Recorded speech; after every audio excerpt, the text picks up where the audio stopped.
Good morning. Good morning and welcome. Welcome to the U.S.-Mexico border regime, trauma, hospitality, art, and protest.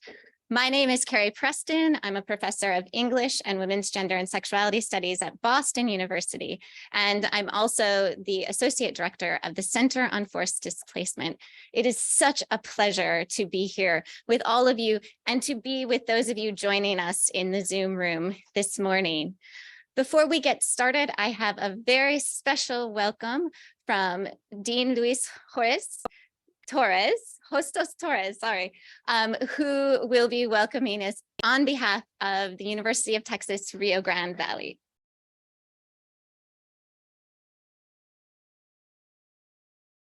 Thank you so much, Dr. Preston. It's a real pleasure to welcome you all here, those that are here in person at the Borderlands Room in the College of Education. My thank you to Dinalma Rodriguez for allowing us to use this space and to her faculty, and to those of you that are joining us on the webinar on Zoom. So we were very excited. We actually got to meet our colleagues from Boston University last March, almost a year ago, when we hosted a conference here in the Valley on mental health with our colleagues from the National Hispanic and Latino Mental Health Technology Transfer Center. Both Dr. Lopez from Boston University and I serve on that advisory board.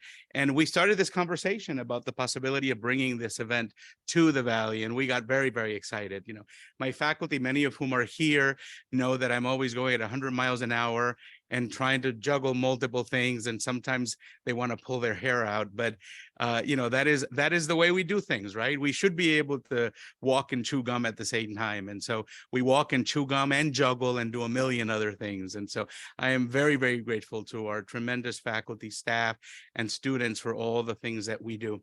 This is a very important topic. You know, we are on the border, you know, UTRGV. If you haven't noticed, you know, those of you that are coming from other parts of the country to join us, when you're driving close to Business 83 or close to the highway, sometimes your cell phone will say, "Welcome to Mexico," right? And so, because we are literally about 15 minutes from the border, and this is where everything is happening. And unlike what you see in the media, when you turn it on and you imagine to come down here and see people climbing over the walls and just people mugging you left and right, this is a very vibrant community, is a very safe community, but it is a community with many of the people that are coming looking for a better life are arriving. And we have a responsibility as human beings, as educators, as providers, to welcome them with open arms, to welcome them with dignity, and to help them find their way after many of the horrific things that they've gone through. So over the next 2 days, we're going to be learning about some of those stories, and we're going to be learning about some of the things that colleagues throughout the country are doing to try to do our part in this highly politicized immigration debate, right? Our colleagues in Austin and in other state capitals, our colleagues in Washington, D.C. can discuss this political football all they want and back and forth. And sometimes it feels like one step forward and two steps backward. But those of us on the ground know the reality and are doing the work at great personal cost to many of us. At great trauma. You know, there's this thing called compassion fatigue or vicarious traumatization. And when you look into the eyes of these families and these children who've lost everything and come here, you cannot help but become affected. But we keep plodding along, we keep doing the work, and we keep hoping that the people in positions of authority will eventually do the right thing. So the work that we do is critical because it contributes to getting them to do the right thing. So I want to welcome you all. I mean, you're in for a treat. Unfortunately, I'm going to be in and out today and tomorrow. I'm actually heading to Monterrey for the 75th anniversary of a home that welcomes immigrants as well. So I'm going to miss the second day of the conference, but you are in very, very good hands. So welcome. Thank you for being with us, and let's have a great conference.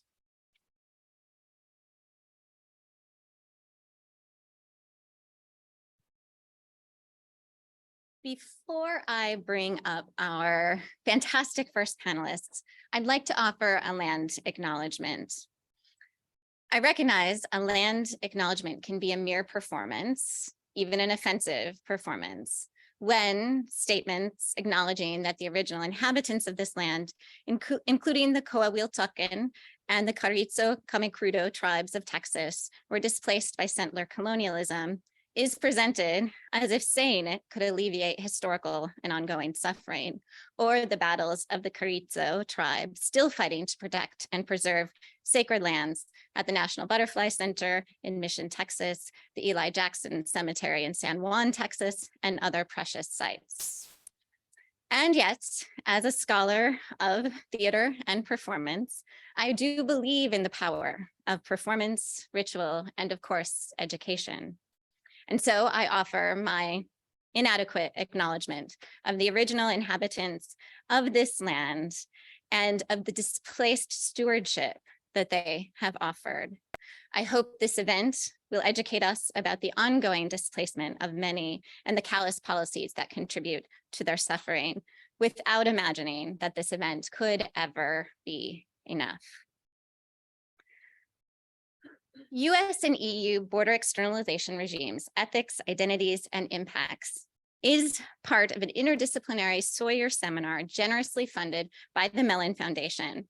I have the privilege of welcoming you here on behalf of my fellow principal investigators at Boston University, Mohammed Zaman, who is the director of the Center on Forced Displacement, Marina Lezatek, who is the director of programs at the Center on Forced Displacement, and also not present, but hosting our Zoom crew, and Nora Lurie, an assistant professor of international relations at the Pardee School of Global Studies.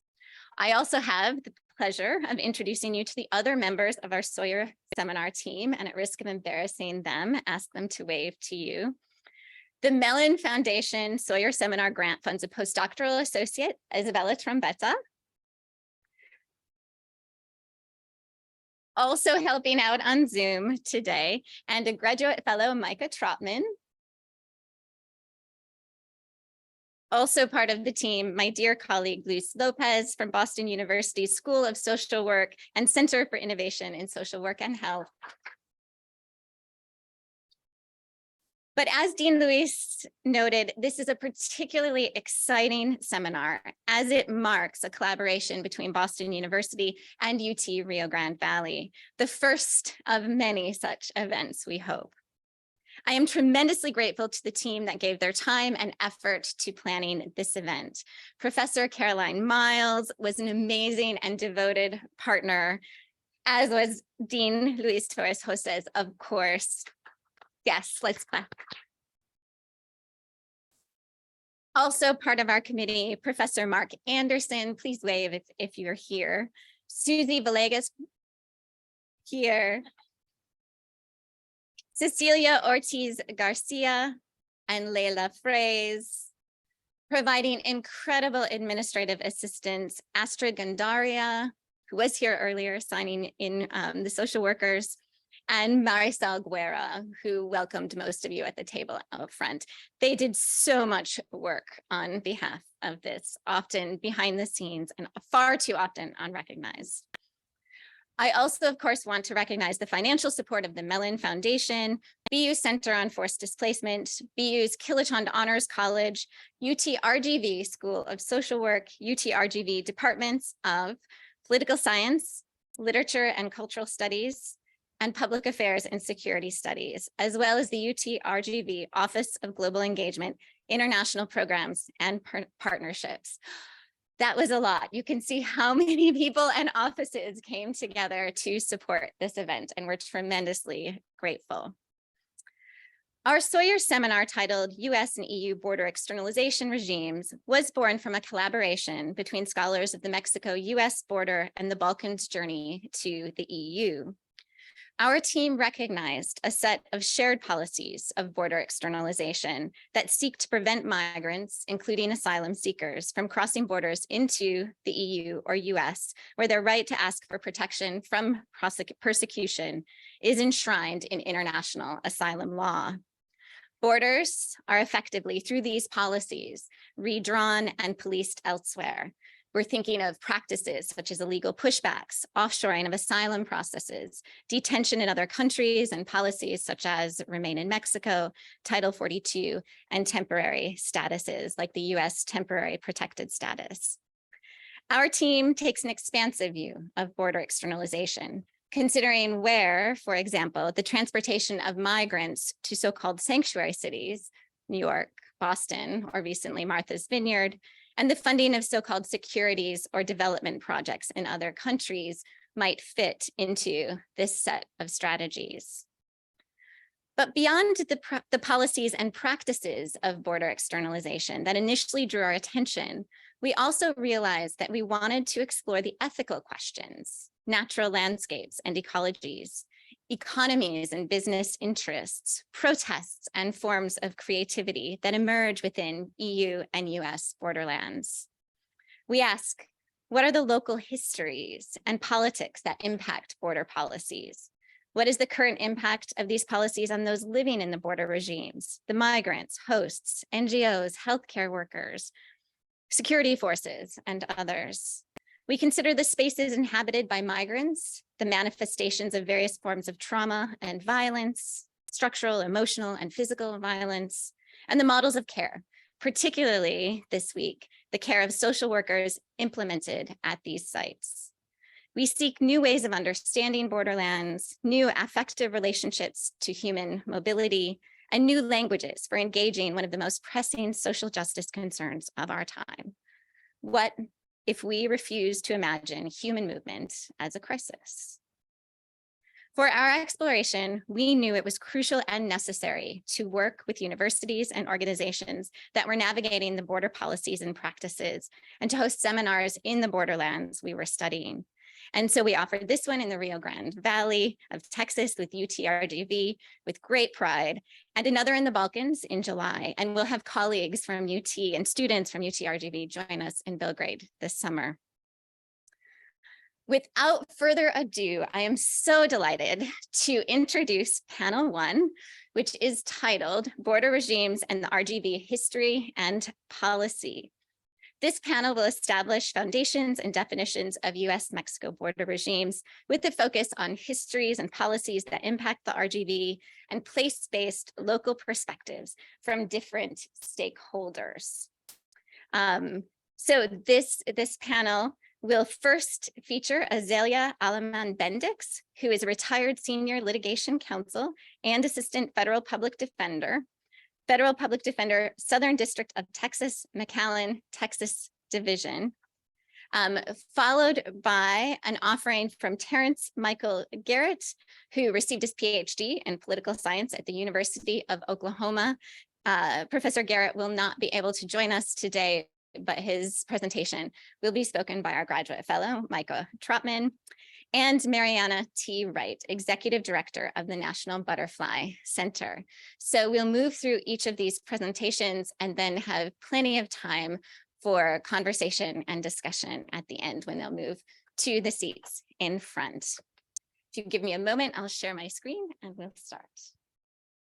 In the parlance of our times.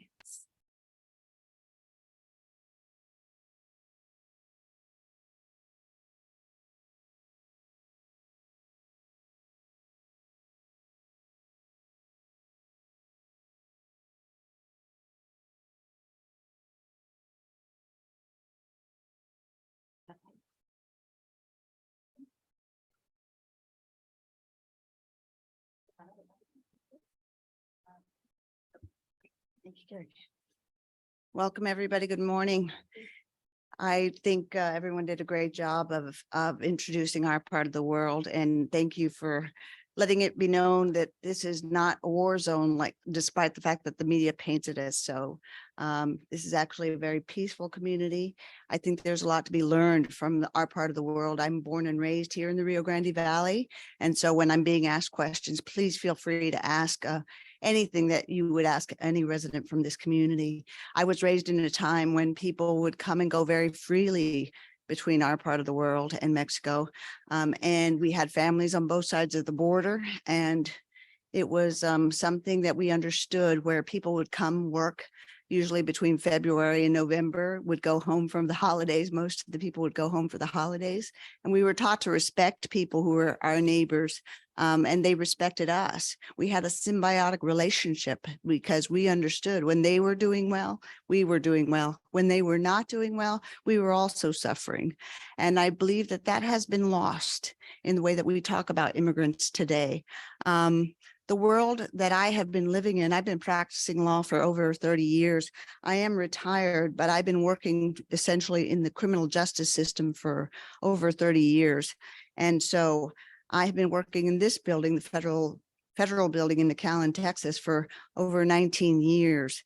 And it's a world that is very insulated. This entire building, it's an 11-story building, is filled with 3 district court judges, 3 magistrate judges offices, district clerks offices, prosecutors, defenders, probation officers, district clerks, a whole system.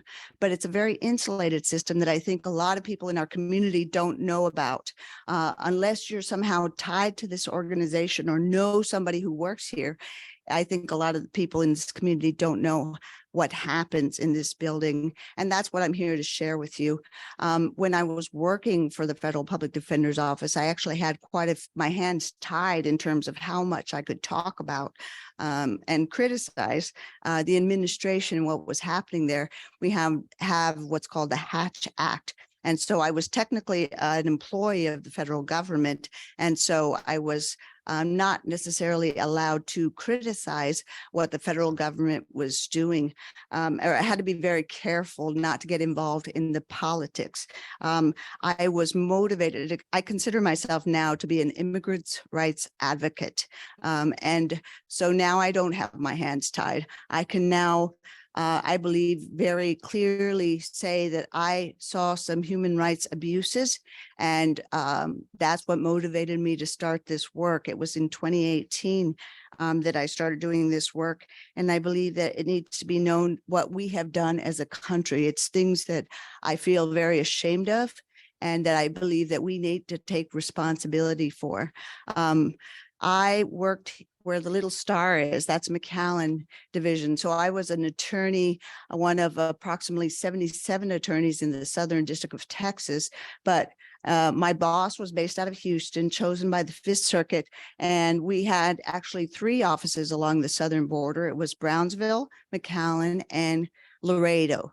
And when I was hired in 2003, I think I was attorney number 4 or 5. And by the time I left last year, I think I was one of 17 or 18 lawyers in the McAllen office alone. So there was this huge jump in terms of how many people were working in our office. And that's because the whole federal system has changed within the last 18 years.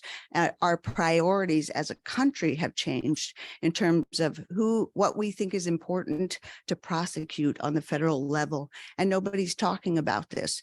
And I think that that's what we need to understand who we are. These 5 districts are the judicial districts along the U.S.-Mexico border, and they account for a huge percentage of all federal cases in the system throughout the country. There's 94 judicial districts throughout the entire United States. These 5 districts account for a huge percentage of all cases. And that's because of this criminalization of illegal entry that has only been around for the last 18 years or so. See, this country, we know basically all but the Native Americans and the Mexicans who were here before it was the United States, is all immigrants, right? We know that this country was being built and encouraged people to come. And the first wave of immigrants in the first 100 years or so were from Northern and Western Europe. And the idea was, we need you to come because we're taking over this land and we need more of you to come.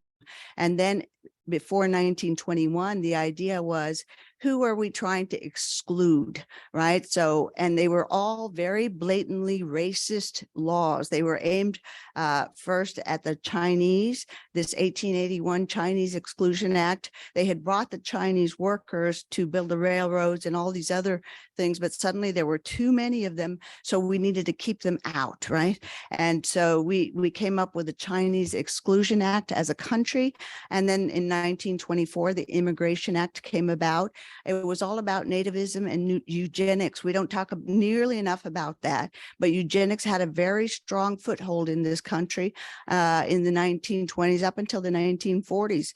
And the idea behind all of it was, we're trying to maintain the pure breed of people that we had as the original settlers of this country. In fact, the quotas that were originally set were based on the original immigrants to this country. Of course, some of the original immigrants were also forced migrants, right? The slave trade was strong in this country. That was forced migration. But when I talk about the quota system, they were trying to maintain the Northern and Western European people to come in. And so they had quotas and numerical caps. In 1929, it's the first time that it became a crime to cross the border, crossed into the United States through the river, essentially. That was the Undesirable Aliens Act. And it was specifically aimed at Mexicans because, again, there were suddenly too many of them. And in the 1930s, approximately 44,000 Mexicans were prosecuted. And yet for the next 65 years, it was on the books as a law. It was a crime to come into the United States, and yet it wasn't really prosecuted. And that's because we needed them. We had World War II. Our men were off at work, and we needed the workers, right? In fact, not only did we need them, we had the Bracero program. We gave them permits to come, right? And even though when we decided that program was over, we rounded them all up, including some U.S. citizens, and took everybody back to Mexico, right? But we needed them. And so this country traditionally has ebbed and flowed according to whether or not we needed immigrants. And so the 1965 Immigration and Nationality Act is basically the version of what we have in place now. What changed the federal system and the criminalization of illegal entry was the 2005 Operation Streamline, which is the beginning of the increased criminalization of immigration. I was hired in 2003 in anticipation of the fact that this was coming. And 2018 Operation Zero Tolerance took it to a whole new level. So this chart is basically two different things. The bottom line is the illegal reentry felony convictions. And that's what I did in all the years that I was representing people. The bottom line is all the people charged with coming into the country as felons. See, none of these crimes have I ever thought of as serious crimes. I've always thought of them as sort of a waste of money, and they're trespassing crimes because they're very simple to prosecute. It's essentially, I would tell my clients, your body is the evidence. You're here, right? And there's no way we can deny that you're not here. So the only thing they would have to prove was you're a non-citizen in the United States, you have no permission to be here from U.S. authorities, you had previously been removed, and you're present now in the United States. So very simple. The majority, 99% of them, plead guilty because the system rewards them and the punishment comes down when they plead guilty. We would explore derivative citizenship, etc., but really very little defense to these kind of cases, and most of them would plead guilty. I never felt bad for why these people were being prosecuted, because the reality is most of them had pretty serious criminal history. They'd lived in this country, they had murder convictions, rape convictions, robbery convictions. I understood why in some ways the government was prosecuting them.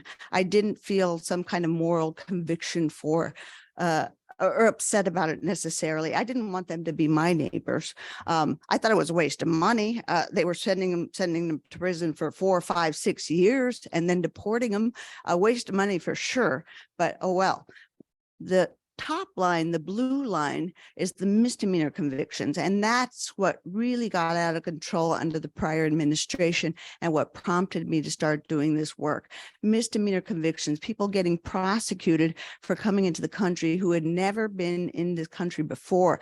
And in the prior administration, it was the first time I saw people who were seeking asylum being criminally prosecuted, which I believe was a violation of our obligations under US law and a violation of our duty under international law as well. And so that's when I believe I started doing this work. It needed to be said. And like I said, the felony convictions, they were facing anywhere between 0 to 2, 0 to 10, or 0 to 20 years. The average sentence is 18 months imprisonment. So we were spending about $50,000 per prisoner, and then they get deported. Operation Streamline was, like I said, something that started in Del Rio in the Western District of Texas. It spread to the Rio Grande Valley, and it started under President George W. Bush. If you think about the history of the United States, all of this was post 9/11. And that's when the federal government got reshuffled and the Department of Homeland Security became this monster powerful organization. And this idea of we should be afraid of the foreigner really came about, and that was played up, right? The nativists took over. We should be afraid of all foreigners. And even though the terrorists who came and bombed our trade centers had come in legally, had come in with visas, even though that was the case, suddenly the war was on all illegals. And by the way, 85% of all Border Patrol is on the southern border, and only 5% is on the northern border. As far as I was concerned, someone decided along the way the war needed to be a war on immigrants, and they decided no more war on drugs. We're not winning it anyway. Let's do a war on immigrants instead. It's so much easier to send our resources there. Started under President George Bush in his second term. It continued under President Obama. He was known as the deporter in chief, and it continued under President Trump, and essentially has continued under President Biden as well. Zero tolerance policies, what took it to a whole new level. That's when Attorney General Jeff Sessions started prosecuting all kinds of folks. Let me show you what it looked like. In the federal building, they would show up in buses in the back of the building. People had been detained at the Border Patrol station for about 3 days. They were still wearing the clothes that they had crossed the river in.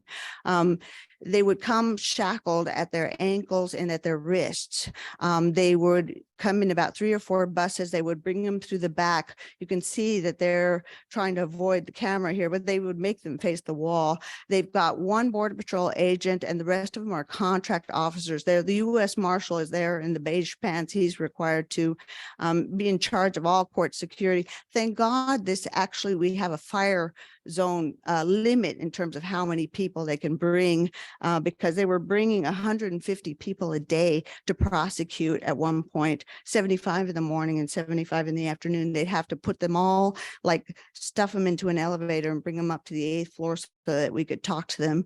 This is what it looked like to be in a misdemeanor courtroom. We as federal defenders were 17 lawyers, 4 investigators. They would bring them in at 8 in the morning, take off those shackles. You could imagine that because they were still wearing the clothes that they had crossed the river in, it was a very powerful smell. As soon as you got off the elevator and went into this room, these people were shell shocked. Many of them had been through trauma along the way. We were talking to them in Spanish, of course. We would address them as a group, and we had some information about their background, but then we would have to interview them in about 5 or 10 minutes and have to get them ready for court. So by 9 o'clock, they needed to be ready. And we had a lot of pressure from the judges. Are you ready? Are you ready? Are you ready? That was what we were supposed to do, have them ready. And so we've had a lot of criticism as federal defenders, and I think valid criticism in terms of, was that really due process that they received? Because we'd have to explain to them, it's a criminal charge. You have a right to remain silent. You have a right to a jury trial or a right to plead guilty. It's your decision to make. And they're just shell shocked, right? They don't even know what's happening. And by the way, I'm seeking asylum, right? And we're like, this is not the asylum system. This is the criminal justice system. And until you get through this criminal justice system, nothing about asylum is going to be heard. And we don't know if you're even going to get a credible fear interview. None of this is going to be happened until you get through this criminal justice system. But as defenders, we knew, because most of them had no criminal history, that it served them to actually plead guilty, because most of them got a time served sentence. Time served for us meant that the 3 days they had been detained was the end of their criminal punishment, right? So we knew that we would only buy them time if they wanted to go to trial, which they could, but there was really no defense. They were non-citizens and they had no permission to be here. And most of them admitted that they had come through the river. That was the crime for them. Coming through the river is the crime. Most of them, 99%, pled guilty, right?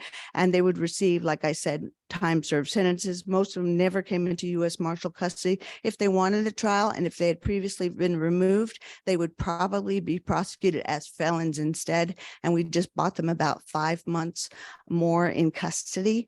And then after that, they'd either be taken to the bridge and deported, or taken to Port Isabel and flown out of the country. Just so you know, very clearly, this zero tolerance was aimed at the Northern Triangle countries. Suddenly, they were not prosecuting Mexicans. Suddenly, it was all about Honduras, Guatemala, and El Salvador. And very specifically, they were taking about 25% of all of our clients had their children taken away. We were hearing these horrible stories, and we could only represent them on their criminal cases. We brought in the Texas Civil Rights Project to help us, because we knew they really didn't want to talk about their criminal cases. They only wanted to know where were their children, and understandably so, right? We would have them stand up. Who here has been separated from a child? And they would stand up, and we'd have the Texas civil rights people standing right behind us, trying to take down the information on the children, all before 9 o'clock, to try and track those children down. No one has ever been held accountable for that atrocity. And I think that they used what I used to consider a justice system to torture these people, right? That's what has never been talked about. And a Black part of our history that will someday be written about. What they would do is they would, at the Border Patrol station, separate them into different sections. This is the little boys between 8 and 10 who were put into a different section. Often my clients would say that they could hear their kids crying on a different section of the Border Patrol station. Some of them were separated the morning they were brought to court, right? And we're holding them, we're sleeping next to them, and we're brought to court and left them behind sleeping. And they would come and swoop them up into ORR custody before they were returned to the court. Even though at the beginning we thought time served sentence, they're getting reunited with their children immediately. That's what we thought, but we were wrong. They were sweeping them up into the system and deporting the parents. Very little children, right? These are children who were taken to the Cayuga Center in New York. These shelters, there were hundreds all over the country. These children didn't know their names, and we were trying to get the lists from the government, and they refused. I'm telling you, there was no transparency, and they were downright cruel in terms of trying to hide what they were doing. The shelters were calling us, trying to find the names of the parents, because they would ask the children, who's your mommy? Mommy. Who's your daddy? Papi, right? That's all they knew. And we would say, what are you doing to track the families? And they would say, we're taking pictures of the family. We were disgusted, right? And yet the courts were doing nothing to stop it. Unfortunately, only ACLU had a civil suit that was able to stop it. There's this wonderful article written by Caitlin Dickerson called "We Need to Take Away the Children." It really has a really good play about how it is that this came about. No one thought this could happen in the United States of America, but no one stopped it either. And it talks about how that happened. My Boy Will Die of Sorrow is a wonderful book written by a friend of mine with the Texas Civil Rights Project. It details how it went about. So lastly, in 2020, before the pandemic, 59% of all federal cases throughout the country were immigration cases. This is where we chose to prioritize our criminal justice system, whereas 27% were based on drugs and 14% were all other cases. Now, this all plummeted, right, with the COVID pandemic, where we started relying on Title 42 and just expelling everyone instead. But remember, I believe that this system will be built up again as soon as Title 42 is lifted. This system has already been built, and everybody's budget depends on this, right? This southwest border has prosecutors, defenders, agents, Border Patrol agents, probation officers. Everyone's budget depends on this. And so I believe it will be filled again. This monster of mass incarceration will be fed again with immigrants. And I don't know that there's a way to disassemble this system. I do believe it's affected our community. There are Border Patrol agents who are good people, but I think that the mentality, the callousness is something that is required, a desensitizing to do their job. And that has infiltrated our community as well. And it's something that I feel is very sad to see, and has impacted who we are as a community. And I hope it can be reversed. And so with that, I will allow our next speaker to share their stories.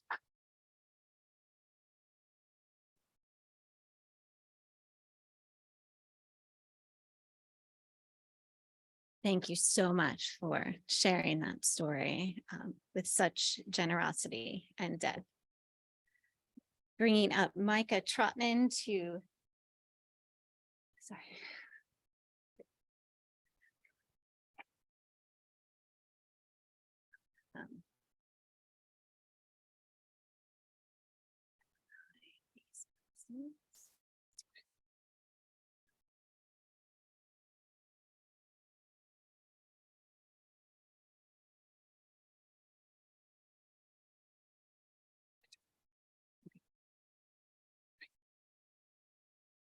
Okay, thank you.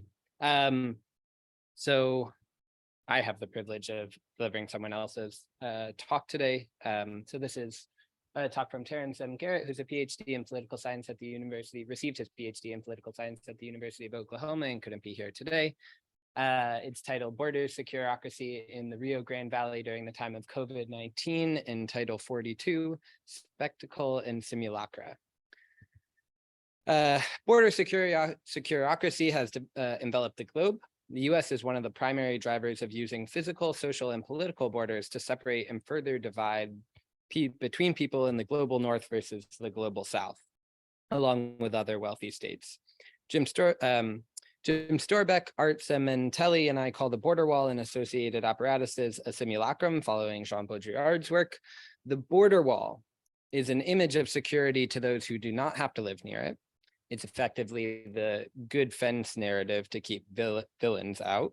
Another image of the wall is from people who actually live near the border. For them, the image of the border wall represents insecurity, the loss of property rights, particularly in Texas, for building the monstrous apparatus, loss of access to family and neighbors across the border, and increased border militarization. And for the desperate refugees, asylum seekers, and other border crossers, the wall is seen as in some cases, a beacon. And this is our philosophical theoretical analysis of the border wall. I'm also working on the Border Securocracy project, which examines the effects of giving sovereign power, the power to exercise control over the border, to border bureaucrats like CBP, USBP, et cetera, and how the US and other global North nations are attempting to completely shut down, or at least meter bodies moving into global North states, while also at the same time profiting from their labor through selective, which is seen as cheap and disposable, through selective admissions processes. David Aguilar described in as the former CBP interim chief, David Aguilar described in an April 2017 US Senate hearing on fencing along the southwest border. That strategy encompasses personnel, US Border Patrol and Customs and Border Protection, as well as infrastructure, for example, border walls, and surveillance, tethered aerostat radar systems, drones, camera towers, and sensors. This tripartite strategy is designed to regulate, hinder, or prevent entry into the United States. Aguilar's outline is part and parcel of this the US government's attempt to control borders from a former border securocrat's leadership perspective and its accompanying security apparatus. The US border security apparatus is moving around the globe as climate change, the coronavirus pandemic, and corporatization create political and economic chaos. Global North governments seek to keep out migrants and refugees from the global South, while corporations in the global North want protection to maintain their wealth. The US government bureaucratic agencies such as Custom and Border Protection's Border Patrol Tactical Unit are at the same time sent abroad to expand US influence in an empire of borders, to train receptive government security and border forces, and to regulate, detain, and prevent migrants and refugees well beyond the actual US border, the traditional US border. Governments are waging war against the people, creating what I call a securocracy, comprised of profit-seeking military armed corporations and allied government agents who seek to quell resistance and border crossings. So a couple of examples, the Border Patrol Tactical Unit, or BORTAC, is a sub-agency that likens its training to US military special operations forces and describes itself as unique in its capacity to provide a global response capability.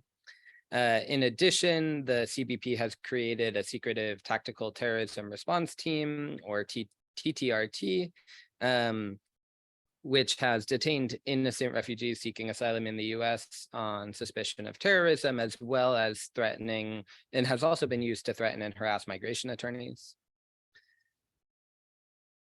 So I guess taking a step back to look in a more theoretical way at this border securocracy framework, a securocrat is a military or police officer who has political influence or power. And basically, my co-authors and I attempt to expand this concept to capture the unique role bureaucratic organizations like CBP play in creating and shifting bordering policies and practices.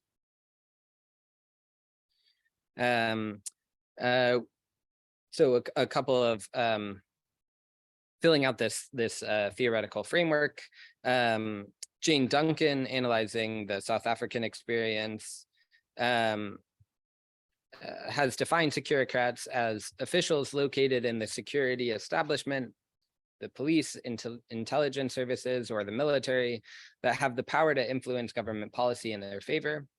When securocrats come to dominate government decision-making, the democratic life of a country can be threatened.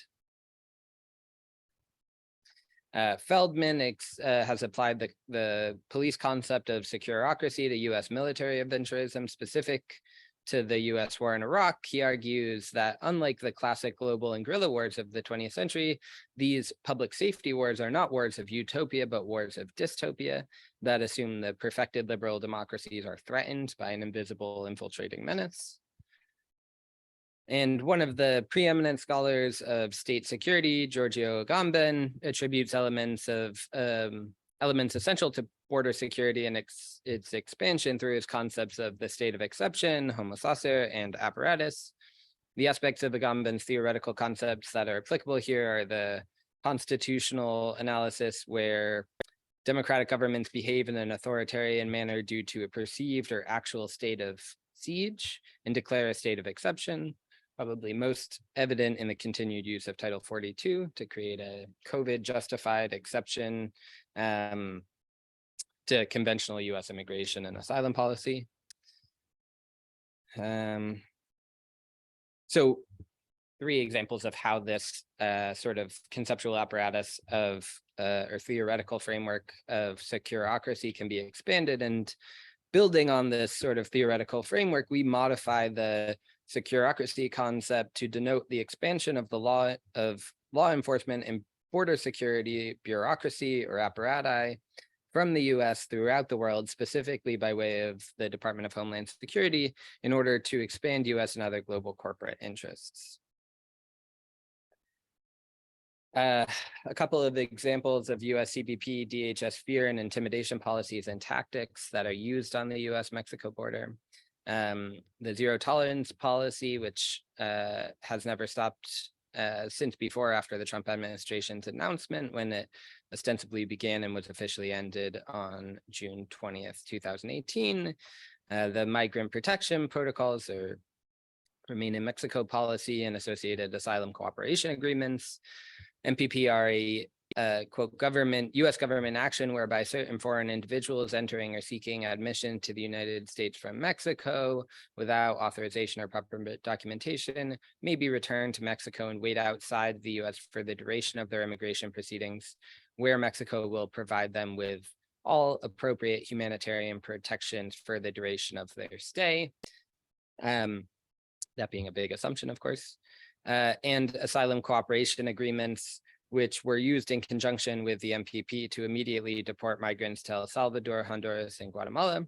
These agreements were forced on these Northern Triangle countries and led to increased COVID-19 infections from deported migrants to these countries and ensured the spread of the pandemic into Central America, according to Garrett.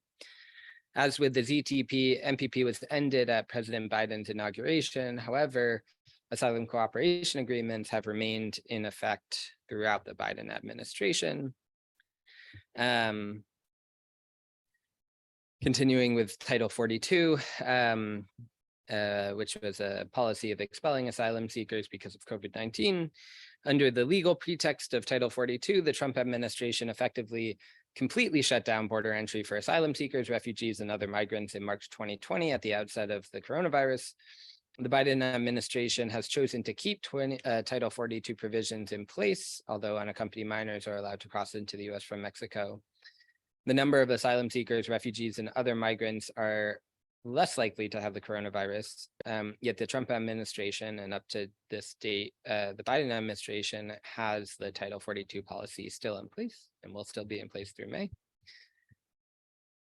A couple of images of border securocracy activity in the lower Rio Grande Valley. This is the Gateway International Bridge viewed from 13th and Levee in Brownsville, Texas, in November 2018 with US military added concertina wire, a spectacle that was created to intimidate border crossers. Different image of securocracy, what Terry calls the simulacrum is well exhibited here. The federally built border, which is on the left,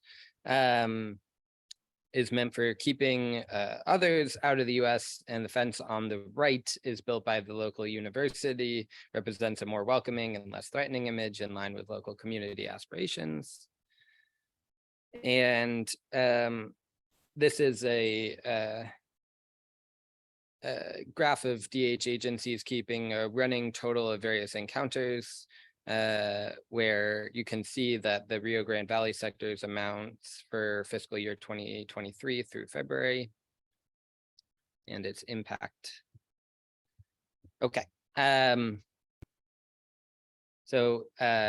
Quote from Miller from 2021, borders attempt to control whom you can organize and with whom who you can organize with and whom you cannot, what politics you can participate in and which ones you cannot. Abolishing them is a step towards human liberation.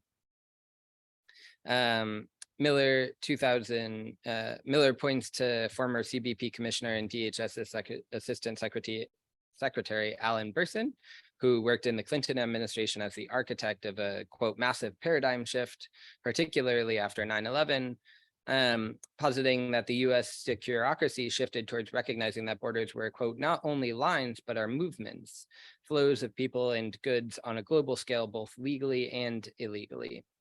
The neoliberal die was cast for the US border security domination and economic expansion as part and parcel of this globalization.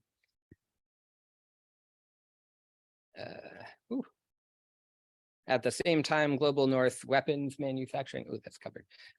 Corporations are profiting from border militarization related to drug and human trafficking, among other criminal activities.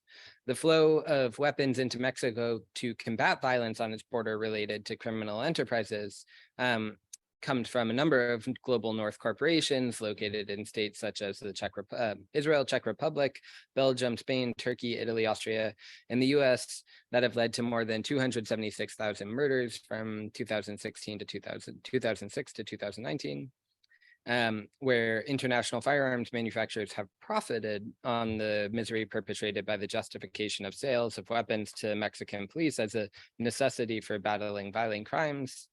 As quoting from Chavez Vargas, weapons companies based in Europe and Israel exported more than 238,000 firearms to Mexico for use by state and local police between 2006 and 2018 that were subsequently sold to Mexican military and repurposed for political actions. Okay, conclusion. The U.S. expansion of its border security apparatus through various government agencies into other nation states is the process of border securocracy. The phenomenon of border securocracy is central to political and economic expansion of the continuous process of the neoliberal globalization project that exploits the masses, particularly in the global South, via the global North. On its own borders, the U.S. has increasingly suppressed and oppressed asylum seekers, refugees, and other migrants, most recently, especially since the global coronavirus pandemic.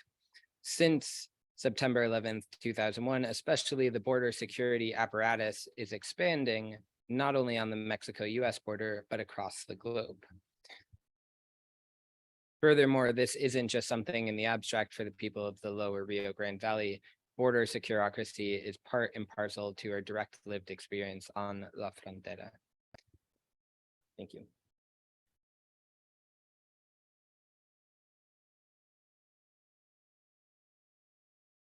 And next we have Mariana Wright, who is the Executive Director of the National Butterfly Center, and also an incredible partner for us at Boston University.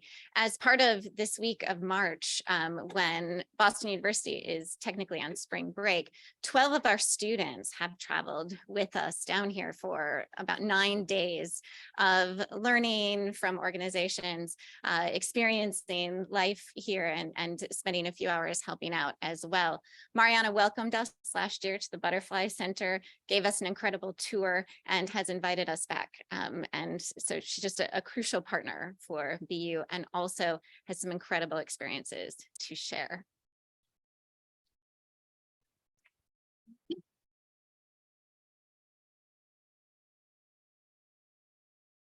Please stand up. Since you've sat through 2 speakers, stand up for a minute, please. Get your brains and your body moving again. I want you awake for this last presentation and questions.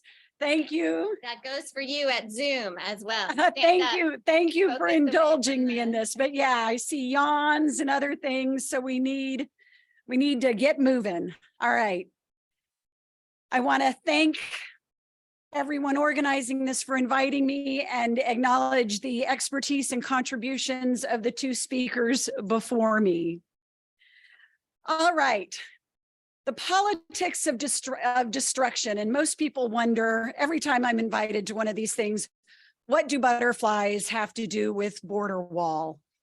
Other than lots of cartoons and death threats. But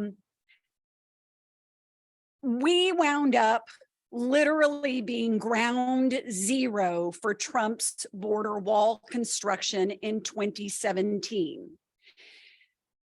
So I've had a crash course in the United States' #1 export, which is currently global apartheid via BORTAC and Border Patrol, the Department of Homeland Security, and a front row seat to how truly ugly the racism and white supremacy and ethno-nationalism are.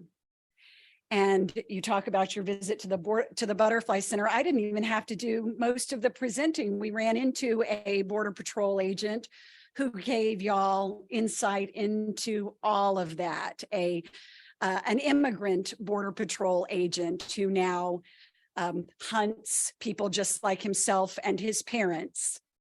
So what is ethno-nationalism? We hear a lot about white supremacy, and white supremacy certainly relates to ethno-nationalism, but ethno-nationalism is an ideology that defines membership or belonging to a country or a place by ethnicity. So, you know, when you fill out forms and you have to identify your race or ethnicity, you can identify as African American or Hispanic, or you can identify as white.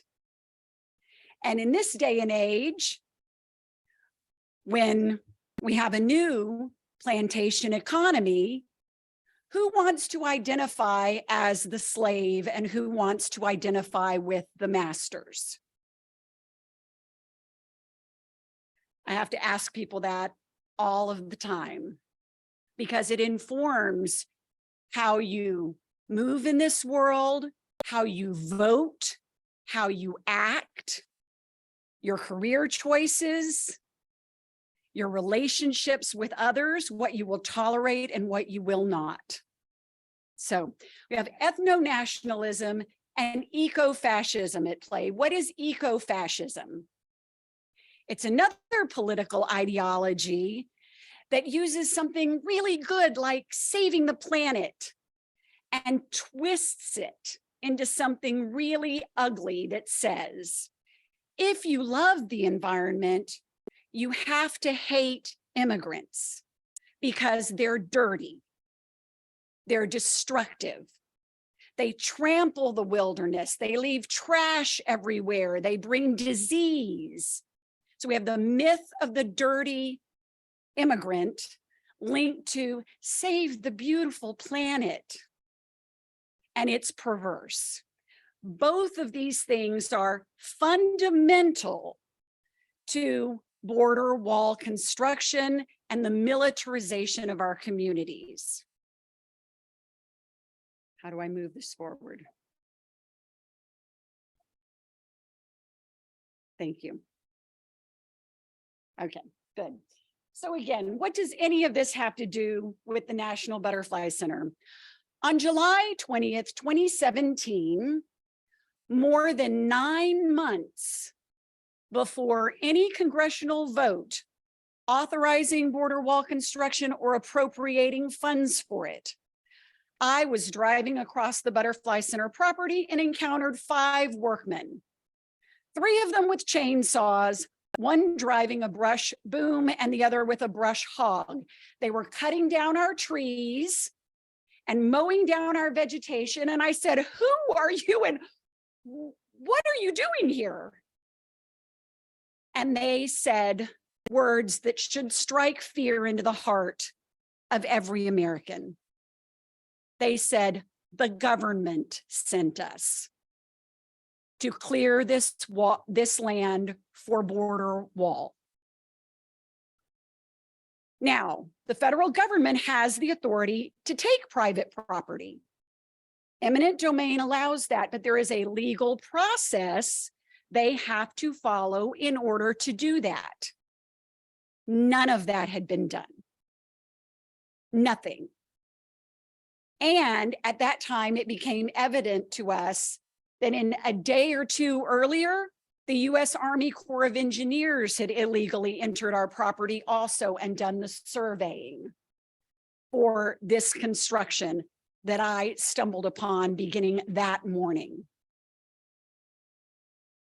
So we filed suit against the Department of Homeland Security for this, which put me on the radar for the Department of Homeland Security, for CBP, for Border Patrol, and for all of the securocrat allies of those who are actively working toward fascism in the United States. And the Rio Grande Valley is the proving ground for all of their efforts toward that goal. From militarization, surveillance, the manipulation of our courts and our laws, all of that. So, after we filed suit against the Department of Homeland Security, we received a limited exemption from border wall construction. We, along with Santa Ana National Wildlife Refuge, La Lomita Mission, Benson Rio Grande Valley State Park, which will soon have Governor Abbott's border wall, and SpaceX. That limited exemption led to the emergency declaration. All of this happened around February 14th, 2019. The Department of Homeland Security spending bill with those exemptions was signed at that time, the same day President Trump declared the state of emergency. So he could take funds not appropriated by Congress for border wall and spend them on border wall construction, basically overcoming our exemption, which only protected us from border wall construction with congressionally appropriated funds. So they give with one hand and they take with the other. There's always a shell game. Then in May of 2019, it was widely reported that Jared Kushner, son-in-law of Donald Trump, told the Oval Office full of GOP senators, "We solved the butterfly thing." You can Google this. I saw this reported and I thought, what in the hell does that mean? Enter We Build the Wall. We Build the Wall, the crowdfunding endeavor by Steve Bannon, Trump's associate, and Brian Kolfage, a U.S. Air Force veteran and patriot, to fund President Trump's wall because the demon rats in Congress wouldn't do so. Well, I will tell you, Beto O'Rourke and Nancy Pelosi both voted for the border wall funding to build border wall through us. So the idea that the Democrats were not on board is a myth that needs to be dispelled. So Brian Kolfage was put up as the front man for this because ethno-nationalism basically says you cannot assail a veteran, a soldier, a police officer. We have a culture of hero worship. And ethno-nationalism requires that for you to belong and be a member of this nation, you adopt that hero worship. Blue lives matter, right? That you celebrate 4th of July, that you fly the American flag out front, that you support your elected officials instead of holding them accountable. So this is the only slide I will read to you from. Maybe deputize some patriots. I'm from Ohio and I'd help. This is about the whole country. How many of you know about La Matanza in the Rio Grande Valley in South Texas? That's another time in US history where police, the Texas Rangers, deputized civilians who were on board with cleansing the land. It was all, of course, simply to take the land and the water. And they did this for people like William Jennings Bryant and John Sherry, who had discovered the Magic Valley and wanted to market it across the country as developers selling home lots and farms. And this all happened 1910 to 1915-ish. It's estimated that about 15,000 residents of the Rio Grande Valley were shot, hanged, burned. It is our genocide. And you can learn about it at refusingtoforget.org. It's not something we're taught about in school. Just like Asalia mentioned, you know, the filling of our prisons and the family separation and how no one could have imagined this. Well, I have to respectfully state Native Americans in this country expected it, knew of it, experienced it. In those re-education schools run by the Catholic Church and other religious organizations across the nation, where Native Americans were slaughtered and their children stripped from them and sent to these residential schools, and then often murdered as we know now, because they're digging up all of the skeletal remains of these children. So this is nothing new in the United States. It's just something that we don't talk about, we're not taught, and we're encouraged to ignore or forget. So if you talk to any old folks here, they talk about los sheriffs, los sheriffs. That's any law enforcement person, because the Texas Rangers have those stars. And they would give them to community members and say, go kill some Mexicans. So you were now a sheriff and you had a license to kill. This was happening about the same time as World War I. So we had people fleeing Europe. And as you drive up and down Military Highway, you see huge commercial farms. Has anybody done that? The names on these farms, and these are people I went to school with and I know and still interact with today. Kremmuller, Kofoid, Metz. They're Germans who fled war and genocide and came here and bought up the land that had been taken from our people in war and genocide. How about we shoot on sight? What they're bringing in is detrimental to America and must be dealt with. Absolutely disgraceful scumbags aiding this deadly crap, and these animals coming here illegally to dump disease and hate dread on our country. Some napalm and cluster bombs should do the trick. And y'all can't see the very last one, but it says, kill them all. So you're probably not aware that I am the Queen of the South. As part of this very public campaign on social media that raised $25 million, purportedly to build the wall, but actually Brian Colfage got a very expensive yacht, a Range Rover. I believe he paid off his house. His wife got new tits. All this is documented in court now, and Brian Colfage has pled guilty to this fraud. But he declared that I was a human trafficker selling women and children into sex slavery, and that the National Butterfly Center is a cartel front for trafficking of humans and drugs and all of that. And so not only are the immigrants scumbags, but I'm a scumbag, bringing disease and all of drugs and destruction to America.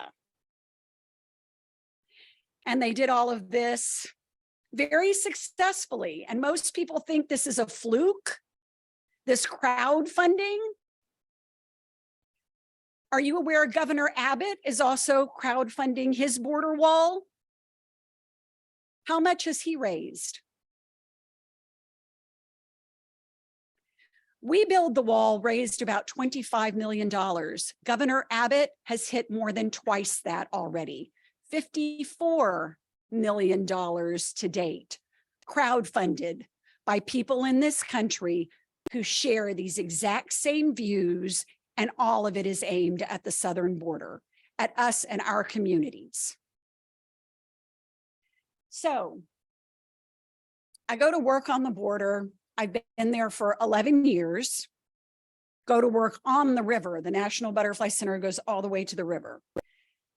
And do I see immigrants trampling habitat, destroying the environment, leaving trash everywhere? No, I do not, and I never have. What I see is Border Patrol leaving trash everywhere, lithium batteries, evidence bags, their blue nitrile gloves, hats, human waste. Yes, I have trail camera video of agents relieving themselves on the property. This trash is immigrant trash created by Border Patrol. Scott Nickel and I and others have been documenting this all along the border wall and at processing areas like the baseball field in La Jolla and at gates in the border wall, like behind the Whataburger in Hidalgo. So you probably don't know that many in this country are undocumented because it is Border Patrol's policy to make them undocumented. I have a box of passports and birth certificates and government issued IDs and COVID vaccination cards and civil service records, marriage licenses, and all of those things found with evidence bags and blue nitrile gloves and Border Patrol caps, of smashed cell phones, which are a lifeline for every immigrant, collected at and near the National Butterfly Center.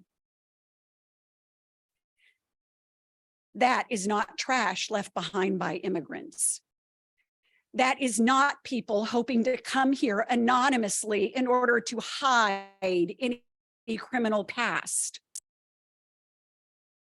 Those are earnest people hoping to come here and prove who they are so they can claim asylum. And Border Patrol, which is a terrorist organization, works to make that impossible.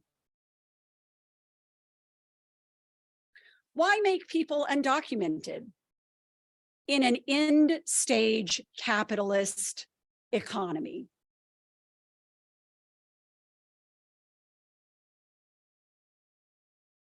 I alluded to the new plantation system. It's harder and harder to extract profits from labor at this time in history, unless that labor is made up of totally vulnerable people who have no real legal protections in this country.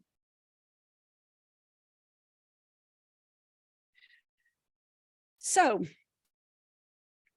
the good guys won, right? In 2020, President Biden became president. So now what? You've heard from others.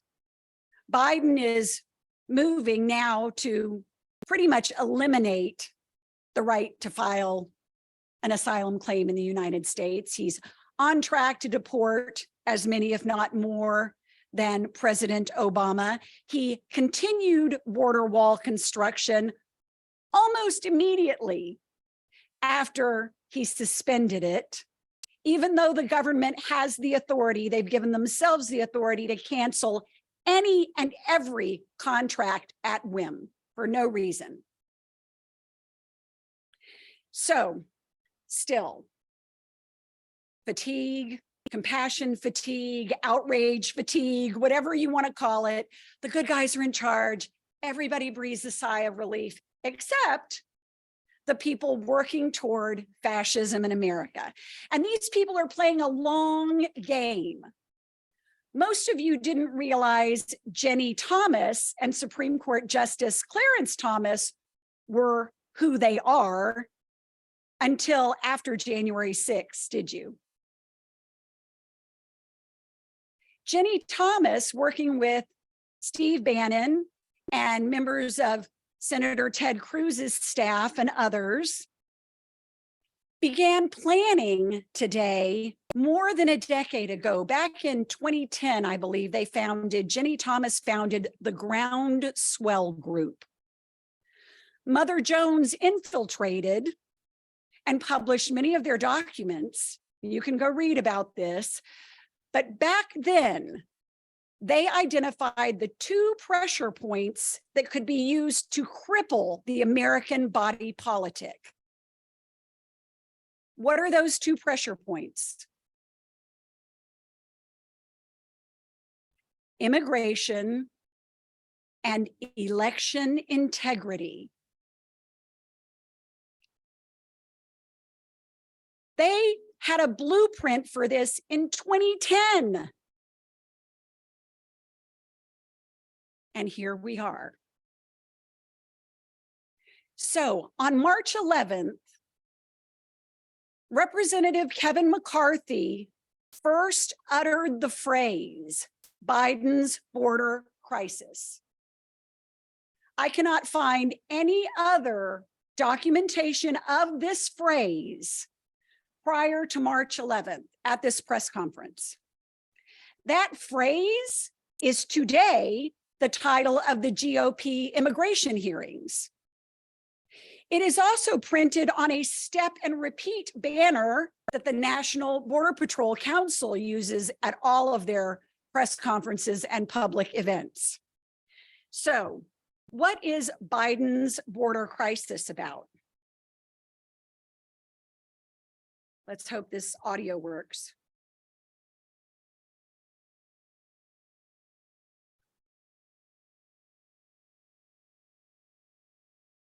Do we have the volume up?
This is something you'd probably want to watch and listen to 3 or 4 times, and the volume wasn't up high enough for you to hear it. But what do you think was happening there? Anybody?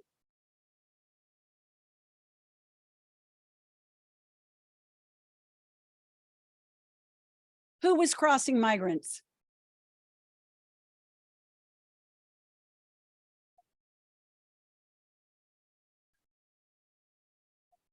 How do I move it forward again? Sorry.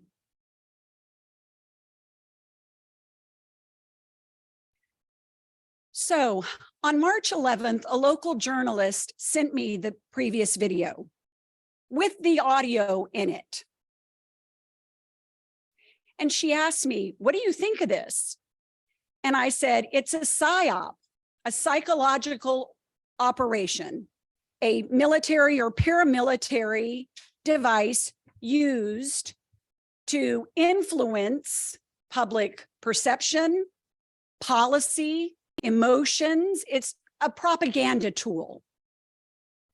I didn't know anything else, but I do know from living in the Valley most of my life, working on the river every day, that human traffickers don't dress like that. He's dressed like a Border Patrol Air and Marine agent. Traffickers dress just like normal civilians. Because Azalia can tell you, if Border Patrol can determine they're the trafficker and not just a regular person trying to cross, the penalties, the crimes with which they're charged are more serious, have much more serious consequences. So they don't dress like that. This video was then posted first online by Representative Henry Cuellar. He put it on Twitter. Why Henry? Because at the time, he was the member of Congress with a full-time Border Patrol agent, Stacey Forbes, on staff as his chief legislative aide and fellow, which gave this union member the right to attend every DHS appropriations meeting, hearing, vote, etc. Who benefits from that? If not the securocrats, the for-profit partners of Border Patrol and DHS. The next person to push the video out online was Alan West, a Black man who's the GOP head for the state of Texas. Then the next person to post it online was the Epoch Times, a Chinese-owned media outlet. And I immediately responded online to Henry Cuellar and said, hey, you moron. You put this out with the audio where they're admitting to trafficking 1326s. Azalia mentioned what that is in her presentation. These are people who have been previously deported. And if you think they greet Border Patrol with, hola, hola, señor, buen camisa, ¿cómo estás? Blah, blah, blah, blah, blah, you're wrong. Because I've also witnessed that in the field. Traffickers don't bring them over with face masks and life jackets. And Border Patrol sure as hell isn't supposed to be letting the trafficker go back to bring the rest. So on March 13th, this video, not this video, but this one, filmed from a totally different vantage point, was aired on CNN by Ed Lavandera. On Friday, the day before it aired, I contacted Ed Lavandera because I have filmed with him. And I contacted Geneva Sands, the justice producer at CNN, and said, do not air this. You've been set up. It was a staged operation. She asked, how do you know? And I provided all of the proof. And they still chose to air it because at that time, CNN's ratings were down over 40%. And this caught fire. And suddenly you have the liberal media saying, oh my God, the southern border's being invaded. It's Biden's border crisis. This PSYOP was used to launch what has been now a 2-year anti-immigrant campaign organized by the government and their operatives and their media partners. How were we able to provide all the evidence that this was a staged PSYOP? It was organized by Tim Wilkins, who ran for city council in McAllen, and by Chris Cabrera, the spokesperson for the National Border Patrol Council for their union. And we know this because the idiots boasted about it before, during, and after on Facebook with photos and their own videos. And the boat captain that they used to put CNN out on the river is a politiquero for Governor Abbott, for Othel Brand, for Beto Salinas. And his name is Raul Cruz. He's a convicted federal felon and drug trafficker who was given access to the boat launch behind the border wall at Othel Brand's pump station in order to do this. No one in the media would touch this story except for the American Prospect. Mireya Villarreal with CBS National News told me, I'm sorry, we have a policy of not calling out other media outlets. I said, even if what they have done is blatantly false. But no, because this is what was needed. And I encourage you all to go look for it on CNN and to watch this video. I'll send you the link 1,000,000 times because they did. They arranged for Ed to go on the river on a certain day at a certain time, and they had a window. They didn't know exactly when he would arrive on the boat. So they had hundreds of migrants lined up on the riverbank on the other side, and the trafficker just kept ferrying them across for about an hour, hour and a half, so that Ed could get the video footage he needed to stumble upon this migrant invasion of America. This is another video. I've run out of time, so I won't show it, but learn about PSYOPs. After I launched the formal complaint that resulted in an Office of Professional Responsibility investigation into the McAllen Border Patrol Station, we were then targeted by Michael Flynn's Take Back America tour, and I was physically assaulted by a MAGA candidate, an ally of Bannon, who came to the Butterfly Center. Then they filmed videos out front. In this video, they discuss the fact that babies, they're facts, alternative facts, that babies are raped across the river until they're dead, and then all of their organs are harvested for sale, and then their little body cavities are stuffed with drugs, and they're sewn up and brought across the river to the National Butterfly Center, where then they're brought across our property, and if they get too heavy or start to rot, they just chop their heads off. So the Butterfly Center is littered with baby heads. And that's how we are actually killing Americans, you know, that we're bringing in the fentanyl and the opioids and all of that.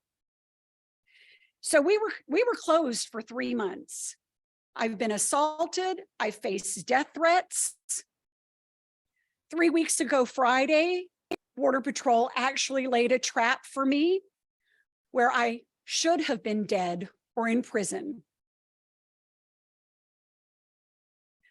All so that they can continue for profit to destroy the environment, destroy our communities, abuse our courts, fill the for-profit prisons, and continue to create an endless stream of undocumented, practically slave labor in this country.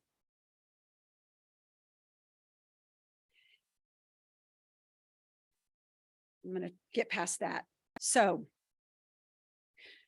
whatever you hear, whatever you see, think about it critically. Understand the upside down. How they twist beautiful things like save the environment into white supremacist tripe designed to actually destroy not only the environment, but this country with something like border wall that is nothing more than a prop and a backdrop for this obscene political theater.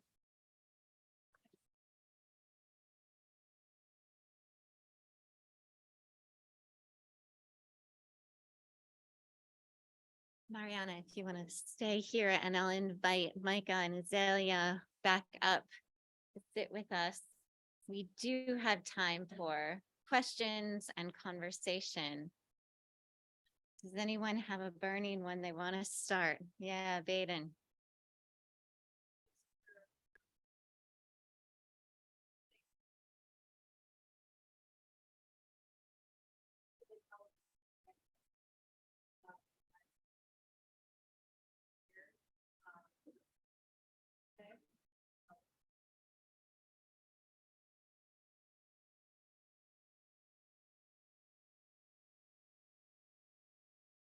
Hello. Okay, there we go.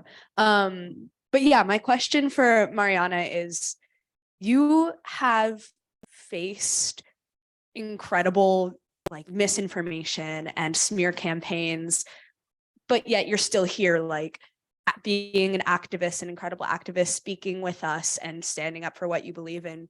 I'm curious where you find your resolve, and I'm curious, what do you do to kind of cope and take care of yourself and really deal with the incredibly difficult allegations against you? You self-medicate and cry a lot and run away every now and then. And I won't be doing this forever. It's impossible. It often feels like screaming into the void, especially when you realize the courts and the media and the police are actively working to suppress the truth. When I was assaulted that day, the police never came. And if you've been out at the Butterfly Center, you know there's state troopers, county sheriffs, constables, Mission PD, Border Patrol. Like you can't turn around without throwing a rock at a law enforcement agent out there. And one of my employees dialed 911 from the building, and a visitor dialed 911 from their cell phone in the parking lot, and the police never came.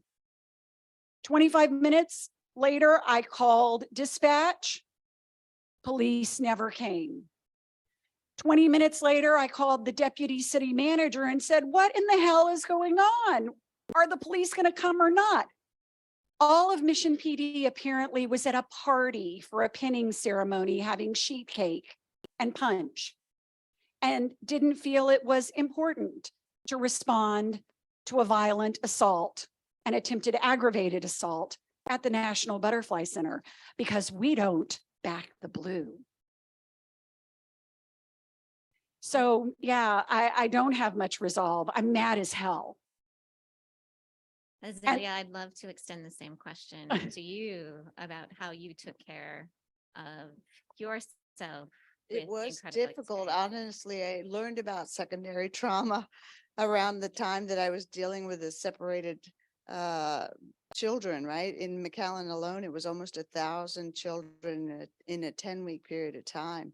And I had to read about what that meant because I was angry. I cried a lot, and I realized, oh, this is taking a big personal toll. I channeled it into action. My husband was like, are you ever going to sleep?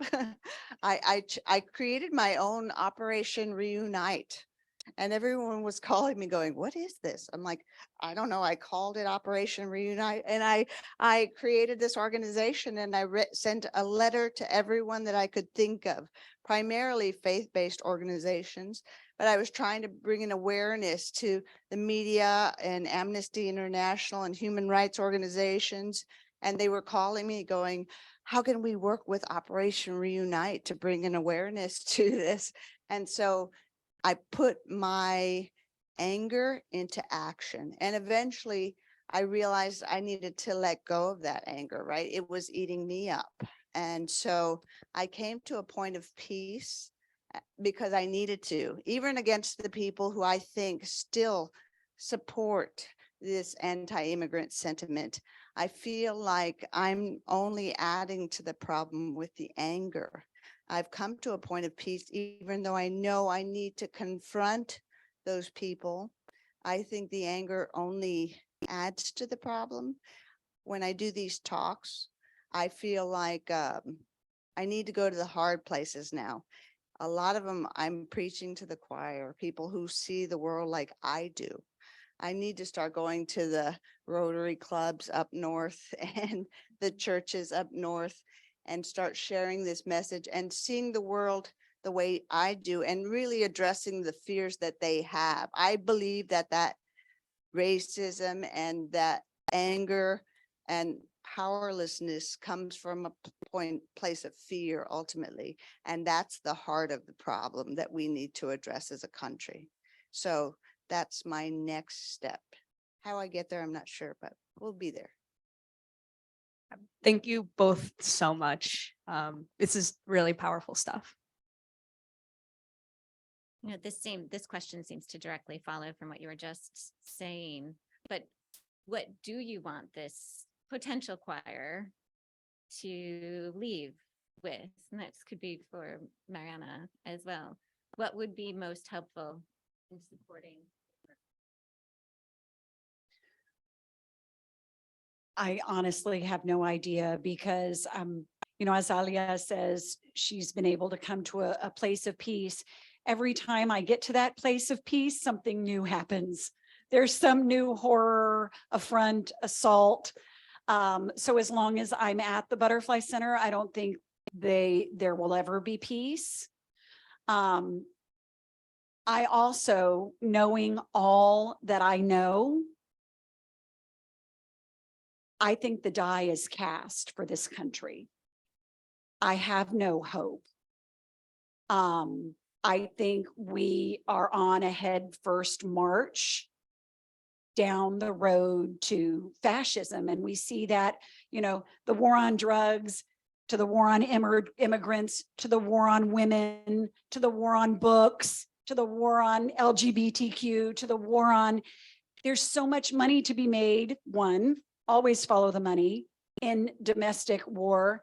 And two, the people pulling all of the strings are the oligarchs. It's Peter Thiel, who, you know, founded PayPal and all of that. It's the Amazons and the other people of the world who are, I hope you are all now learning, sharing all of your data, whether you purchased Plan B or you're tracking your period on an app or whatever it is.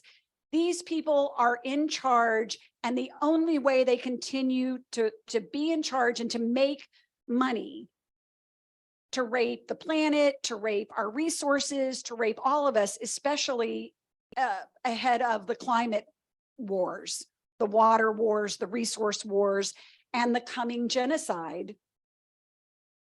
is to continue this march, is to create greater fear, greater power, greater control mechanisms.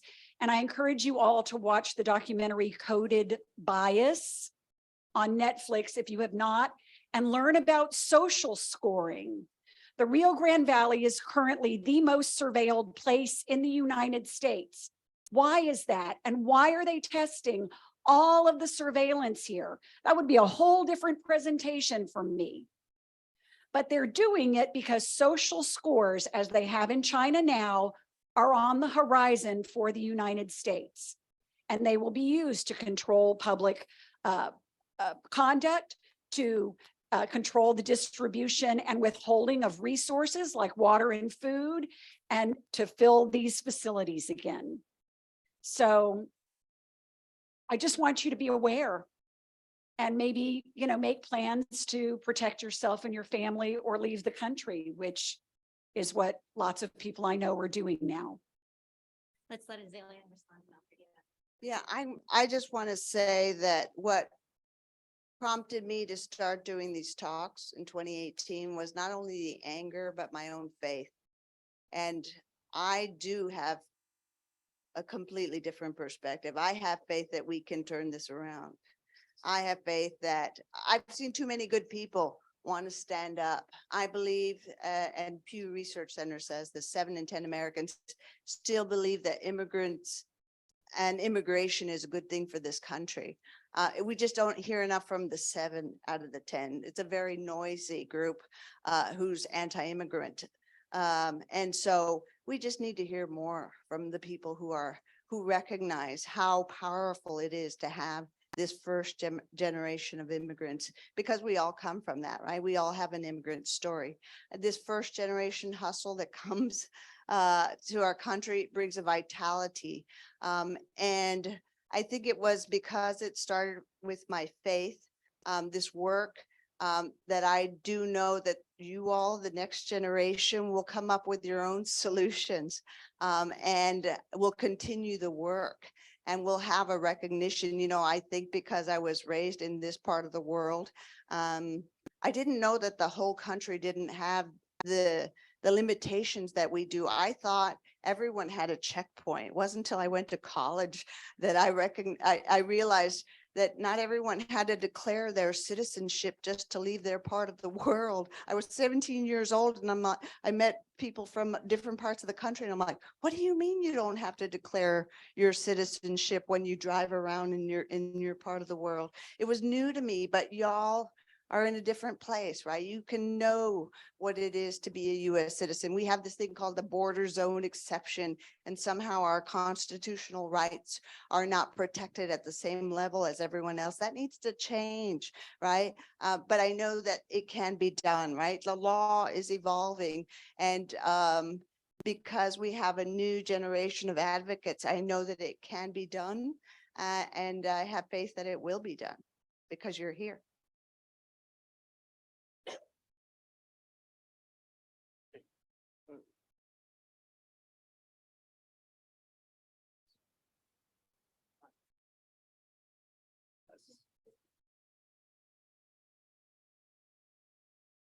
Do you think the phrase, the money is the root of all evil applies to everything we covered so far?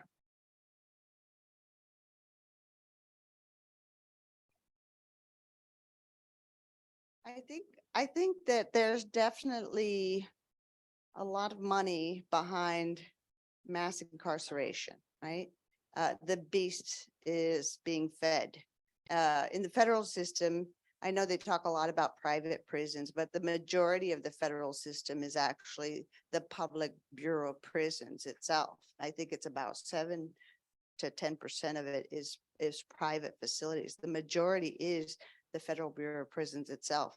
But every prisoner is about $100 to $115 a day is what is charged per prisoner. $35,000 a year is a lot of money. And so that means the people who are contracting for food are getting paid. The people who are contracting for transportation are being paid. So in that respect, yes, it's a beast that is being fed and people are making a lot of money with it. And there are private corporations behind all of it. In that sense, yes. Hold on one second. When you talk about the law evolving and policy, the for-profit prisons, our government enacted law for them and their contracts that guarantees they will be paid at a minimum occupancy rate of 95%. So whether they're full or empty, our taxpayer monies are going to the for-profit prisons, which then support Wall Street and pay shareholder dividends. And the for-profit prison rate per prisoner is $735 per day per child and about $450 per day per adult. And every job in those prisons is done by an inmate, except for the jobs of guard and administrator. So when I talk about the new plantation, in these for-profit detention facilities, the cooks, the janitors, the landscapers, the laundry, all of that is done by the prisoners, producing shareholder dividends. So yeah, I don't know that money is evil. I need money to buy groceries, but I think greed is the root of all evil.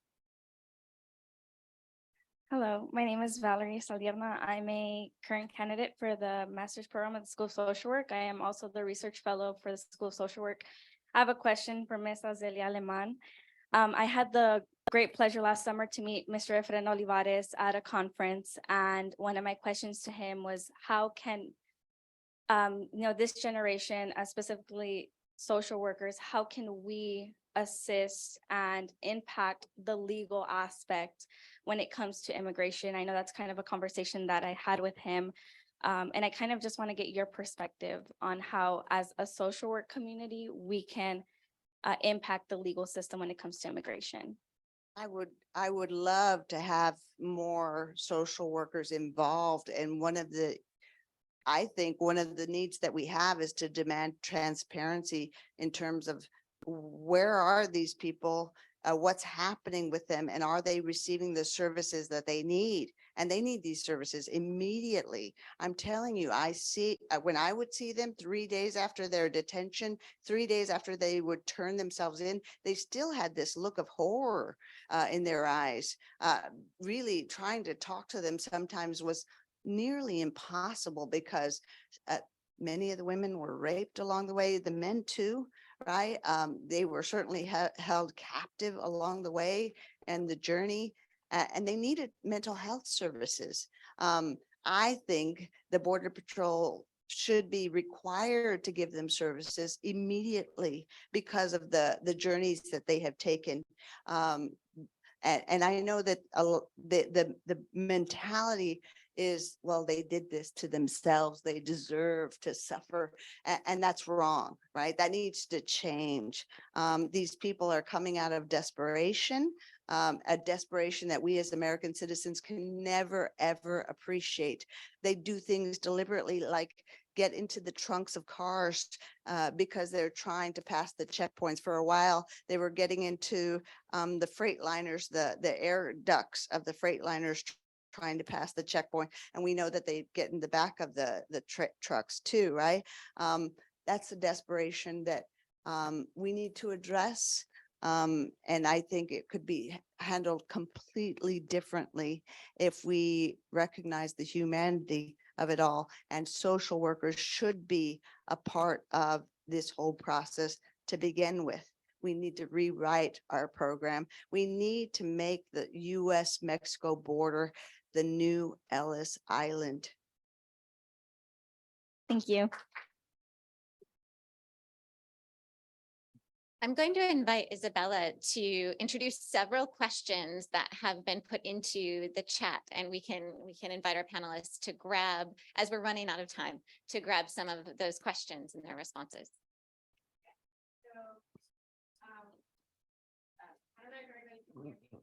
There's a few comments, but we have the questions. So we can keep it to that. We have two questions. The first one is, how can we effectively disrupt academic systems and structures so we can be taught about social injustices? It seems that there's an urgent need to revisit what is being taught in the US ivory towers. Muchas gracias. And then the other one is, if you can, please could you discuss how the latest UK migration policies impact the global perspective about illegal immigration? And there's a quote by Mr. Sunak that says, if you come to the UK illegally, you can't claim asylum, you can't benefit from our modern slavery protections, you can't make spurious human rights claims, and you can't stay.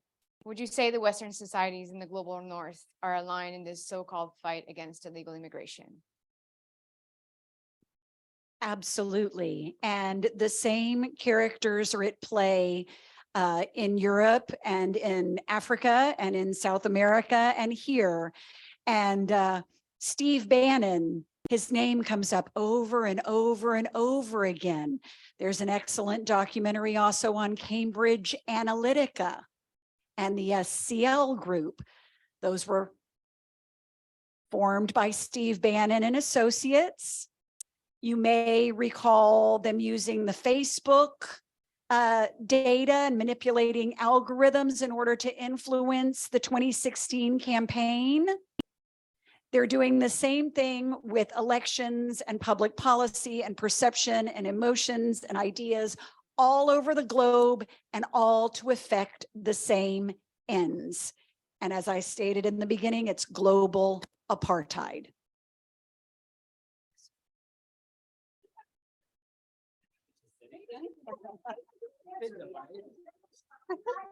You know, I think in terms of academia, I love that we are reaching out to these home countries to find out what's happening. What are the crises that are forcing people to leave.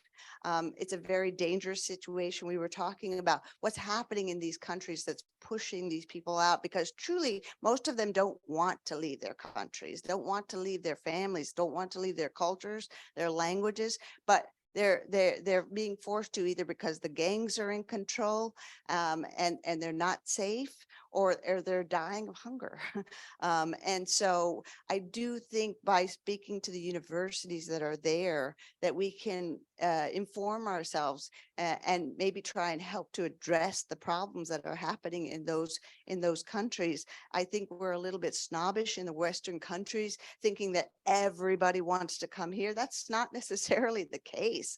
And the majority of refugees actually stay in the more impoverished countries. And in terms of whether I do think we as a country, United States, still somewhat serve as a beacon. And when we treat people inhumanely, we give a message to the rest of the world, and especially the Western countries, that it's okay to do this to people. And in that respect, that in and of itself is a crime. I'm happy. As I said, I'm very delighted to just be sitting here and to have these wonderful answers to questions. I do think the question about the corollaries between British immigration policy currently and US immigration policy are vital, because, right, it's these policies don't exist on one specific border, right? It's a global phenomenon of increased immigration criminalization, right? And part of the Prime Minister's quote, Sunak's quote, is evidences the sort of progressive collapse of protected refugee and asylum seeker statuses into this language of illegality and criminalization that Azalea highlighted, right? Where coming to a country illegally all of a sudden is terminology that we can use to describe what is a protected international right to seek asylum and to be granted asylum and protection, where that right still under international law requires presence on the territory of whatever country you're claiming asylum in, right? So the very notion of illegal arrival doesn't entirely make sense in the context of asylum claims, right? So we continue to see that sort of collapse of the sort of discourse surrounding immigration, but especially refugee and asylum seekers, into this language of illegality and criminalization, right? Where that's just strictly in tension with the continued law, international law, right? We'll take one more question from the Zoom room. If something is illegal, it requires policing. So we only have the rise of fascism and the police state in America and around the world if we continue to criminalize all of this. They go hand in hand, and the police state always serves the state. Then the next question is, the border wall directly impacts this area's biological diversity, and in some cases prevents migratory species from being able to go through their routes, drastically reducing some populations now and predictably in the future. How can we advocate from this position? This one topic is rarely addressed as other issues take precedence, but this is also something that must be considered. How do we make this matter without reducing the urgency and importance of the human aspect of the issue?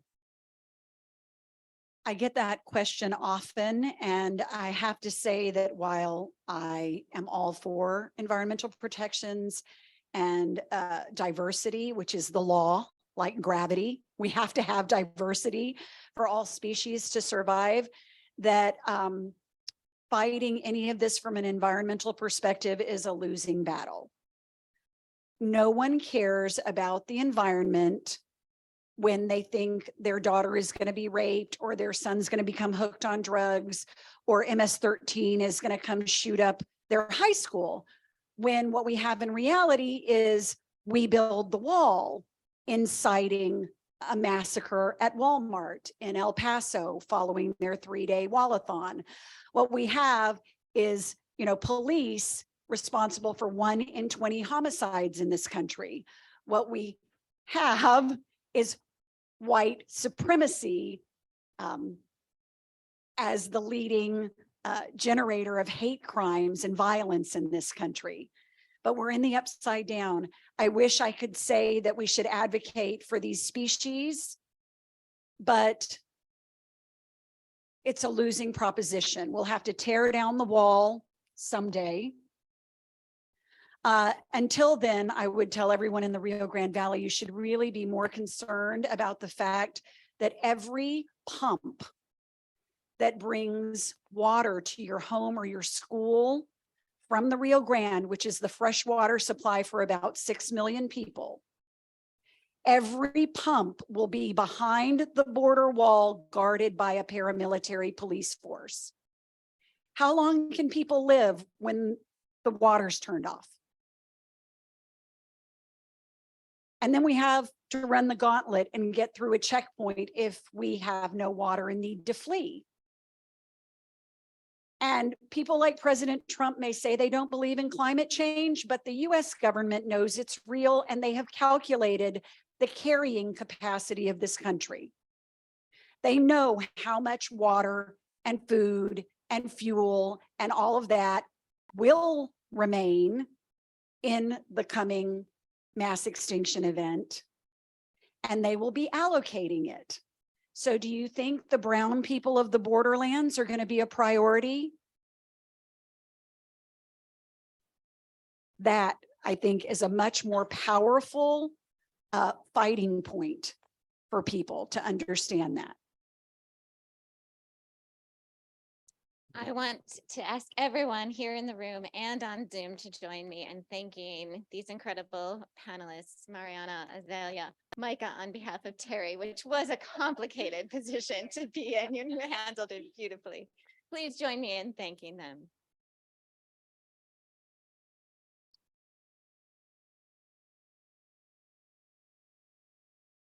We're going to take a break for lunch and begin again. For Zoomers, we'll begin the program again in 10, 15 minutes.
Good afternoon.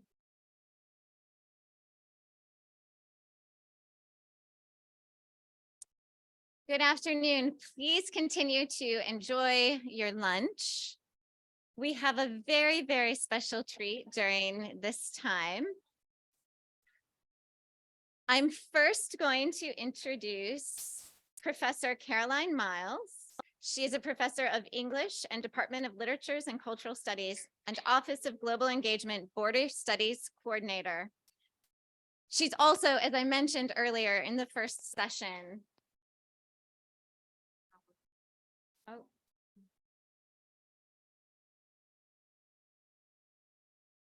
testing. Sorry.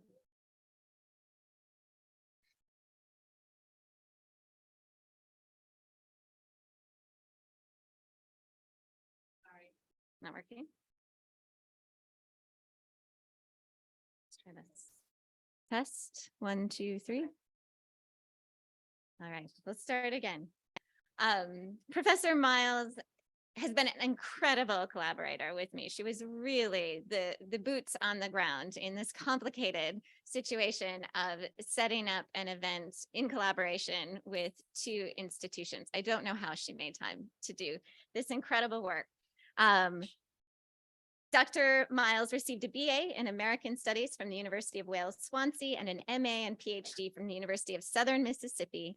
She has published numerous articles on issues of gender and economics in the South, on William Faulkner, and her new work examines the economic implications of regionalism and geographical borders. Dr. Miles teaches courses on writing, American literature, Latin American literature, Southern literature, and women's literature, and she is a recipient of the Regents Teaching Excellence Award. Dr. Miles also works with OGE on topics related to border studies. She's going to moderate our conversation today with our distinguished guest, Sister Norma Pimentel.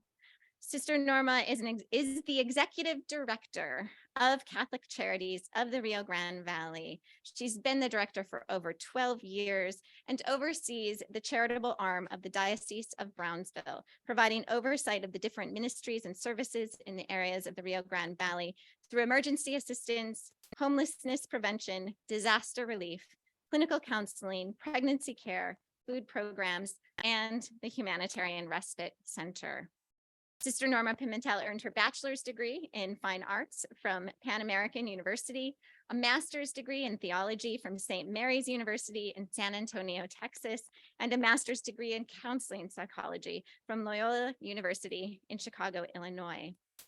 In recognition for her work on the US-Mexico border, in which Sister Norma oversaw the provision of a safe space for migrants to rest and regain strength, in 2015, Sister Norma received the Martin Luther King Jr. Keep the Dream Alive Award from Catholic Charities USA and awards from the University of Texas Pan American, the Texas Medical Association, and a nomination for Texan of the Year.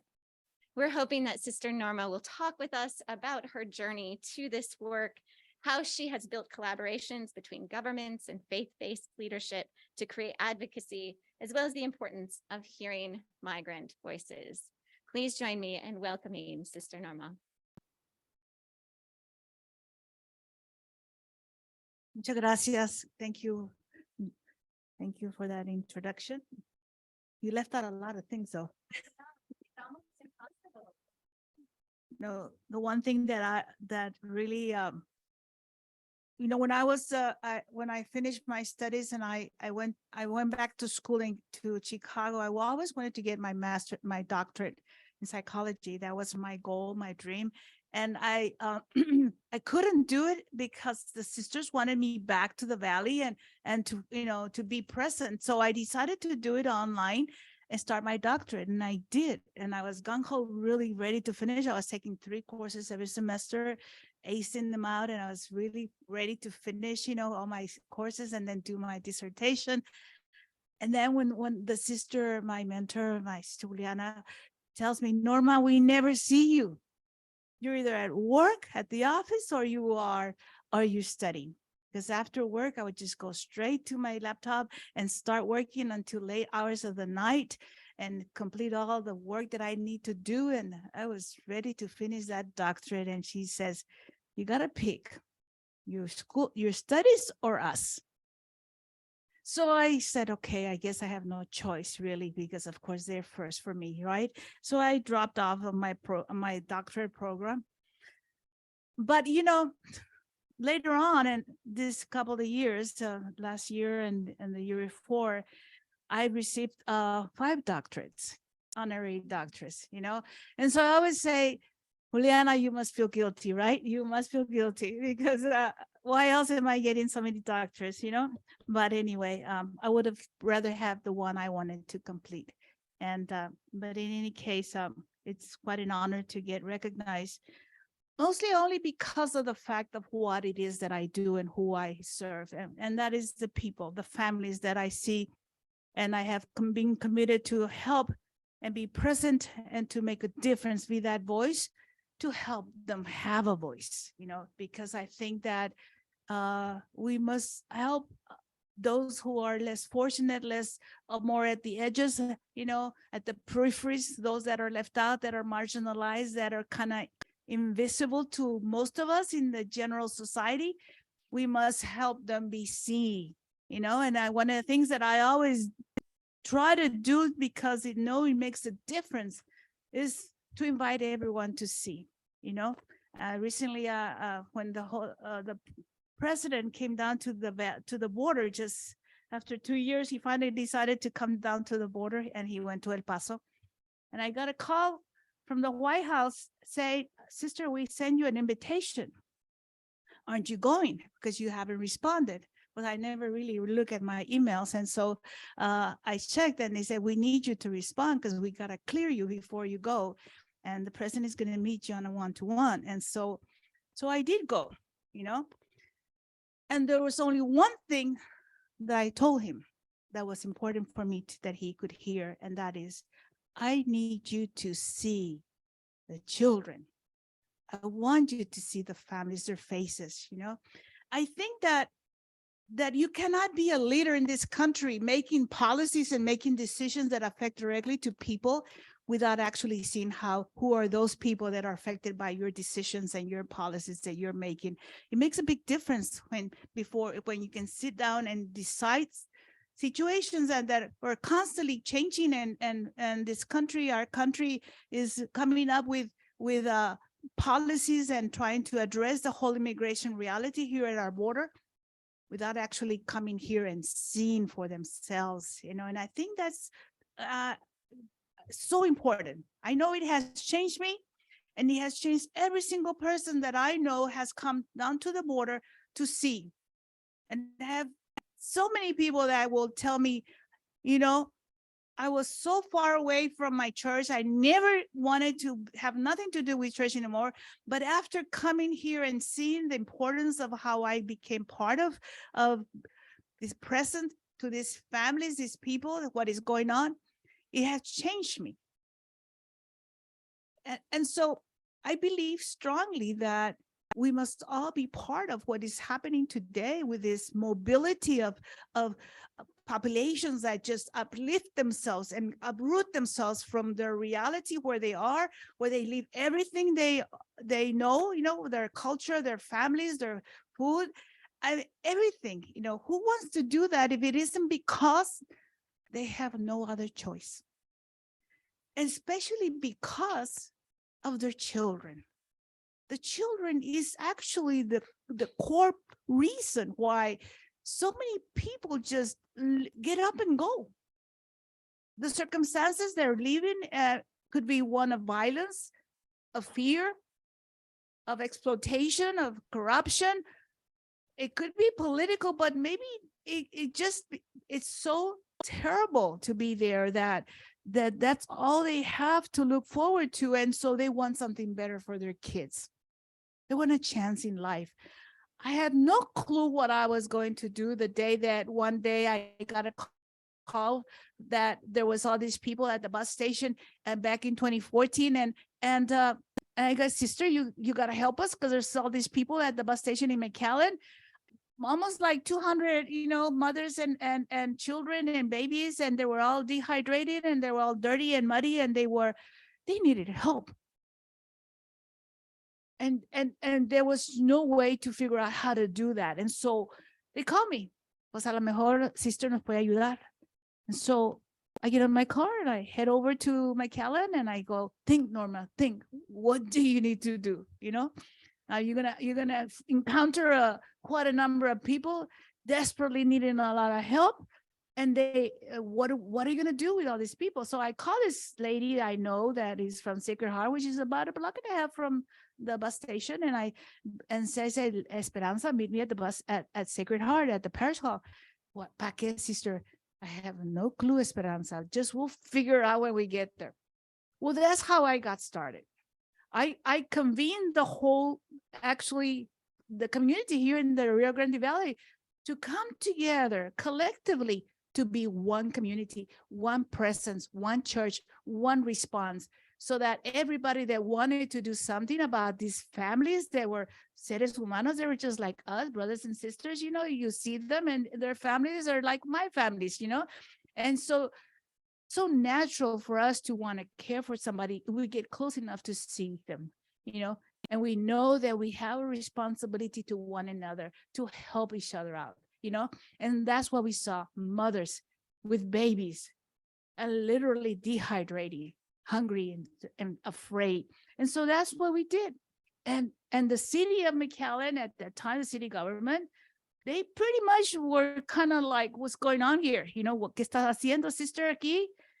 And I said, restoring human dignity. That's what we're doing. Look at that. Look at these people. Families from the community are coming here with their kids, helping other kids, giving them clothing, getting them cleaned up as much as they can, feeding them, giving them Pampers, milk, whatever. That's what a humanitarian response, it just happened. And because of that, as we move forward, we did not just receive those first 200, but since that day, we've received way over 300,000, more than that. We've started counting. Why? Because of the situation of how we in this country have a very poor immigration policy. We don't have clarity as to what it is that how do we process somebody who's fleeing and coming into this country and asking for protection, for safety. We send wrong signals, with all this political kind of back and forth. It takes over the importance of resolving what really is the needs and the solutions to address why people have to move from their countries, and how can we address that so that they don't have to move unless they really want to. I say if they want to come to Disneyland, they should, but not because they're forced to leave. They must be able to have a choice that they can stay home if they want to stay home. And they can come into this country if they follow certain protocols and for processes that are lined up for them to enter this country safely, correctly. And that's what I've always tried to make sure that people that I can speak, whether it's in the US government, the White House, or whoever it says, let's establish policies that actually respond humanely, really address the needs of what this country needs, but don't overlook the fact that they're human beings, they're people, son seres humanos, nomás tienes que verlos de cerquita y te das cuenta that they're like us. They're no different. They're not invaders. They're not criminals. They're families in search of a chance in life. I remember this family, many families come and volunteer to the center. There was this father that came with his little boy to volunteer at the respite center. And he tells me, he shares with me the experience of his little son. He said, sister, after we came to volunteer, my son shared with me, because I was helping this mother who was crossing the river with her little girl, and the current of the river was very deceiving and dangerous, and was dragging them off,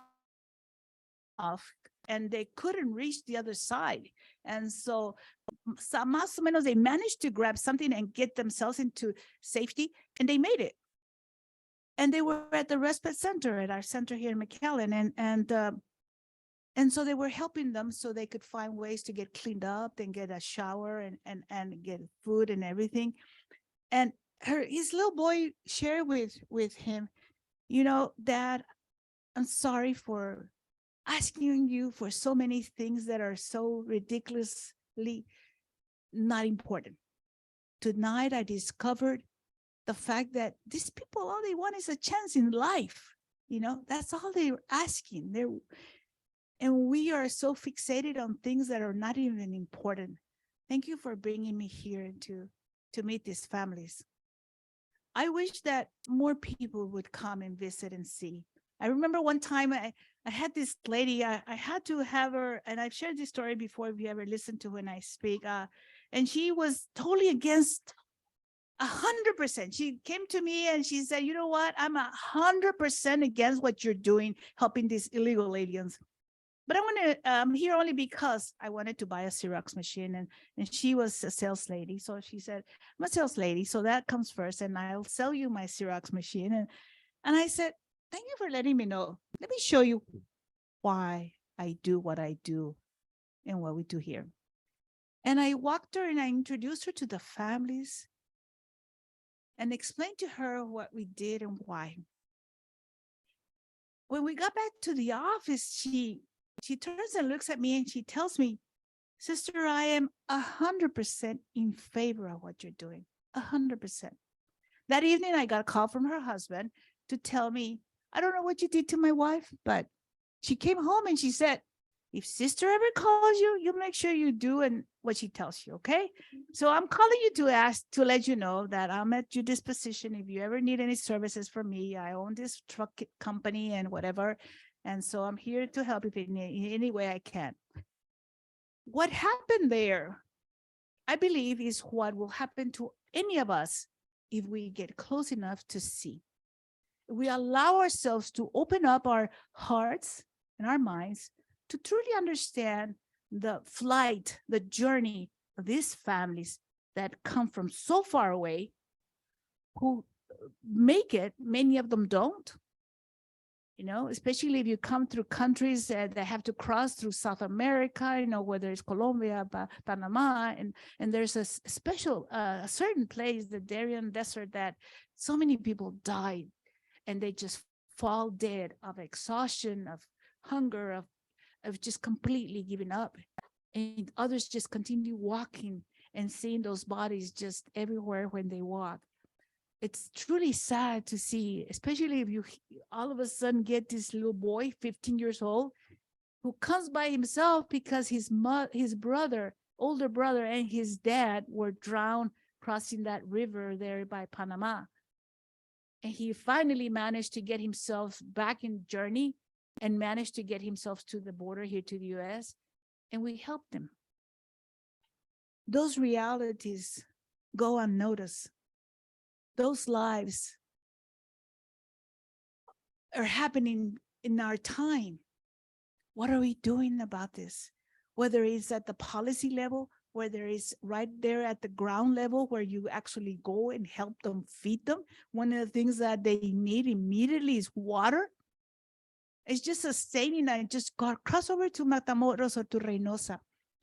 The shelters there are like, in one of them 3,000 and another one maybe 2,000. And many out in the streets are living in a camp ship tent city by the river. These people need to eat, to drink water, just water itself. It's like I collect money from people that support those efforts, and I take and I say, okay, I got money for this week or this month, so you can have it for all of these people. Just water, something that many of us take for granted, at any moment, any time, we can just grab a bottle of water and we have it. And sometimes we can distribute a bottle of water, says you can only have one a day for whatever you need water for. And you count the ways we use water in so many ways. And they have to learn how to limit themselves to just think, this is so important to us. And then, of course, there's so many other things, right? Besides water that we need, like food and medical attention. And so that's a reality that we face since I started. Then it just grew and grew, the need and the response and the number of people who actually stepped up to help. I don't do this alone. It's a community effort. It's a collective effort of all of us who believe that we have a responsibility to humanity. I don't do this because they're immigrants. I do it because they're people. They're human beings. And any person that is pushed aside, that is overseen, we have a responsibility to make sure that they are part of who we are. Today, right now, the situation at the border, with the different policies, this administration, well, I was very hopeful that it would present itself to make more changes than what they actually have done. Unfortunately, like all administrations, they're very centered in the politics of making sure they stay in office, and so there's not very much that they'll do because they will limit themselves to anything that they can do without risking that possibility of what's going to happen if I do something that could jeopardize the elections that are coming up. And so one of the things that we are seeing right now, and that was different from before, most recently, the Customs and Border Patrol has implemented what they call CBP-1. Hola, Pastor. CBP-1 is an app that I like, mostly because it really gives everybody, supposed to give everybody a chance to make an appointment. If you want to enter the United States, you do it legally, correct, safely, orderly, and just go into the app. It sounds pretty simple and so straight over, and you just open the app and fill out, and I want an appointment, what appointments are available, and just click on that appointment and give them your information, and you got it, right? Well, it's not that simple.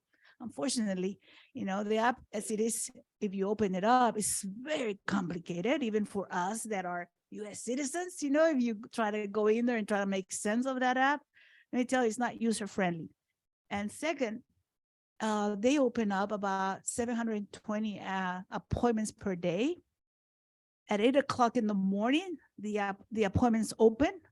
By 8 o'clock, even before the clock strikes 8:01, in 10 seconds, all the appointments are taken, maybe less.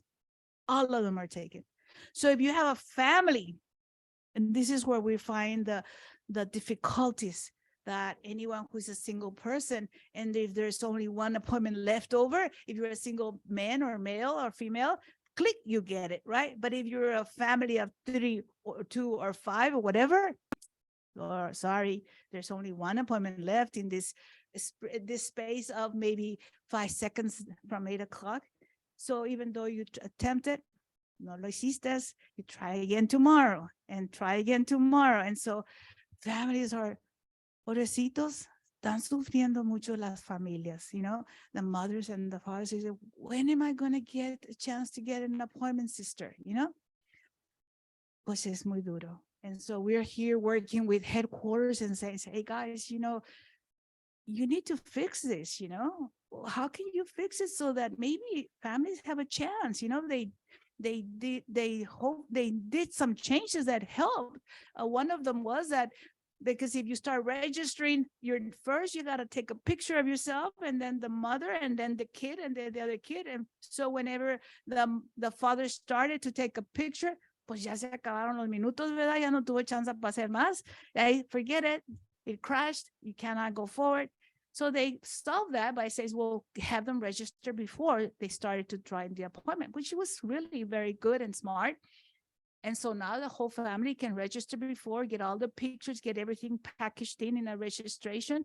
And then the next day, attempt to get that application, that appointment.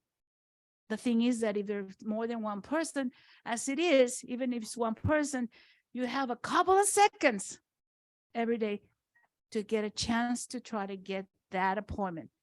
And so if you have several members in your family, your chances are minimized because there may not be that many appointments. Eso, no, ya se acabaron, no hay para tantos, ustedes son un poquito más de uno, so you didn't make it. So that's the reality we're facing right now at the present time. The nice thing is that it encourages people to enter the United States legally, safely, orderly, instead of risking their lives to go through the river where they get exploited by cartels and traffickers. They rather just go in and wait for the appointment. It's wonderful. I think that is a great way to do it. But definitely we have a long way before it's fair for everybody, that they really work on all these different difficulties that is causing the frustrations that is causing to so many of them that are interested in wanting to be able to enter the United States, and that becomes almost impossible. But there's a slight chance that they might get it, but that's where we are as far as entering to the country legally and safely. And then the policies that the country is trying to implement most recently, they're policies that are making it harder and difficult for anyone who is searching for asylum to actually be able to do it. You know, we were hopeful that this administration would be more open, and yet it seems like they are following the same pattern and the same policies that the previous administration had considered.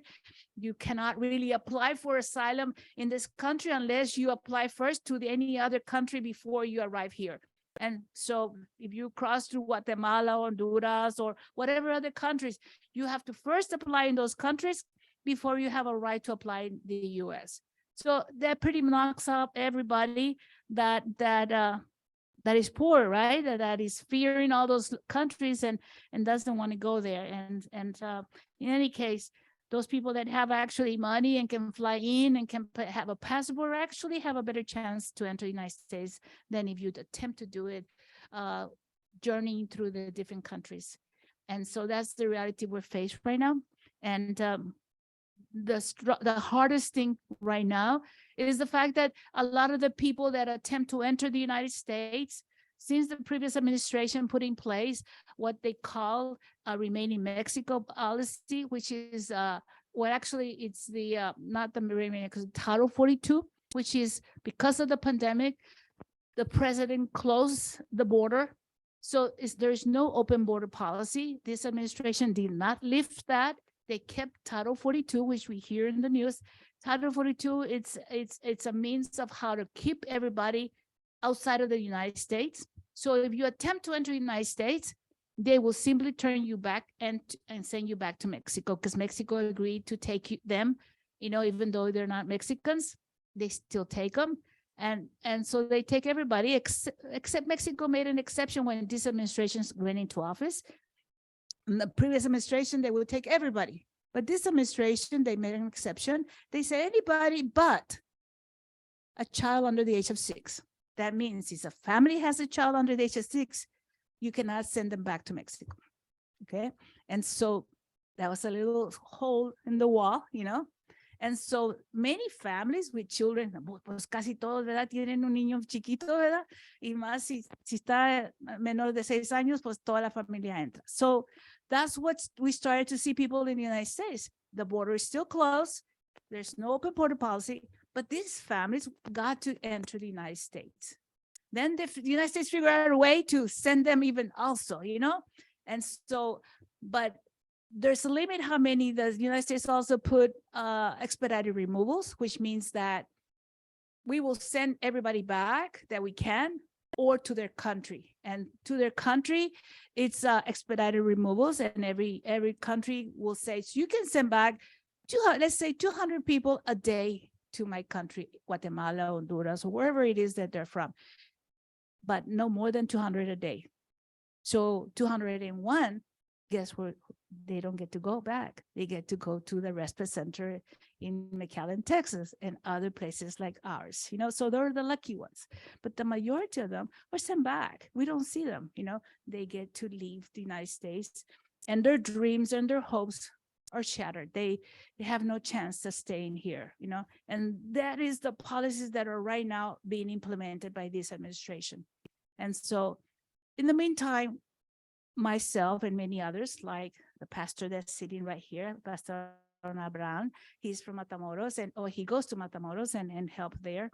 We do our best to care for the families in the other side, in Mexico, right there in Matamoros, where we're hearing all this terrible news, for those people that were taken, and in Reynosa, where people are truly suffering tremendously. And they're suffering because of our US policies, because we are not taking in consideration the fact that they're people, and that we have to figure out we're the most powerful nation in the world. Honestly, the most powerful nation in the world, and yet we rely on a third world country to figure out all these people to take care of them. I think we can do better than that. I think we can figure out how to resolve what's happening and find solutions to help the structures that are not functioning and working, and at the same time protect the families and the children and provide them with the care, the dignity that every person deserves. Thank you. I open it up for questions.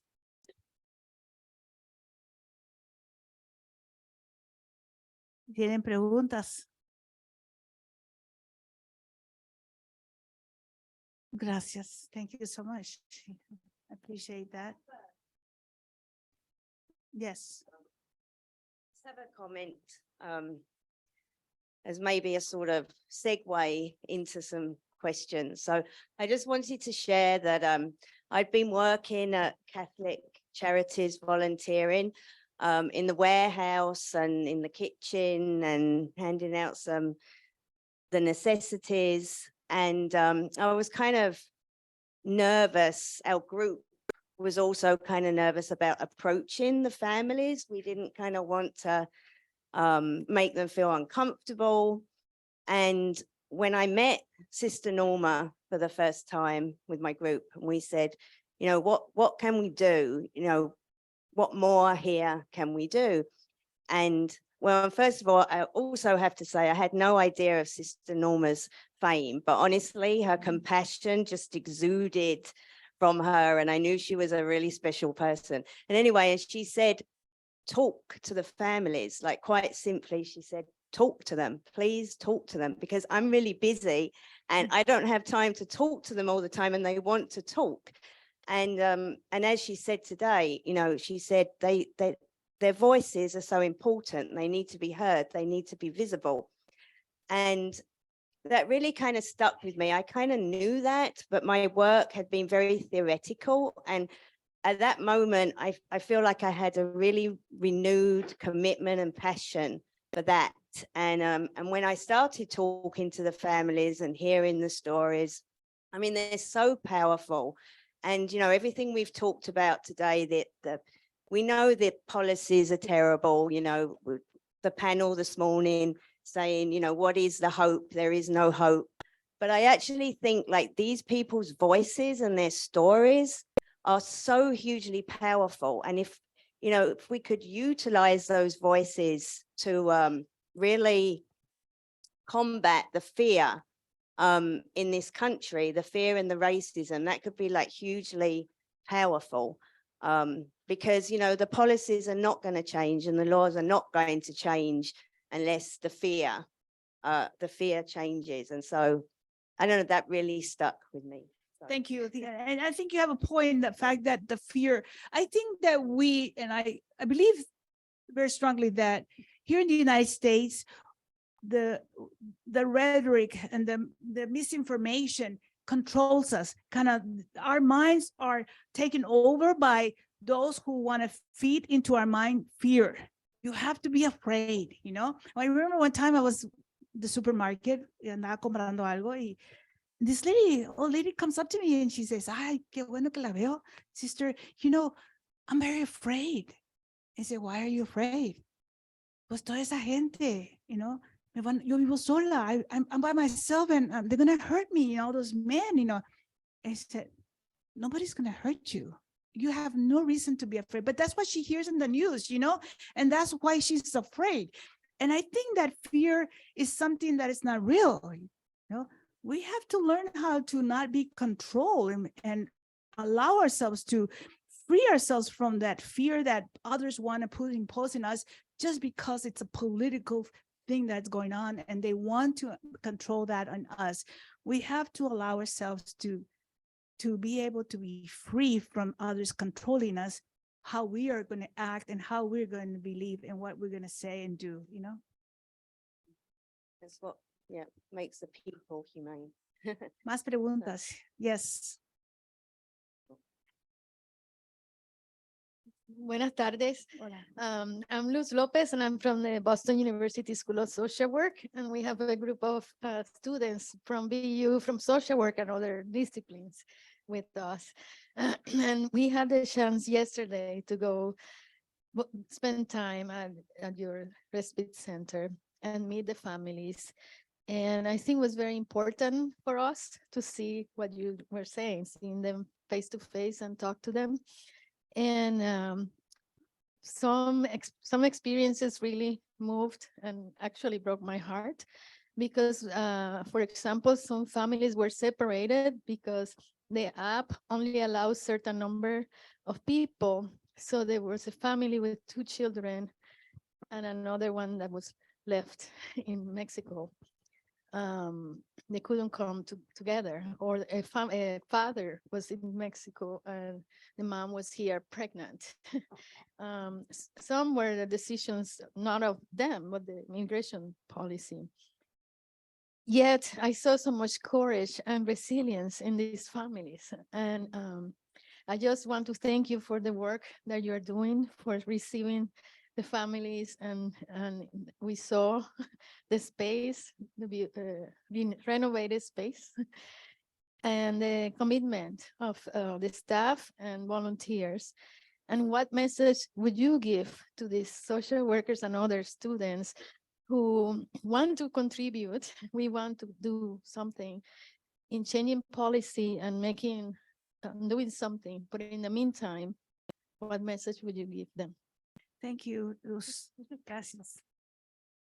You know, I think that you as our leaders of today and tomorrow, you must not be afraid to stand up and do, you know, don't hold yourself back, move forward and do as much as you can to be a voice, to speak up, to go to your elected officials, to share what you experienced, what you saw, what it meant to you, why, who they are. I think that sometimes they can come down, but we can take them, to others that need to hear and understand and see. And one of the ways is to be able to share that with others is so important. Yeah, I think that helping America not be afraid, helping America get out of this bubble, this protected bubble that only certain people, some are able to be part of. Our world is meant to be one. You know, we have to not exclude anyone out of who we are, and trust that the more we allow others to be part of who we are, there's greater richness of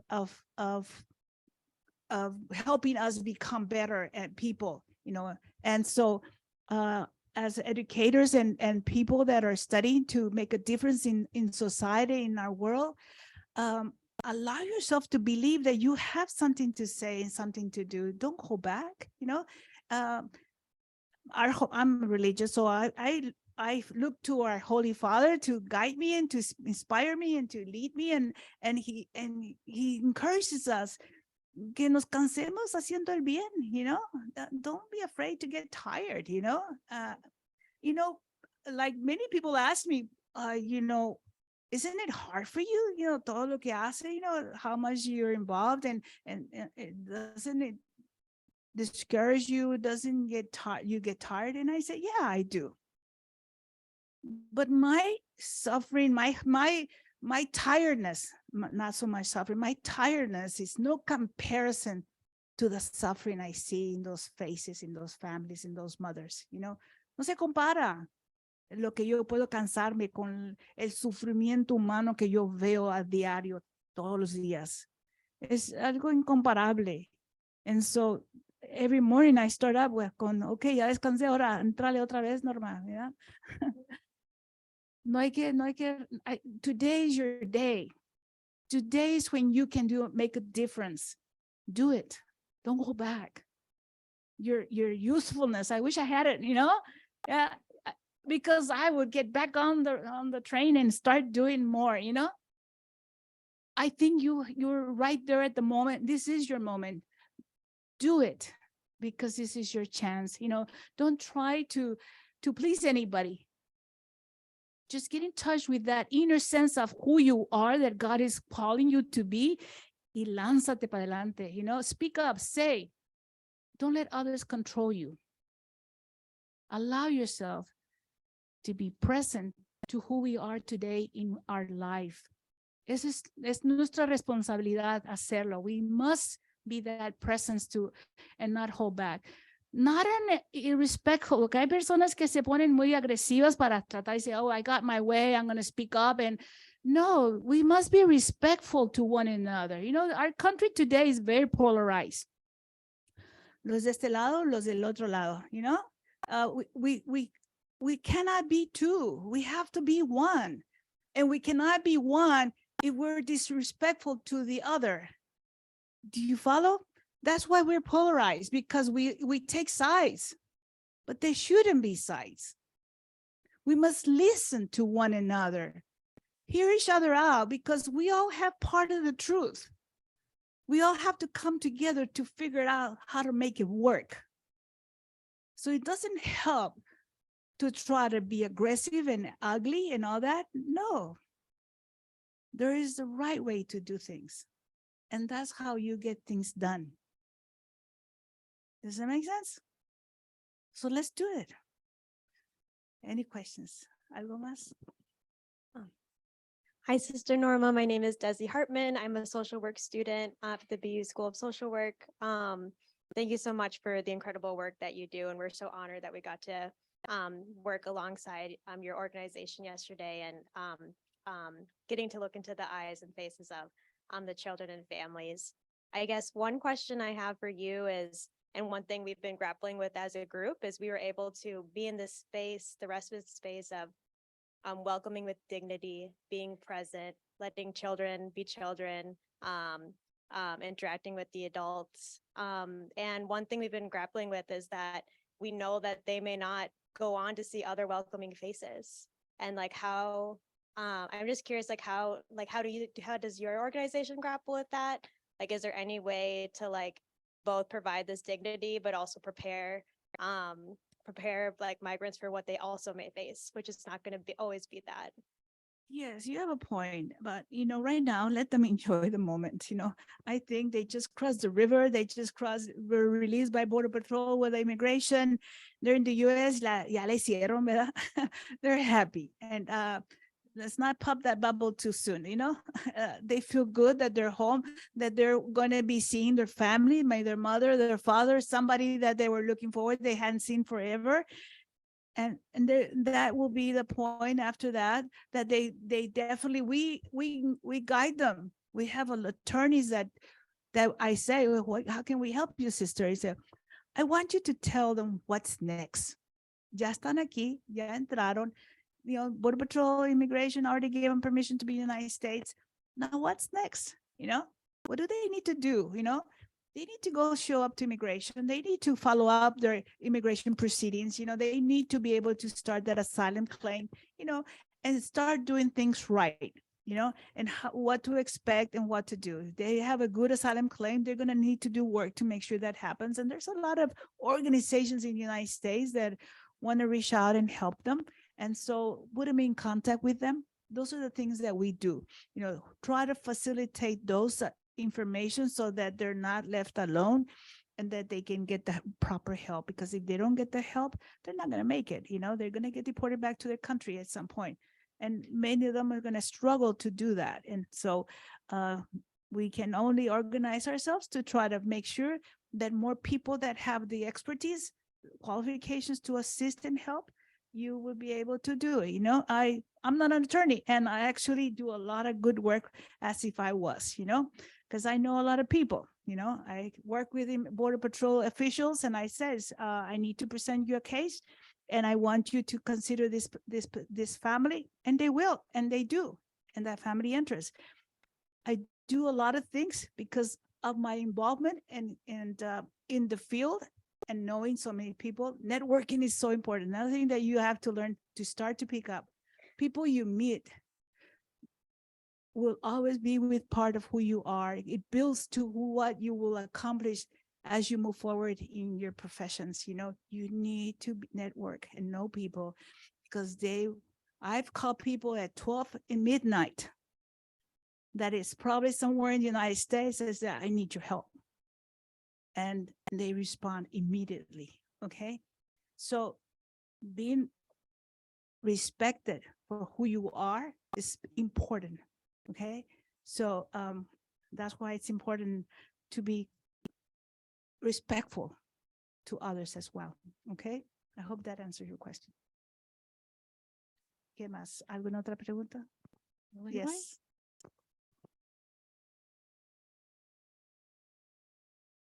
Hi, Sister Norma. I'm Maria. I'm also one of the undergraduate students from Boston University, and I'm very glad to be here and listen to you. I wanted to follow up on something that you mentioned, how if you were in our position, you would continue to work very hard towards that goal with the opportunities that we have as students as well. And I was just wondering that what do you think that is the area that needs more follow-up in this large issue? For example, is it important to get involved in the way that social workers mostly do and on the arena and help with the problem in that way by being there, or academically? So what do you think would be an important step? Thank you for your question. I think all areas are important. I think that, I mean, wherever you feel more strong to, you should do, because that's where you will have the passion. Okay. So but all areas are important, whether it's policy, whether it's social work. At Respite Center, we do a lot of social work. You know, you have to be able to help the families move from point A to point B, you know, and understand the realities and work with them. Every family, every individual person is different. And the social worker is mindful of that person and try to navigate with the person to help the person do for themselves better, right? That's what social worker is somebody who can assist in that movement and in moving forward to a better space where they are right now, you know. And so that's very important. Those skills, that knowledge is very helpful to have. I have that background. I have psychology. I have psychology, all theology, all of that helps me to be who Norma is today, me, you know, and I can better be present to you because of all that knowledge and all those that has formed me and helps me to be better at present to the person I have before me, you know. And the families, that's what they need, somebody with an openness to be present. And that's what I tell a lot of our people that come to volunteer and staff is be present, no más presente, you know, don't try to fix them, okay? Nobody needs fixing. They need present, tú que estés presente, you know? And then in that presence, you will know how to accompany that person in the direction that person may need. And you might find yourself discovering that you might have so many skills and so many things that you can do just by who you are. And so, and maybe the only thing that you might be able to do is cry, and that's okay too. You know, I remember when I was right at the beginning, and I share this a lot, and because it's what grabbed me and really grounded me, was when I saw the children in detention crying, and all little ones, chiquitos, their little faces full of tears, telling me, "Sácame de aquí." You know, I can't forget that. I cannot unlive that moment. And all I could do was cry with them. So to answer your question is that get in touch with yourself so you know what areas you feel you can do and do it well. Mm-hmm. Thank you very much. You're welcome.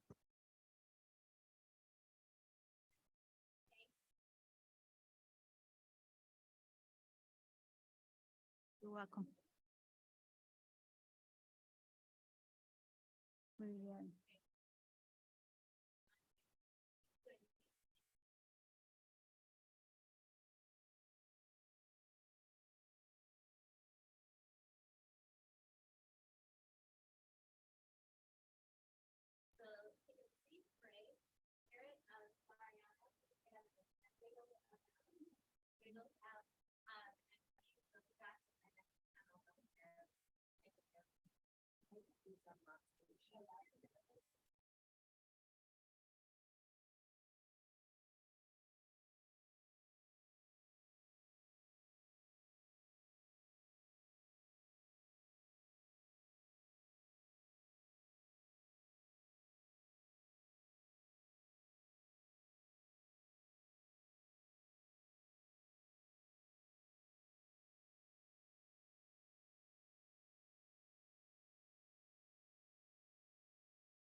Thank you.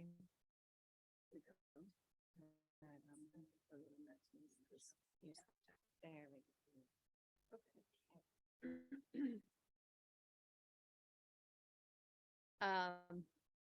I'm Andrea Rudnick from Team Brownsville. I'm one of the co-founders of Team Brownsville, and I'm also work in partnership with the other people that are talking today. I'm really glad that Pastor Abraham gave us all a history of what's been happening in Matamoros, and so I can kind of pick it up from where we are right now. In fact, I'm going to pick it up just from yesterday. Where am I? Like, okay. All right. This has probably way too much on there, so I won't. Yeah. So Team Brownsville basically started with metering and with family separation. That's really what brought us together. We were a grassroots organization that came about in the summer of 2018. And we noticed that there were people sitting on the bridges. And as you may know, in the Rio Grande Valley, it's blistering hot in July. And so to see families with young children sitting on the bridges on concrete with not any shelter, not any water, not any food readily available, that was really what brought us all to the table and said, we have to do something. Very grassroots, really didn't know what we were doing. We weren't Team Brownsville back then. We were just kind of a bunch of teachers and then other people that came in and joined us, just trying to figure out how to meet the needs. And so we started on the bridges, but we also started in our bus station because there were asylum seekers that had been released from the Port Isabel Detention Center, which is not that far from here. They were released to travel on to their families, but sometimes they were released without any resources. Maybe they had a ticket, but they didn't have additional funds. So there were asylum seekers that were sleeping on the sidewalk around the Brownsville bus station, again, without any resources. And what we found out is that this had been going on for quite a long time and we just didn't know about it and no one else was talking about it. So we slowly developed 2 missions at the same time, just trying to meet the needs. We started getting tote bags and water and toiletries and all those things for the people in the bus station. And we started carrying the same kind of things across the bridge. Well, as time went by, the Mexican government actually did not like the attention that both the people were bringing and the volunteers were bringing to their community. Also, reporters were coming and taking pictures. And so the people were all moved off of the bridge. And initially they were moved off the bridge into an area that was a gravel-filled edge of the bridge. Which if you can imagine sitting in hot gravel, that's what the people were doing. And so we brought tarps and we tried to attach them to the fence, and we brought more water and we brought yoga mats to try to put down on the gravel so that at least they could sit on something. Anything that we could think of to try to improve the situation. It was just kind of little things and little things and little things. Well, the asylum seekers came in on that bridge, which is called the B&M Bridge. And they also came in on the other bridge, which is called the Gateway Bridge. So we began serving people on both bridges. First with the tote bags, and then gradually actually bringing meals. And we had a young man that's still around. He's in Reynosa right now, and his name is Tucker, Brendan Tucker. he came in initially protesting on one of the lawns of Casa Presidente, which was called a tender age nursery, and it still exists in that capacity, still has very young children there. He came to protest that. And he didn't really know what he was going to do, but soon he found this gaggly group of volunteers that were doing things on the bridges and at the bus station, and he joined us. And he said, I know how to cook. So we started collecting funds. We got a little apartment very close to the bus station, and Tucker started cooking. And we started cooking with Tucker. And Tucker stayed around for a couple of months. And then he found out that there was a worsening crisis in Tijuana. So he took off. And so we kind of had to make do for a little while and figure out what we were going to do next. And so that's when we kind of evolved to the next step of Team Brownsville, which was forming teams of volunteers that would cook every night and take dinner across the bridge. And my good friend and volunteer, Kathy Harrington, was one of those people that started off taking meals across the bridge, organizing people to cook meals first for 50, 60, 70. And then when it came time for MPP to start, we had actually up to 1,000 people there that we were still trying to cook for. So lots of groups came in. They cooked, they figured out how to make a meal for 1,000 people. So the asylum seekers got all kinds of meals that were brought. Everything that you can think of, because people came from all parts of the country, and we did not tell them what to cook. They decided what they were going to cook, and they made it. We got to use the commercial kitchen of Good Neighbor Settlement House, as well as people's own homes if they wanted to do that. So we cooked and we cooked and we crossed, we brought supplies, and we worked at the bus station. And then MPP hit. We had a bottleneck then on the bridge, because the people that we were serving and that were crossing now were coming back to us. And so the numbers just grew and grew and grew until, as Pastor Abraham said, the Matamoros government said, okay, we don't want these people in the plaza anymore. We're going to form an encampment. We're going to make an encampment up in the river levees. So we had to listen to the officials of Matamoros. We were strangers. We were not Mexican citizens, so we didn't have any rights to be able to say, this is what we're going to do. We had to listen to them. So a whole new project, and we called it Dignity Village. And Sister Norma, who I don't know if she's here anymore, but she was our head, our voice. Now, I'm not saying that she did all the work, but because she is bilingual and bicultural, she was able to step back and forth between officials in the United States, officials in Mexico. And so it was very good to have a person like Sister Norma that could speak to Mexican officials if that was needed, could speak to CBP if that was needed. And so we had weekly meetings with Sister Norma and others that were part of our effort, which were several NGOs, to talk about what we were going to do and how we were going to serve the needs of this growing community. And it did grow. It grew up to 2,000, 3,000 people. We also got World Central Kitchen to come in January of 2020.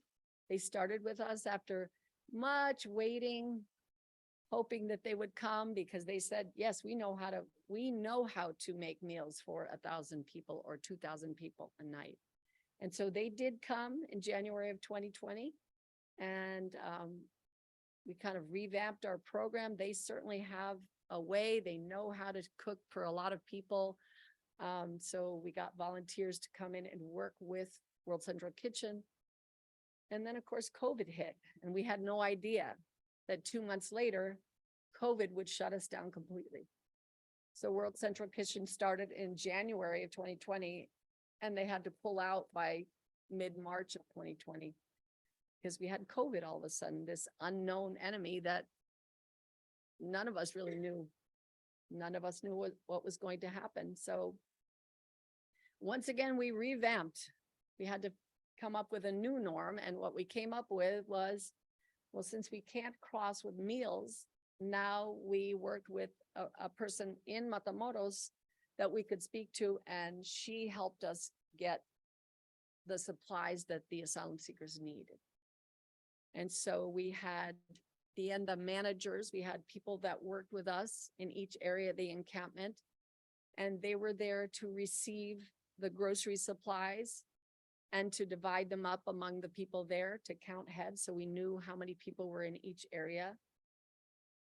And so all during this COVID crisis, we just continued to supply the goods. We continued to talk to people both on the phone, both with messages, and the things that she couldn't get, our supplier couldn't get in Matamoros, we crossed the bridge with. And Kathy has a vehicle that she calls Olive, which is a very sturdy vehicle. And Kathy was one of the crossers, the people that had workhorse vehicles that just crossed and crossed and crossed into Matamoros with supplies. And so we would load up her vehicle with all the supplies that were asked for but not purchased at Sam's in Matamoros.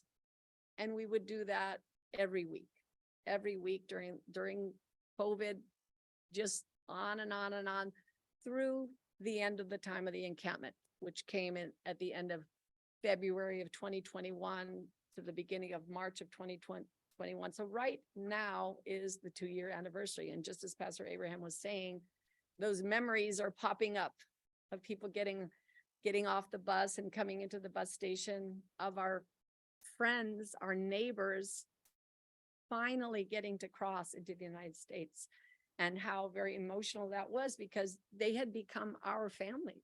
We were going there constantly. We knew them. We knew their faces. We knew their families. We knew them. And finally, they got to come into the United States. And that was a wonderful time, which the whole encampment was emptied in a little bit more than a week. And then we started to get people that were also under MPP, but were not part of the encampment. And so that continued on for quite a long time. Because all the people that were waiting in Mexico that had been returned still had an opportunity to come back under the MPP and enter the United States. So bringing it back to the present day, yesterday, I received probably 5 calls from ABC, NBC, CBS, and they wanted to know what we were going to do because of what had happened in Matamoros. They wanted to know if we knew what had happened. And of course, we knew via the media, but we didn't actually know the people that were involved. But what they really wanted to know was, were we going to stop doing the work? And we assured them that we were not going to stop doing the work, that this was our mission, that even when things happen, even when crises happen, the people are still waiting. The people are still there, and they are the ones that are suffering. We can go home to our nice homes in Brownsville or wherever we may live, and we can relax, sit down, be in air conditioning, but they can't. And so to think that because of an event that happens, that we're just going to stop going, I mean, that's really impossible for us. We are going to find a way to go back. We are going to find a way to serve people. And my guess is that we probably will be back this week along with Pastor Abraham, because he's one of our most faithful people that go with us, both because he knows the ins and outs of Matamoros, and also just because he is known in the camp, because he goes so very often. So when you're bringing goods, when you're bringing clothing, food, people get very excited and they line up, and sometimes they push and shove. And so you have to bring order to that in order to pass out goods fairly. And so Pastor Abraham has a whole roll of tickets in his car. And we go tent to tent and give the tickets out so that that way people can get into the line and show that they have a ticket. And we try to bring a little bit of order to what looks like chaos. And then we go out to another little encampment that's down on the street level where we find a little Haitian community where there's maybe 30 or 40 tents, and we go there. We do the same thing. And then we went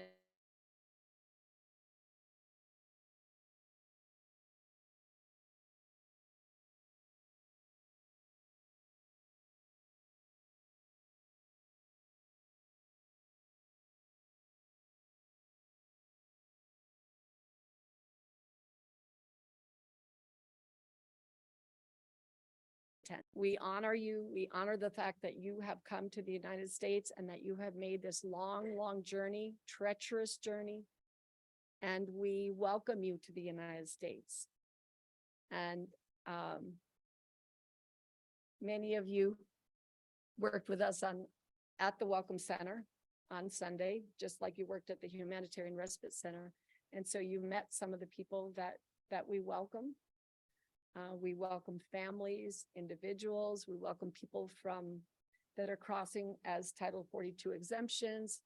We welcome people that are coming out of Port Isabel Detention Center or El Valle Detention Center. We welcome people that are coming from McAllen, from Ursula, that have crossed between the ports of entry. We don't discriminate based on how you got to the United States. We give the welcome to everyone. And when people want to talk, when people want to tell us their stories, we're open to that. We don't pry, but we also want to be present. And I heard Sister Norma say that presence is very important. And I certainly saw some of you at our Welcome Center being present in the moment to some of the families, some of the children that came in, some of the individuals. And so you've experienced it. So let's see if I can get this.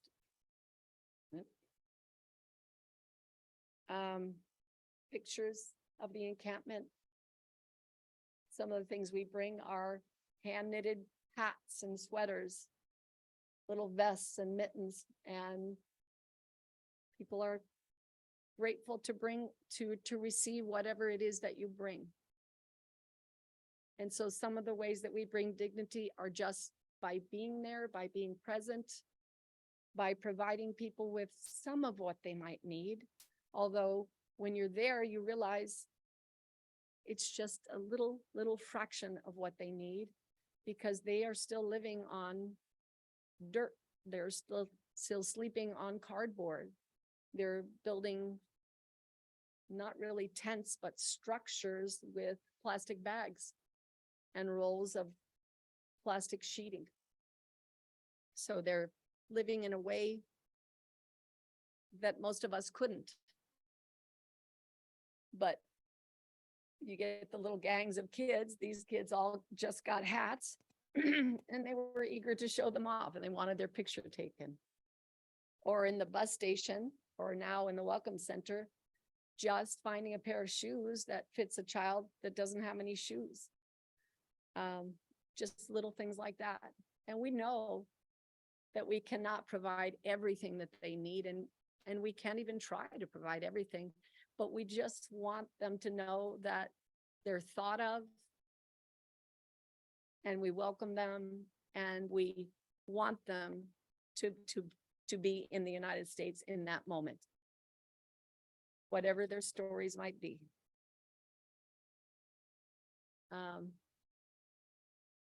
So one thing that I'm often asked is, what can I do? And I always say that look first in your community, because we're just an entrance point here in Brownsville. This is just where the people enter the United States, and then they go all over the country. And so wherever you are, you're going to find people, refugees, asylum seekers, trying to integrate themselves into your community.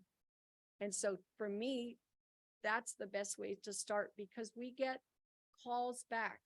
We get people that call us, and usually when they call us, it's not because of good things. Usually it's because they're having difficulty where they are. Maybe they don't have housing. Maybe they can't find a job. They don't know what to do. So there are many, many people out there that do need assistance. And I feel like a group like this, you know, you're a starting point. And when you get to be social workers, you may work in your own community or wherever you are as social workers, people that can try to assist people that are integrating themselves into a community anywhere. Elevating the voices of those who come seeking refuge. That's so important. We need to hear from them. What made them come? Why did they have to leave their countries? Many people don't know. And sometimes really negative things are said about asylum seeking people when you don't actually know the story. And so it's really important to listen and to find out why they did come. And usually people are very eager to tell their stories. And finally, if you want to come and volunteer with Team Brownsville, if you want to come and volunteer with Catholic Charities, with the Humanitarian Respite Center, if you want to come and volunteer with Pastor Abraham, those are all opportunities that are out there, and we welcome people coming and working with us. I put some information there just that where you can find more information about Team Brownsville. And then of course, those of you that have been there already know. That picture there was taken actually at the bus station. And now our work is across the street from the bus station in the Welcome Center. But we still go to the bus station to make sure that everybody's covered. People have all come over that may need resources that they haven't received. And that's our story. We're here, we're going to be here. And as Pastor Abraham said, the work is not ending anytime soon. So we're going to persist for as long as we can. And we're going to encourage other people, both people here on the border, to work with whatever organization, you know, is close by. And then you that are out in other parts of the country, I mean, you're the receivers, you're the welcomers, and we got to work together. We're all in this together. Thank you very much.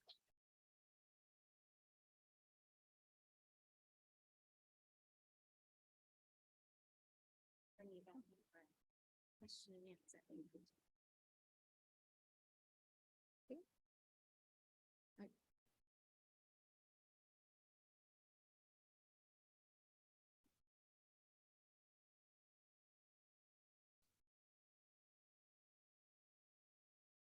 Fabiola? She was. Oh, there she is.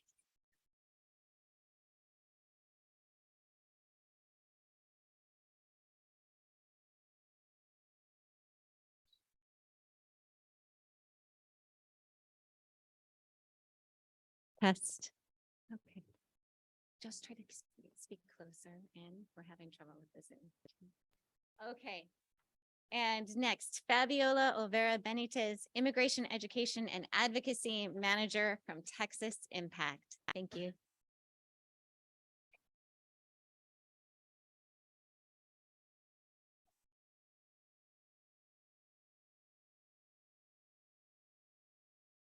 Thank you, everyone, for the invite to be here with you all today. And I'll start a little bit about my background and my story, just to give you an idea of the lens that I'm coming from, because it kind of will help you a little bit understand. So I was born in Mexico, and I came to the US with my mom when I was a toddler. So she made that choice, right? She wanted to provide a better life for me. And I grew up undocumented in Rhode Island. I didn't get a green card until I was about 20 years old. So I was a little bit older, and that's kind of what inspired me. My own immigration case is what inspired me to want to go to law school and become an immigration attorney. And so that's what I did.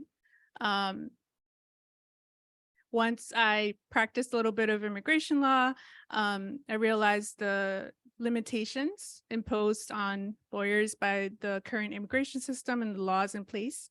And that kind of pushed me to want to advocate for changes in immigration law and the system itself. And that's why I'm here today. So I just wanted to kind of set that background because today we've talked a lot about why people are coming here, right? And that's true from, like Pastor Abraham said, we've been seeing that's been happening all the time. People come here. Migration is not anything new. What's new is the different tools and policies in place to use to keep people from seeking asylum. Again, seeking asylum is legal, right? And it's just the policies that are in place by different administrations now as tools to keep people out. And so what led me to Texas Impact was the advocacy aspect of it. I think a lot of work needs to be done in kind of hearing from narratives that will change public policy.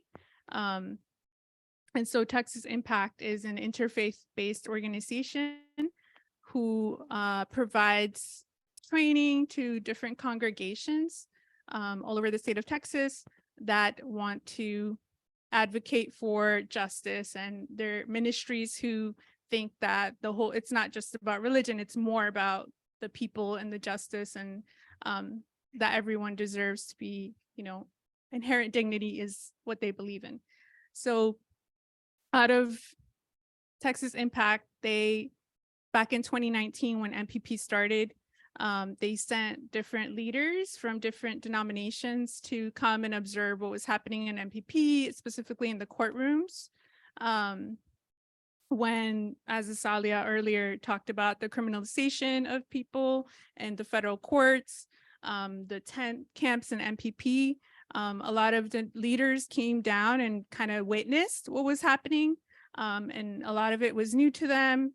And so them witnessing that and bringing it back to their own communities all over Texas, maybe some outside of Texas, was really impactful. And the narratives that they brought back and amplified the voices of what was happening in reality, and not just what was being shown on the media. They thought that it would be helpful to have a program in place where more people can come down and learn from the organizations on the ground doing the work here. And that's how Courts and Ports, the program that I managed down here, came to be about. And so after COVID, it kind of died down. And now I'm here kind of trying to revive the program. I am new to the Valley. I didn't grow up in the Valley. So being on a border community, it's new to me. And it's really, actually really inspiring to see how different community, whether it's Catholic Charities, Team Brownsville, Pastor Abraham, all the different organizations down here are stepping in when federal and state governments are not. And so I think that's really important and special about border communities, that they're doing the work. And I think their voices and the voices of migrants need to be amplified at our state and federal levels. And we need leaders that are gonna take that into consideration and, like someone mentioned earlier, not have fear and lead with those values in place for the needs that are needed, whether it's infrastructure, whether it's, they know the needs better than anyone else. And instead of kind of further providing more border militarization and funds for that, I think what's needed is different things that if the organizations on the ground are doing the work and stepping in and welcoming with dignity and humanity, imagine what could be possible if our local, state, and federal governments actually provided resources for those things that are needed. And so back to the program that I'm trying to lead here in Courts and Ports. So our aim is that people come down to the Valley and partner or volunteer at organizations so that they can get a firsthand knowledge of what's happening, hear from the stories of migrants directly. We'll go to immigration court and kind of see what's happening there, both detained and non-detained. Again, immigration laws are complex, and I think that's the gatekeeping of law is real and true. And so kind of breaking down those barriers for people to better understand, get a bigger picture of not just like what's happening on the ground, but also how the laws we put in place contribute to further dehumanization of people in court, right? People's journeys don't end once they're in the US. It kind of continues, and you all as social workers or future social workers will definitely see that. Immigration courts aren't like trauma friendly at all, right? People have to come again and explain their trauma all over again in front of judges, their opposing counsel, ICE attorneys, right? Their own attorneys. So it's very traumatic experience. And just thinking about, you know, people coming down and learning in courtrooms what's happening. And the hope is that they'll go back to their own communities and become those advocates to dispel the false narratives that we see a lot in the media, and kind of amplify the voices of migrants and the organizations down here that are doing the work. And hopefully it can be, you know, in their own group of friends. Have heard from people say, well, you know, I come from a group of friends that believes XYZ, but I don't think like that. I'm different. And I would like, you know, how better can I what kind of facts can I give them about these things? And so that's our hope with our program, that they'll go back, not just from Texas, but I think we've had groups in the past that are from other states like Chicago, Ohio, and like someone said, like Andrea said, kind of starting in their own communities as well, realizing that migrants don't just stay here, they are all over the US, and they're going to be part of their communities. So those are like our hopes, that people that come here and learn and witness will do the work and go back to their own communities, amplify the voices of the Valley and other border communities, and hopefully advocate for better policies. So that's mainly the work that I'm here to do. And yeah, one last thing. You all are now here, and the people coming from Boston, right? So you all know now, we've heard from many people today on all of these panels, and you can't go back home and not do anything about it or not talk about the narratives and things you've seen here, right? We all have that in our responsibility because we all have been here and seen the realities of it. So now it's on us. Like, I'm turning it back on you all to continue doing the work. This is like the start. I know you all are in school and that's super exciting, but the work continues. It's not just like you graduate and you're done, right? It's always going to be continuing. So yeah, kind of flipping that switch on you all. Thank you.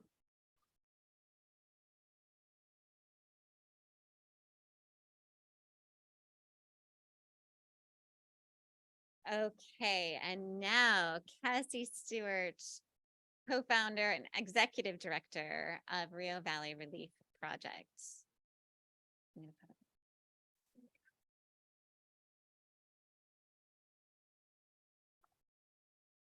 Thank you. Thank you. I am so honored to be here today, mainly because my heroes are in this room. So it's very surreal for me to speak after them. It's just an honor to be here. I am the founder and executive director of Rio Valley Relief Project. We formed in 2019 after seeing a growing need to support Texas foundations on the border.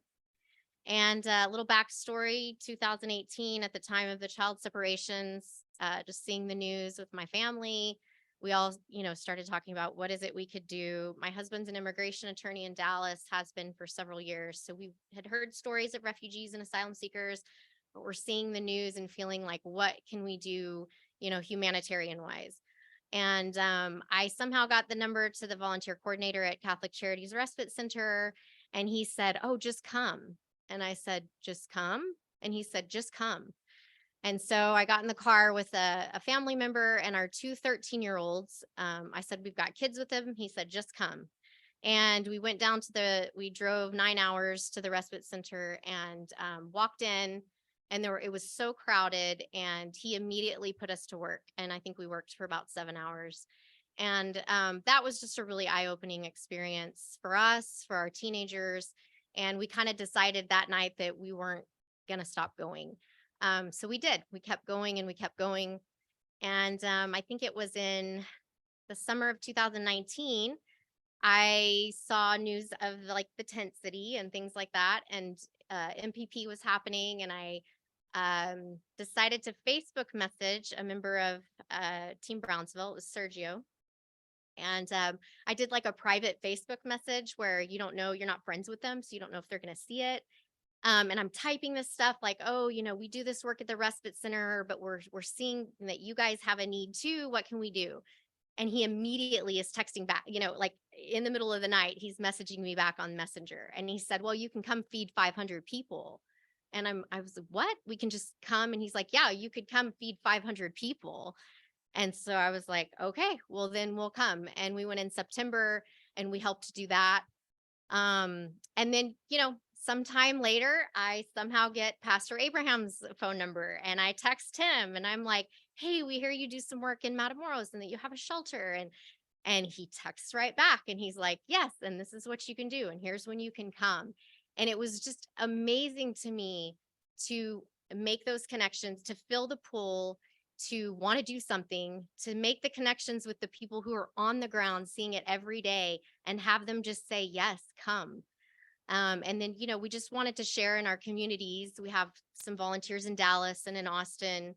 And our goal was to just, you know, share the word and to really keep in close contact with these big NGOs on the ground and volunteer in a way that really serves asylum seekers and really helps the NGOs. Like we wanted to make sure, like right before we come, you know, what is it that you're really needing right now?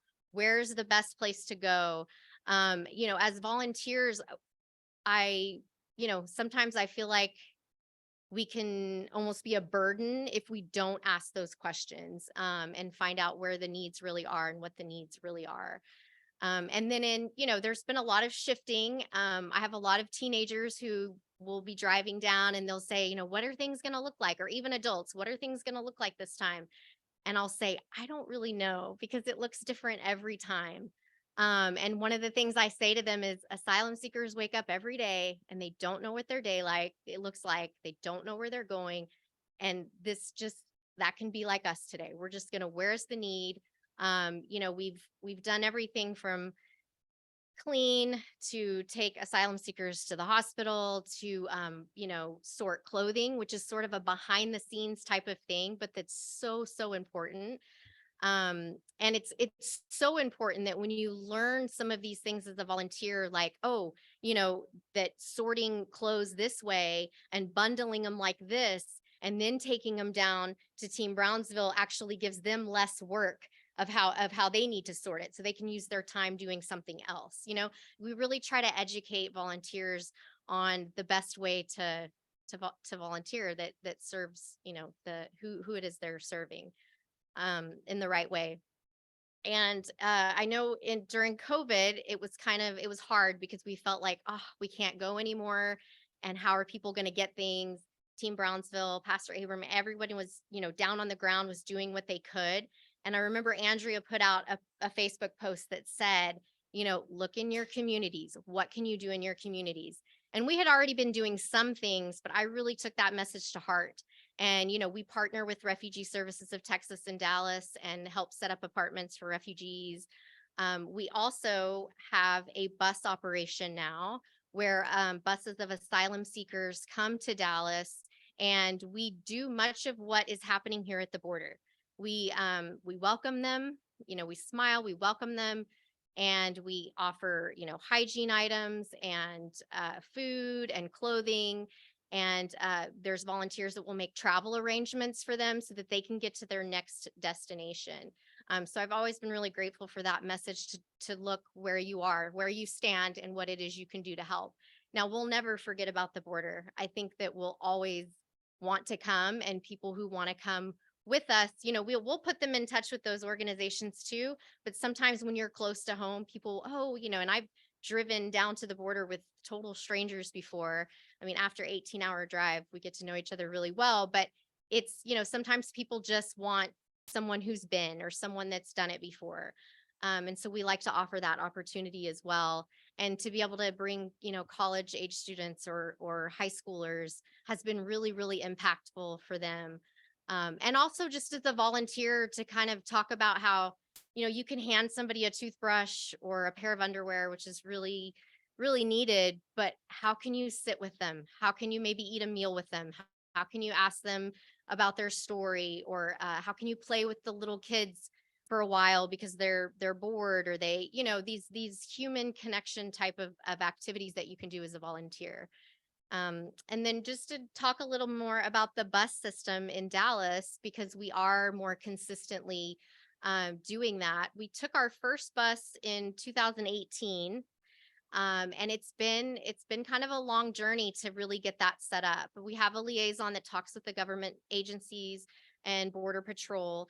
And we've consistently over like the last year gotten like a bus every Wednesday. So it's pretty structured now. It wasn't for a little while because you can imagine that there's lots of moving parts to that. But what I noticed and how it started was that there was a collective of faith groups and NGOs in Dallas, and really just the community, the meetings we would have, saying who's interested in helping a bus of 50 asylum seekers come through. There were so many people that filled the building just saying, how can we help?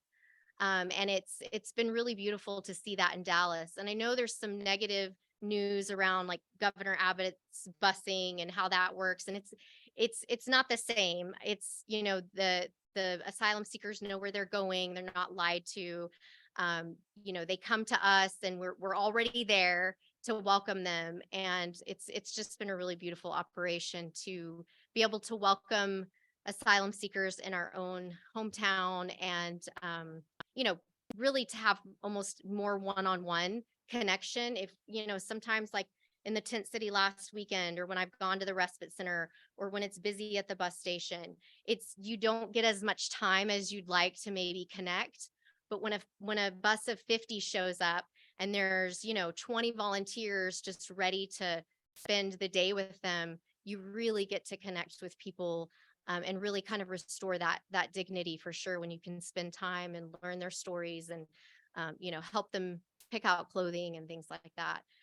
So yeah, it's really our goal to spread the word, let other people know they can do it. Like Sister Norma said, wherever you feel a pull, do something. And that has been my experience, that I feel a pull and I reach out, and somehow, there's a way to help. And we want to just share that message with, I'm not even just young people. I had a 75-year-old woman travel with us a couple months ago to the border, and she had never been here and experienced anything like it.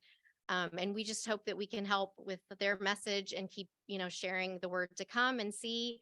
And once you see, you can't unsee, and to also look in your communities and see where you can help there, because it's the same type of work. And, we have a resource center in Dallas where we keep the same type of donations for the bus there and for refugees there, as we bring down to them when they say, oh, we're really low on hygiene kits, or we're really low on backpacks, or whatever it is.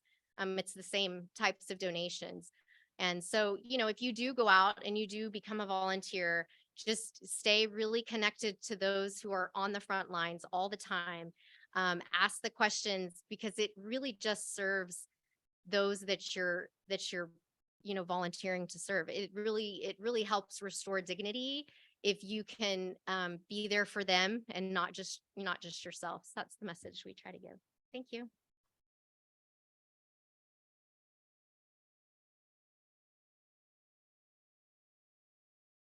So as our panelists come and join me in the front, I'll just point out shifting borders, shifting responses was really organized in a sense with someone working right at the border with Pastor Abraham and Team Brownsville receiving initially people at the bridge and coming over, and Fabiola here in Texas, everybody working here in Texas, and then Cassie now at a slight remove in Dallas, and also receiving buses in Dallas.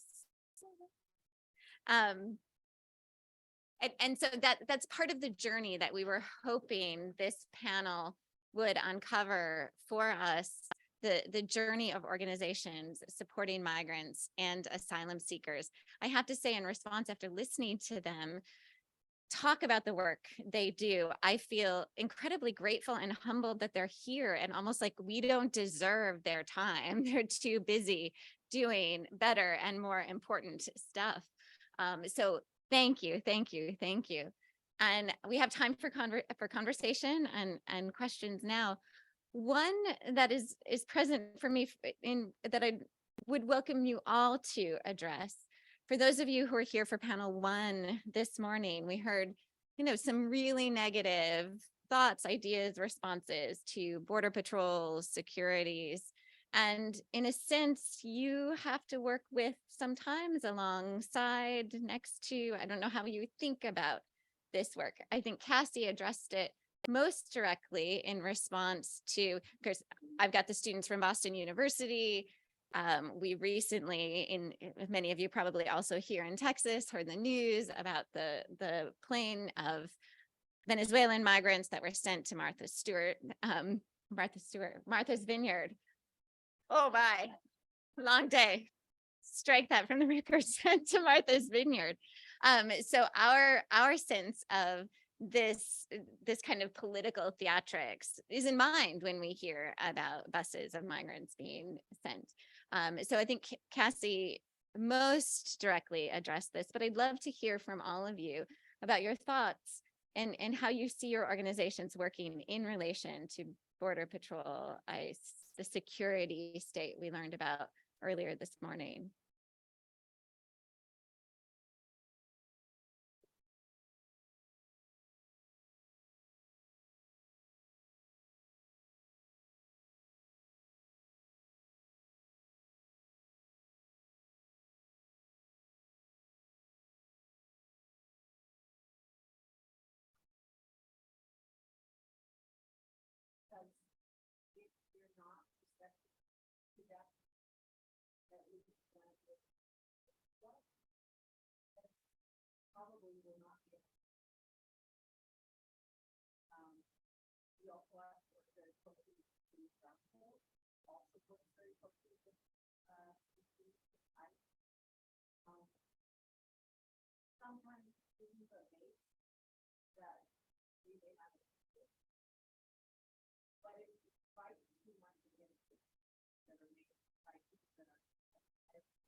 Okay.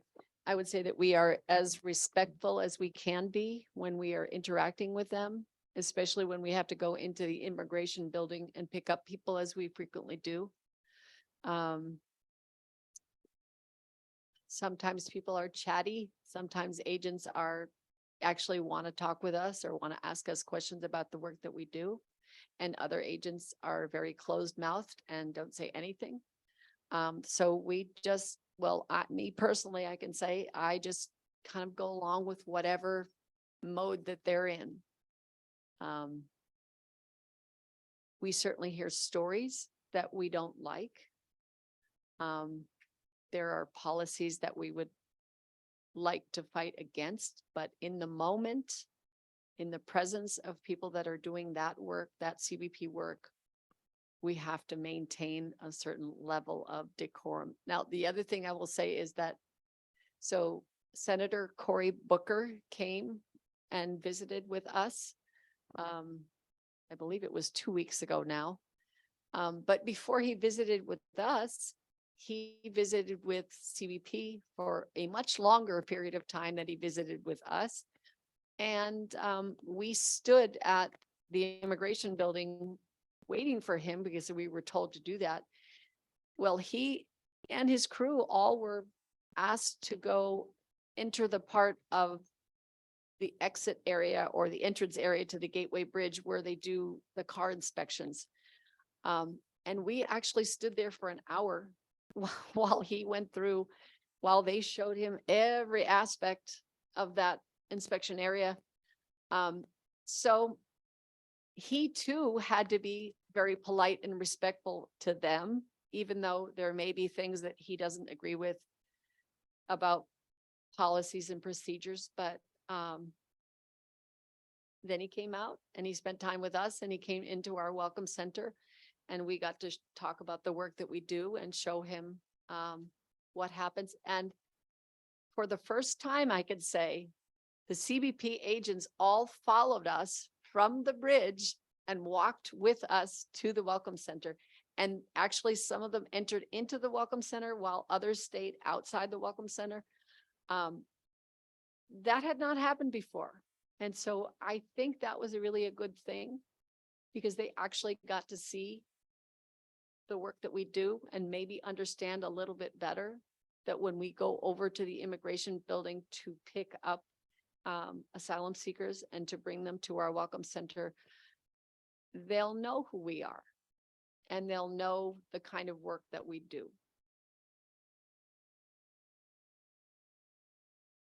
Anyone else? Ready? I can speak a little bit, not in regards to CBP, but to immigration court, right? Judges, immigration judges and attorneys for DHS. One of the ways that as an immigration attorney, you kind of have to work with them, right? Because you're representing someone, but at the same time, as an attorney, an immigration attorney, you're representing the respondent in the case, the immigrant in the case. So your duty is to them. And one of the ways that you have to maintain people's due process in court. And some of the cases you'll get, they're losing cases because asylum is really hard to win. And depending where you are, there's a lot of states where the denial rate for asylum cases is much higher than other places. And that kind of speaks to the bias in place, even though federal immigration law is federal law, so it should be applied equal, like the same everywhere, but it doesn't because biases come in from judges, even though we like to say law is not supposed to be that way. So when working, right, I think keeping in mind like who you're representing or who you're serving is important. And in a lot of cases, what was important to the people was that they felt heard.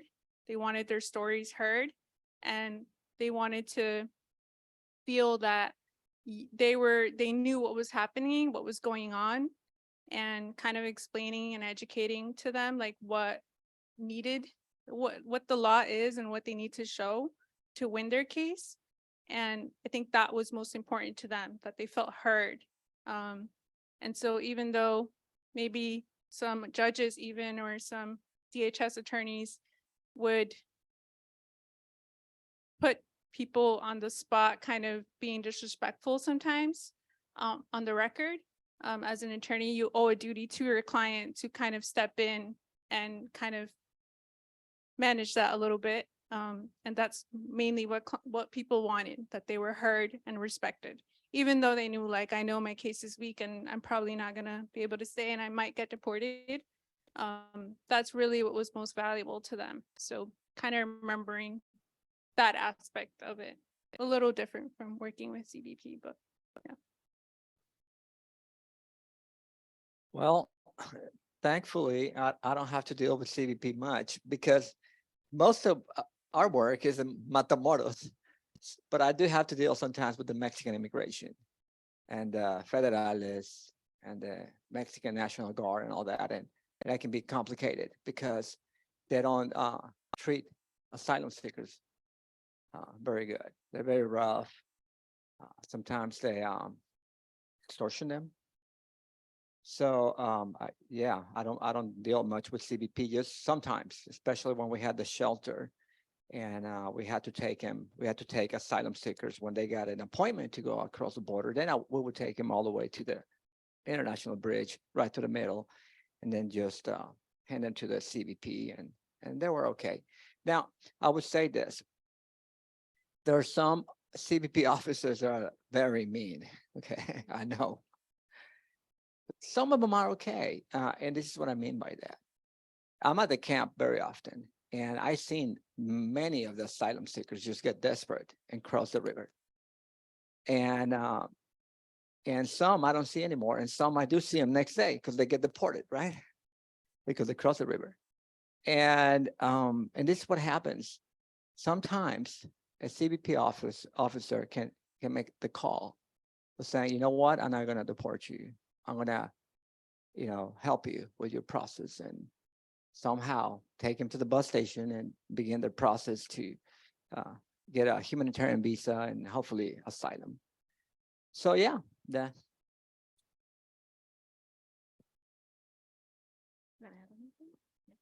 Okay, Baden.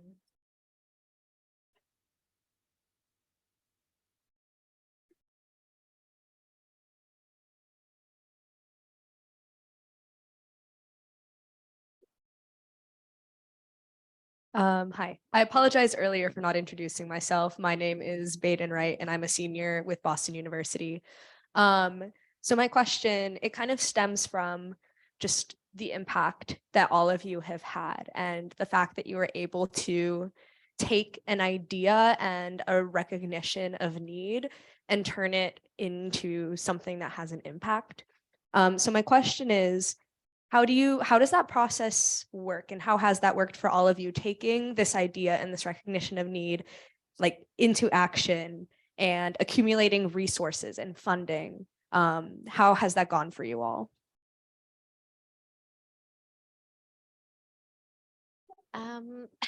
Really special. When you talk about money and getting donations, it's just very up and down. And I think that social media has been really great, at least for our group, to spread the word. And yeah, it's a fight all the time to get, everything that we need, but then it's really beautiful to see the community come together and to offer that, and to sometimes even have more than what you need for a little while. So it's just really up and down. I would say that one of the things that has really, helped us from the beginning is that a group of people came together. It wasn't just one person. So each person brought their own strengths to the table. And so while we were not Team Brownsville, but just kind of a ragtag grassroots group of people doing something, we kind of each thought of ideas about what we could do. And then gradually came together and changed sometimes some of the things we did, sometimes changed drastically, and said we just need to go in a different direction with this. So it's something that takes time. Fundraising absolutely is a big concern when you're starting off and you don't really know how to do what it is that you're going to do, because it will cost.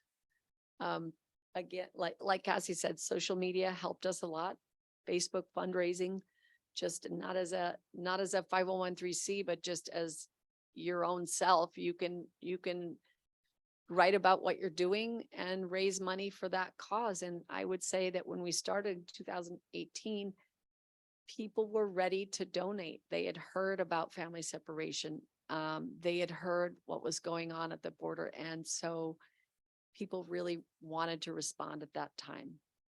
The change for us in fundraising came after COVID, because people had turned their eyes elsewhere. And so our donations dropped really dramatically, and we kind of had to figure out what we were going to do or how we were going to continue. And so we had to scale back some of the things that we did before and just focus on the primary goals that we had. And then gradually, as people see what's going on or want to make a donation to us, we've been able to start to reach out farther again, is what I would say.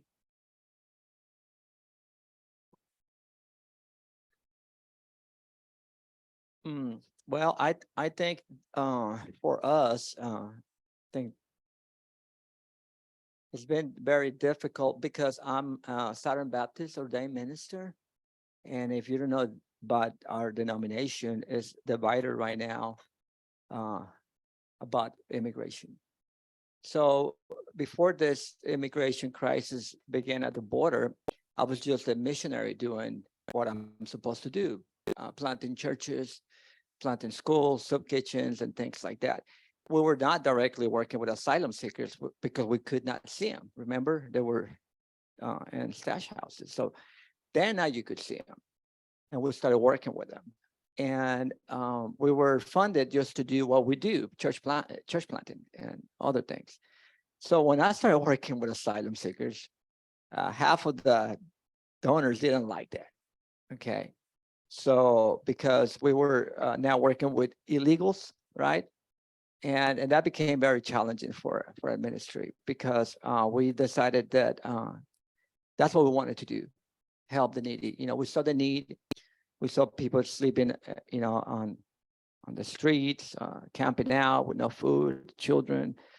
And so we thought, okay, let's keep doing this. And we lost a lot of support because of that. But thanks to the Lord, we met people like Team Brownsville and other organizations that we started working together.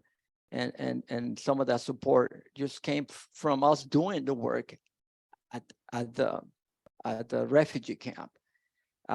So we're a very small ministry. So most of the support came just by doing what we thought we needed to do.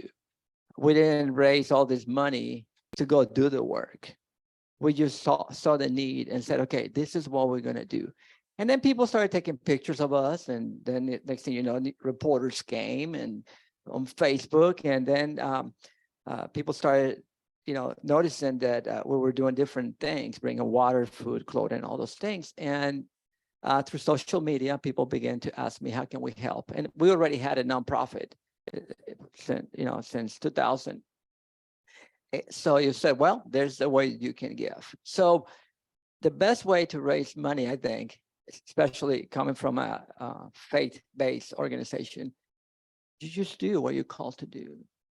You just get engaged, and then the Lord will provide. And that's been our case. We have been able to do so many things, being such a small ministry, and we just do them. And sometimes I just use my credit card and I pray God to the Lord that I will be able to pay the bill the next month. And God has been faithful. And so, yeah.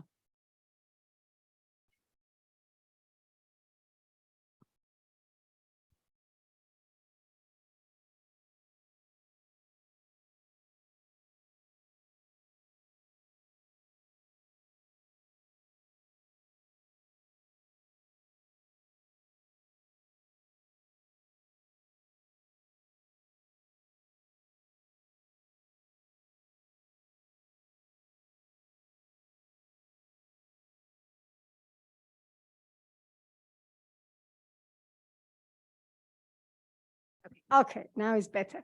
Yeah, I just appreciate you and your presentation.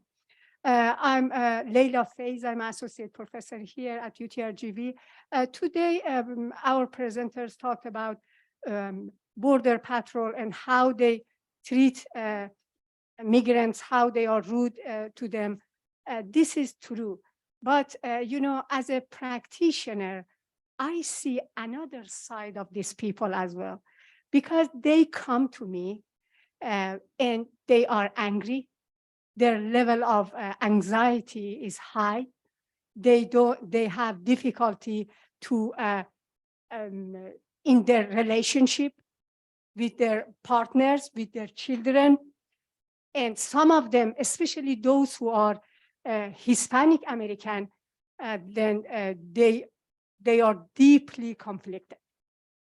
And with one of them, I can tell you, after many sessions, finally, I told him, maybe this job is not for you. And he accepted. And he said, I'm going to change my job. I just want. You want to respond?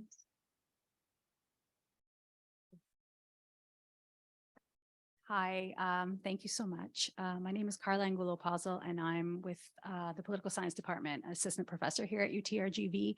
I wanted to get your take. Unfortunately, I wasn't able to see the earlier presentation with the security state that we're in with CBP, but I would like to get your take on the ground as to CBP One, the app, and what you have seen the implications of that being, whether or not you consider it to be more or less metering through a technological means, but rather, so it's just changed, but essentially it's similar. And also if you can talk about the racialized aspects of this app, as well as we have seen in the news with regards to African migrants and Haitian migrants. Thank you. I'll just talk a little about what we've seen in the Welcome Center. For the last several weeks, we've seen a different kind of family separation. We've seen parents arriving that were advised to send their children across ahead of themselves because they couldn't put all of their family members in one app. It only at that time fit, I believe, 3 people. So families that had larger number of children couldn't fit everybody on one application. So there's always advice going around. There's always people that can tell you, you're supposed to do it this way, you're supposed to do it that way. Well, we received too many parents in the Welcome Center that had been told that they should send their children just right ahead of them when they had an appointment, and that they would be right behind the children, and that they would be able to reunite with their children in the immigration building. Well, after a certain date, which was February the 15th, I believe, that wasn't going to happen. CBP kind of issued a statement that said they had been flexible. They had been willing to go along with the program of adding people on, even though they weren't listed there. But as of that date, they were no longer going to do that you couldn't bring your children with. So somebody spread the word that the way to do it was to send your children ahead and then you walk behind them. But the official policy of CBP is that when you send minor children by themselves, they are considered then in custody of CBP, in custody of the state, basically, and that it is their responsibility to take the children and to place them in ORR custody. And so when parents were arriving then at the immigration building, they soon found out that they were not going to be reunited with their children, that often their children were separated they couldn't even see their children because they would take them to another place, and children can be sent to a variety of places, some that we have right in Brownsville, but some are far away, some are in other states. Just depends on how many kids they already have there, what the age of the child is. There's a lot of different factors. So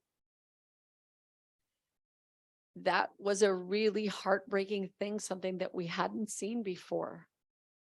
And I know that they're working with the app, they're making changes to the app so that doesn't happen. But for that period of time, and it went on for a couple of weeks, we saw too many parents in that situation. I'll let Pastor Abraham speak to the issue of what people say in the encampment.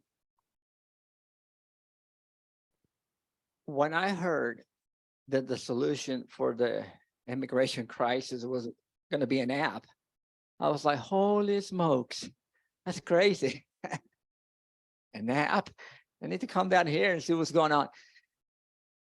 But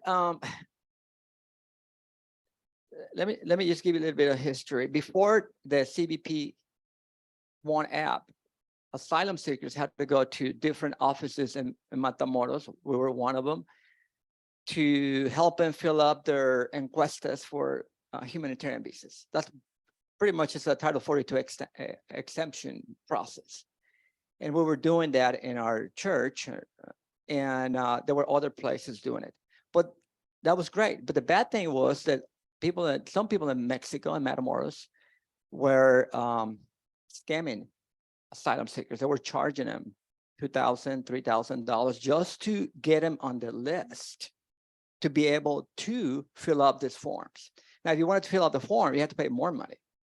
So a lot of people were being scammed and all over Matamoros, and then like us, we could only do so many applications a day because there were so many asylum seekers. And if you would go to Matamoros at the International Bridge where the main camp is, you would see hundreds, if not thousands of people lining up to go to this office where they were also doing this application. So when CBP One app came, this allowed asylum seekers to do it themselves, right? They didn't have to come to me anymore because I would have to get that information and send it to a lawyer, and the lawyer will send it to CBP, and CBP would send that information back to the lawyer, and the lawyer would send the information back to me so I could tell the asylum seeker, hey, you're going to be able to go, you're not going to be able to go. So that is not there anymore. So now the asylum seekers have the opportunity to do it themselves. So in a way, I think that was good. At first, I was a little skeptic. Now, another really heavy burden for the asylum seekers, besides the cartels and not having food and sleeping in a tent, is, did CBP get my paperwork? Because they didn't know. I got it, or another office got it. But did the lawyer get it? Did CBP get it? Well, now they know, right? Through the app. And they know if CBP got it or not.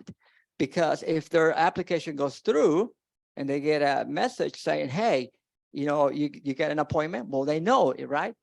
But even if they say, no, we didn't get your information, try tomorrow, whatever, or the app gets hung up because there's so many applications going on, at least they know that the paperwork is not there yet and they can try tomorrow. So in a sense, that has brought a sense of hope, at least for them, because they know they can do it. Now, another thing is, I go to the camp very often and I'm seeing less and less people at the camp. Yesterday I was there and I think a quarter of the tent got an appointment and they're ready to go. Now, the app has a lot of glitches and issues with the camera and all that. And there's so many people applying that, yeah, it has some issues, but I think it's kind of working. It's working. Now, another thing that is happening right now is that people in Mexico are contacting people in South and saying, hey, I can do your process here. I can download the app, do your paperwork here. I will charge you so much money. I get you an appointment. And then I tell you when to come to Mexico. Because at the camp, we were expecting thousands of people to come. As soon as some left, we were expecting a lot of more asylum seekers, but they're not coming. Why? Because now somebody else is filling up their application through the app. They don't have to be at the border. You have to be at the border to do that process. So, we have all these mixed feelings about the app. But just to, just close this, what I'm saying is, it's kind of working, but it's probably not the perfect solution. I just want to reiterate, despite the app and all of that, right, that seeking asylum is a right. It's a legal right. And so just don't forget that, because essentially, like, the app is, I think what you said, Professor, is correct. Like, it's a metering essentially with technology. And to remember, the forefront should be like, seeking asylum is a legal right.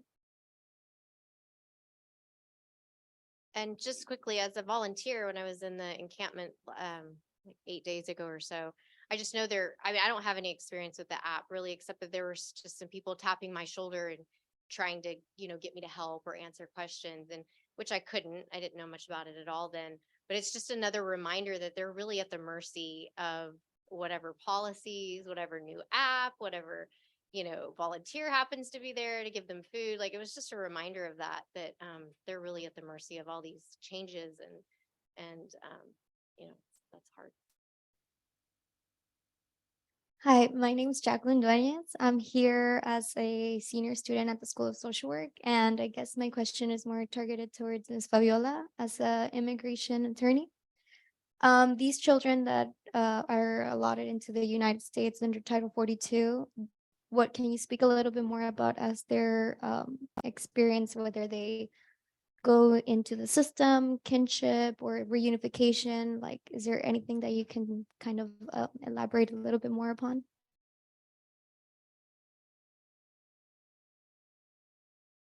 I can speak to, prior to working for Texas Impact, I worked giving legal orientations to unaccompanied minors and their sponsors. So right after they were led into the US, they were placed in OR shelters with the Office of Refugee and Resettlement, and they work to help release the minors to sponsors. It could be family members, friends, and once they're reunited with that family member or friend, wherever they're going in the US, the minors have a right to be provided with these legal orientations because they're protected under, like, certain laws protect unaccompanied minors, and they have certain things that need to be met under US immigration laws. And one of those things is that unaccompanied minors have to be provided free legal orientations about their rights, and for them to be able to then find their attorneys or seek free legal assistance from certain organizations that provide those orientations. I know that in the past, where I worked in Los Angeles, we had high numbers of unaccompanied minors coming into the Los Angeles area specifically. And a lot of the times too, we would see minors who were kind of stuck in OR shelters because maybe their sponsors who were vetted for some reason or another, like, couldn't be released with that sponsor. And so we would see some sponsors spending like a number of months, over 5-6 months in shelters, whereas others it would be different, like they would be released fairly quickly. So it just depended on the situation. And a lot of the minors that I work with, actually Spanish wasn't their first language. It was like indigenous languages. So kind of working with translators, and I think we had a team of social worker providing resources for minors and their sponsors to connect them with other, right, holistic services, because the legal piece is just one aspect. They had a lot of other needs, needed education, healthcare, stuff like that. So yeah, it was a whole experience. I just wanted to bring up a case that, or a situation that I worked with, that I wouldn't have known had the sponsor, actually the grandmother of this child, called me. The child arrived at our border with her uncle.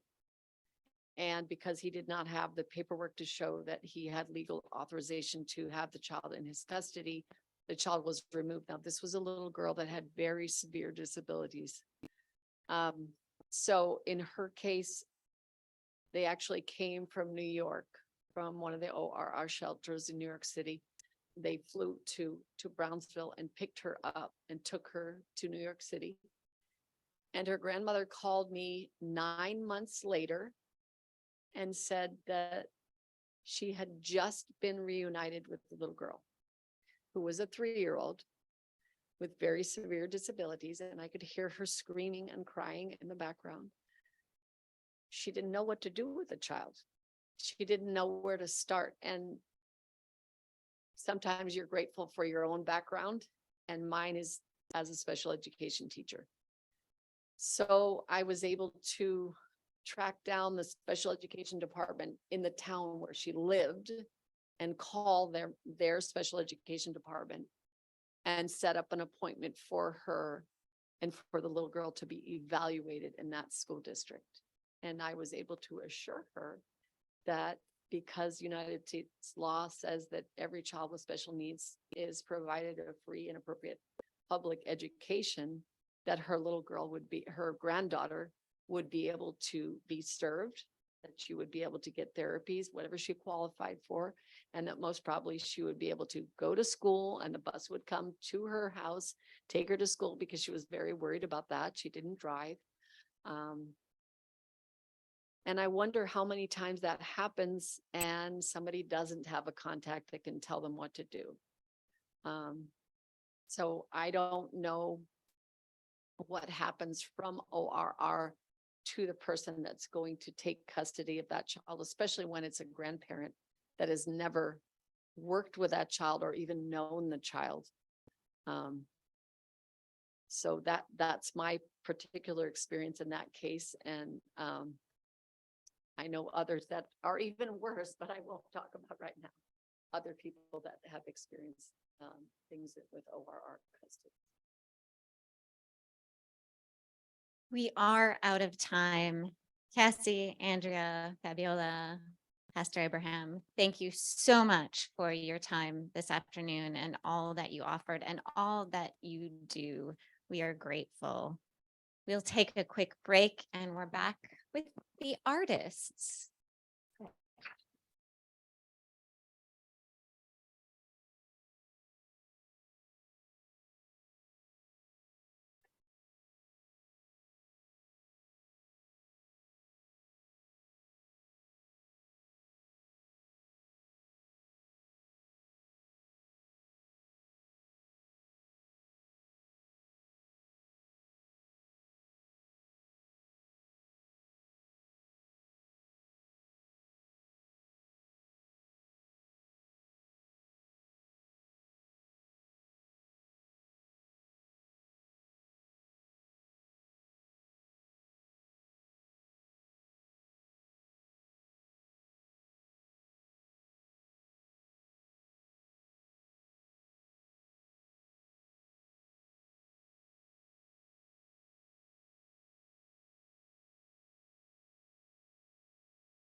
One moment.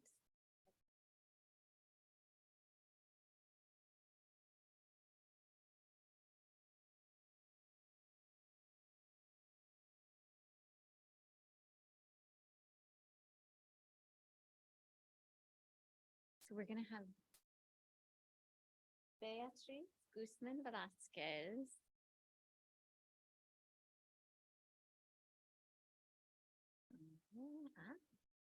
Okay. Now we just want to. Oh, you need your laptop. No, well, we'll just from here. Just if I could maybe softly place it on. Oh, sure. Yes. Thank you so much. Thank you.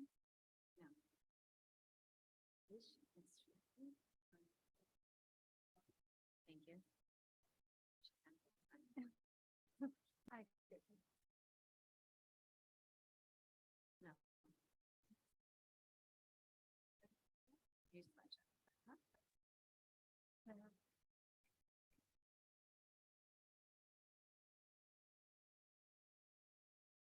Thank you so much for inviting me to this event, to this conversation. I'm a visual artist working in north of Edinburgh, Texas, or what we often call Edimburgo, Texas.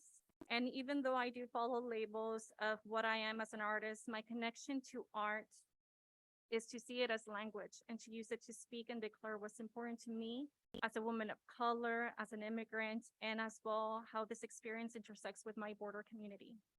I was born in Reynosa, Tamaulipas, Mexico, and I migrated to South Texas at an early age.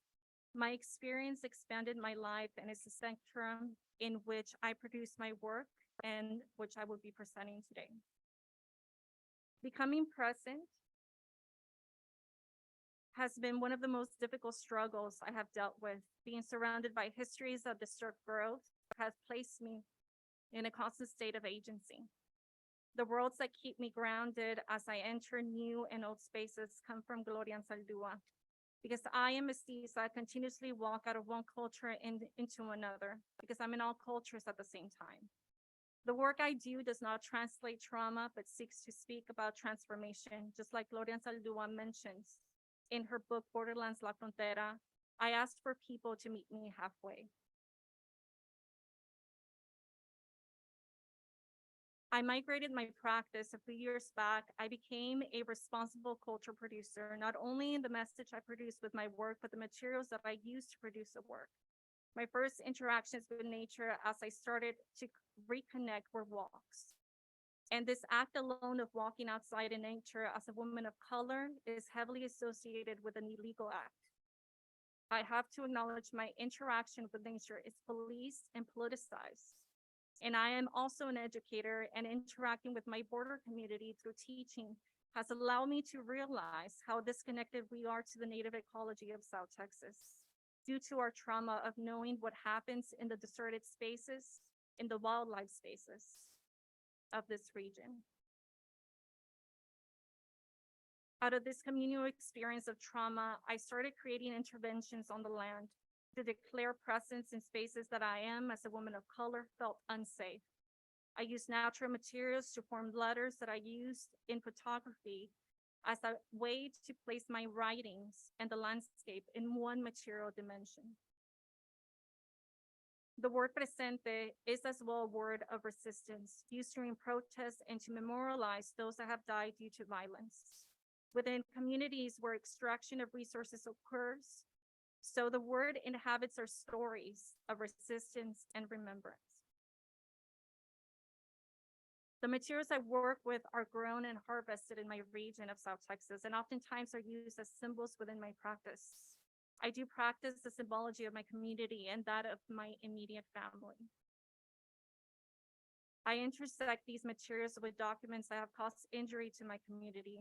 Often I take letters or emails sent to me where I'm being politicized and policed, and it leads to me to wanting to break up the language, to form my own language.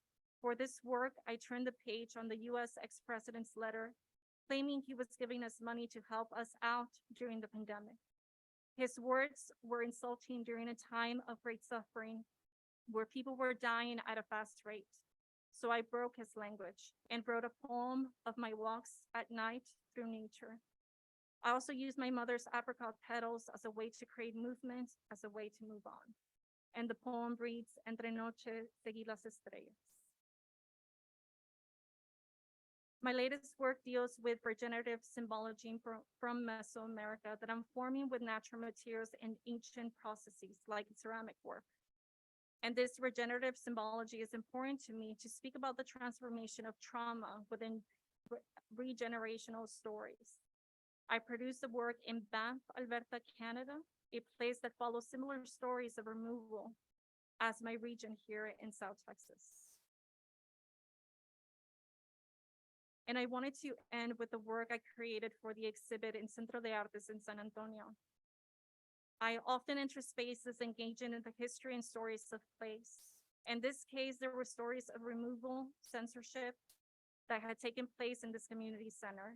And instead of saying I will not enter, I entered the space I did once, the US, and made space for mourning and to carry seats. This is this place I find my migrating body, a threaded cotton string braided with my hair with two ends, one carrying rose petals for death, and the other carrying sage seeds for the future. Thank you so much for holding space and for my books. Thank you.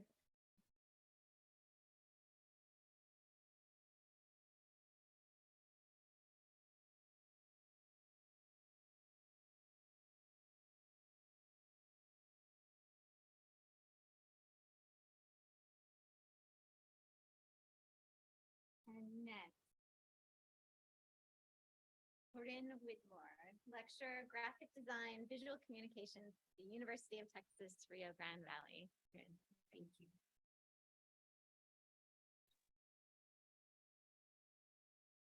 I'm really happy to be here, and I think like we're gonna try to get started right away so that we can get through with everybody and have time for questions.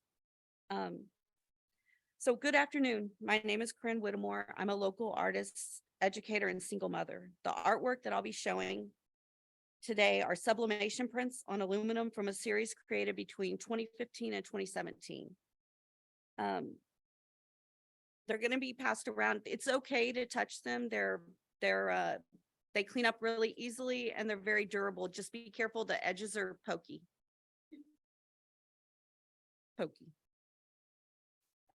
Through my presentation, Healing Fronteras, I hope to present a shared experience of female empowerment, healing, and personal growth. I hope to present a shared experience. I said that. Let me begin by what I want to talk about first is a part of my history, a part of my past that really inspires my art. So I was adopted as an infant to a loving white couple with only one piece of information about my biological heritage being passed to my adoptive parents, and that was that I'm of Mexican descent. Back then, adoptions were closed, so records on both sides were sealed by law, and they don't do that anymore. You know, they thought better of it. And so I have a daughter who's adopted now, and her adoption's open. Her birth mother is Mexican and her birth father is white. But for me at the time, the closed adoption created a divide, a communication barrier between my biological culture, heritage, and myself. So for me, art is very liberating. It provides me with a healing space, a napantla, so to speak, where I explore identity, roles, and environment, as well as document the border culture here in the Valley. Border culture exists both in identifiable geographic areas and as a perceived and sacred internal space that visually and linguistically blends cultural experience and identity. Although this blending is sometimes viewed as negative, forceful, oppressive, and are stemming from colonialism, my experience is that while the combination is full of complexity and paradox, it's also beautiful. Healing Fronteras is a visual account of my hybrid border identity, a transcultural narrative from the female perspective. Before we transition into the artwork, I just wanted to let everyone know that because of time constraints and because I love experiments, what I'm going to do is I'm going to present the first 4 images or slides and offer just a few words, because what I'd like to do is give you a little bit of time, and it's maybe half a minute with the work. And my hope is that it will speak to you on some level and you'll take your own interpretation and meaning from the art.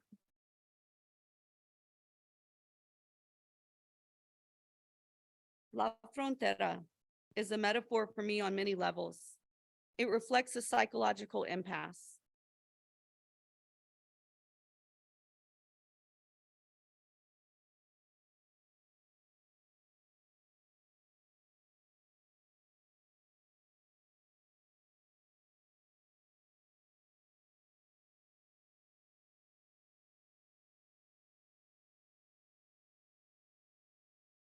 And the test prints, those are test prints. They're smaller than the actual size of the prints.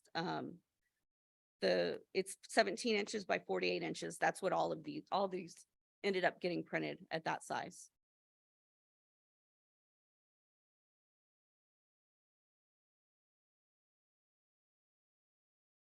An internal boundary that fails to be breached.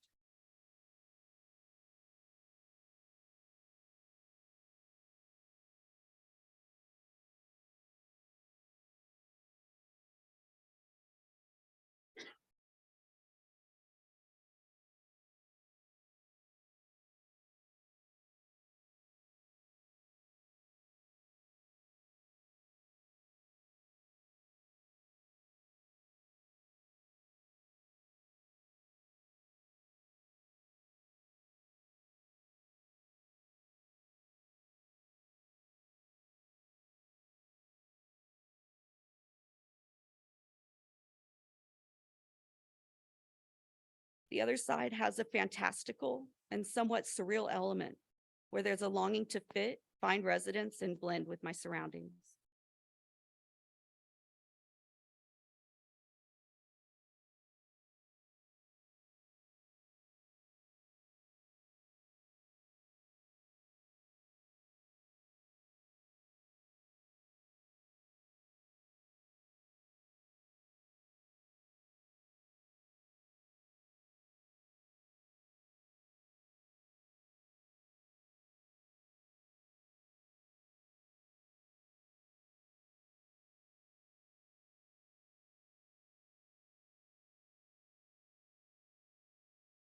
A border can be defined as an other, a story unfamiliar, feared, or rejected.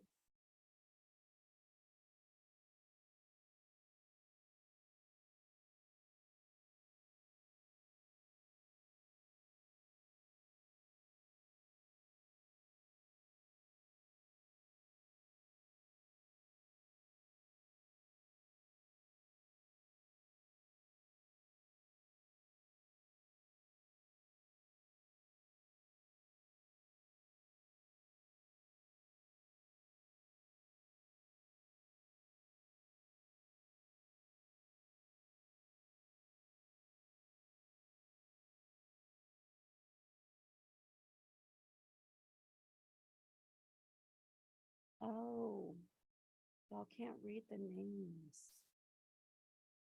I didn't realize that. So this is La Llorona. It's sublimation print on aluminum, 17 by 48 inches. Sorry about that. I would have told you what the names of the pieces were. So Woman Hollering Creek is a Cisneros title, and it's located in Texas between San Antonio and Seguin on I-10 near exit 591. While the origin of the creek's name is not documented, it's widely believed to be tied to the legend of La Llorona, or the Weeping Woman. This ancient story has multiple variations. The basic outline is about a woman who has murdered or drowned her child or children in the name of romantic love or out of a fit of rage and depression. And upon realizing the gravity of her actions, is doomed to wail in agony forever. Although it is the 21st century, as an academic and a single mother, the struggle of family versus career is a sensitive topic. And part of that tension and emotion is visually realized. in La Llorona. La Llorona. A female collaborator, poet, and good friend of mine, Catherine Horrick, gave me her take on this piece, which I'd like to share with you now. The boundaries our bodies face, our actions face, and our roles and responsibilities. I'm also seeing a narrative here. From the right, we have infantilization, virginal, to sexualization in the center, and beyond that, just boundaries. Like we have two choices, a dichotomy of identities.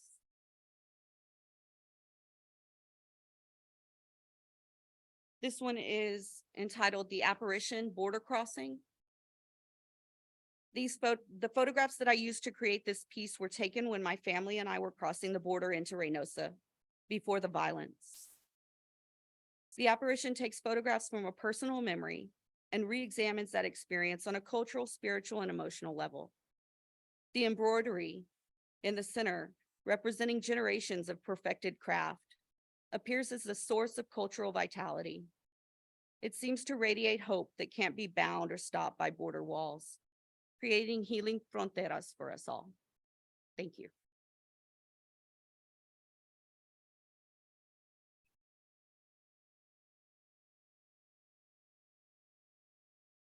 Celia Sierra is a local artist from Brownsville, and this is your original presentation, so you'll have to. I just click it right. Okay. Hello, everyone. As someone who's been born and raised here in the Rio Grande Valley, moving in between cities such as San Benito, Texas, and Brownsville, Texas, I've experienced desplazarse entre dulces hogares, you know, commuting between sweet homes, home sweet homes. And aside from myself, I was inspired by Gloria Anzaldúa. As her quote says, "I am a turtle. Wherever I go, I carry home on my back."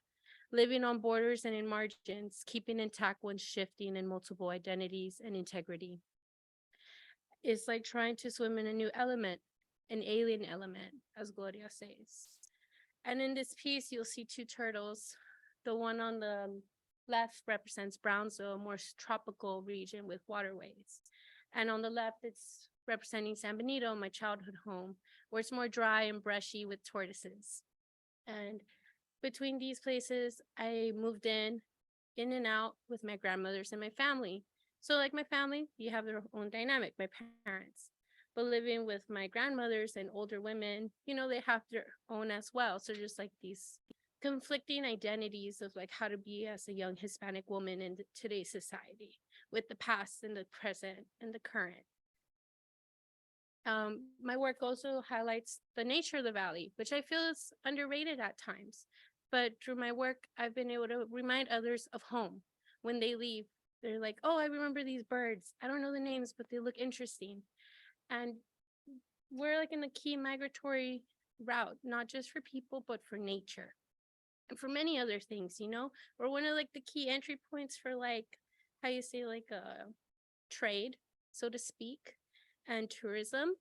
And so through these pieces, I want to highlight the nature. So like the piece on the left, not the right, yeah, left. It's Sable Palm Sanctuary, are one of the few places, if not the only, preserving the true South Texas nature. And on the other side, it's an anhinga, a water bird, also known as a snake bird. There's like, oh, those birds look weird, but I thought they're really interesting and they remind me of home.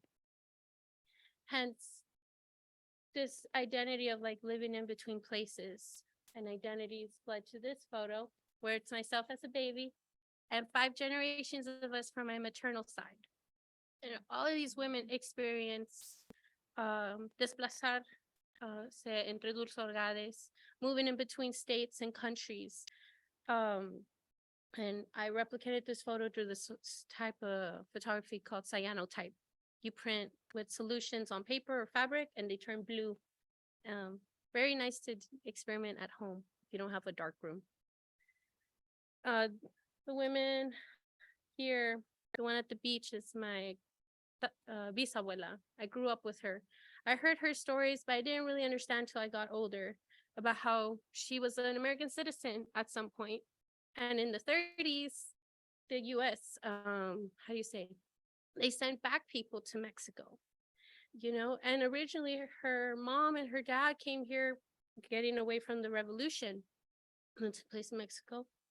Luckily, they were able to get back with a land grant, and together with several families, they started a community called Anahuac, Tamaulipas. It's a small pueblo. Eventually, these women made their way back to the US by showing that they were citizens, and that brought me, my grandma and my mom, and now myself, I'm here, born and raised as an American with Mexican descent. And so I created this series highlighting their portraits. And I paired them with textiles through the style of you go shopping and something reminds you of someone, you buy it for them, right? Well, I may have not known these people, but these are things that I assume or would like to remember them as. And so, like, there's my grandma and my mom and I. It's like a placemat, your mom serves you food. They're there to comfort you. And in this piece, Madre Mia Querida, it's inspired by the Virgen. I grew up Catholic, so I've always been taught, I personally believe she's like a beacon of like hope, advice, faith, ¿cómo se dice? She's a mother to everyone and anyone, if needed, just the way our moms are. And my mom's always been a firm believer to be a mom to everyone and anyone, hence her being the Virgen for me in my life. But yeah, that's my art, guys.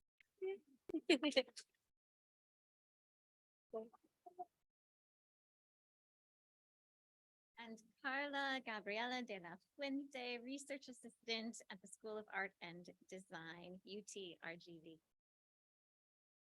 Hello. Thank you for everyone for being here today. I'm going to go ahead and start.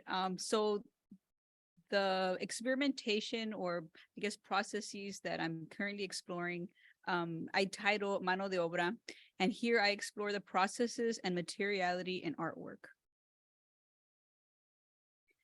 This is a quote by Paul Gauguin that I recently stumbled upon one day drinking coffee that really just spoke to me. It says, "Art is an abstraction. Abstract it from your dreams about nature and think more of the creation than the result." So in my artistic practice, that is one key thing that I always focus on the process of making something, the act of bringing something to life or bringing something that was not to be. So this is what typically I envision at first whenever I think of, I'm going to make something. So I have an idea, I think of the material, and then I think, okay, this is a process, and this is how I perceive it to happen. But more than often, it happens like this plus more. So we have ideas, materials, and then availability, the cost and time of production, also patience. I know sometimes things get tedious, and I feel like I have my professors that each kind of give me a little bit of advice, and I kind of bring everyone's work together. I know one professor is really confident about just kind of like doing things in the moment, and then one of my other professors is like, no, you have to like do it as perfect as possible. So I always try to incorporate like all these people into like my mind and try to like focus and make it come out in my work. So this, so plus expectations and reality. So sometimes within the process, things happen and you get something completely new, but that works also.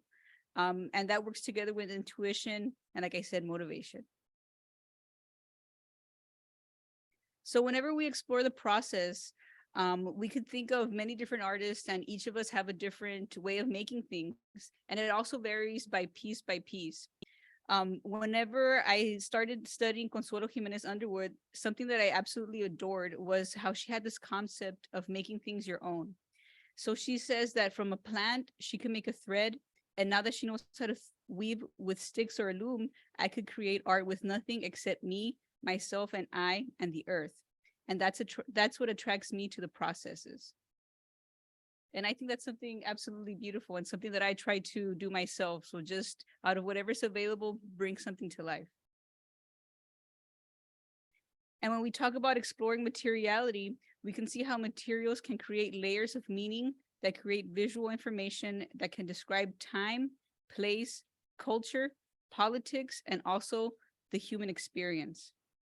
So on the left, we have a picture of the space in between a nopal called Sol Espinosa by Margarita Cabrera that is constructed of Border Patrol uniforms, fabric, copper wire, PVC pipe, foam, thread, and a terracotta plant. Her community-based project speaks volumes because she's able to have people who are stuck at the border embroider their stories onto the nopal to create something bigger than what an artist can do by him or herself. And then on the right, we have a piece by Consuelo Jimenez Underwood made, it's called Run, Jane, Run. And it's made of woven cotton, linen, barbed wire, and caution tape. And this is a symbol of a traffic sign that is seen in the borders where immigrants are known to pass. And the artist who actually created the piece included the profile of Cesar Chavez and also included a little girl with pigtails to evoke emotion and for people to feel that it's like a little girl and her family who are trying to cross to safety.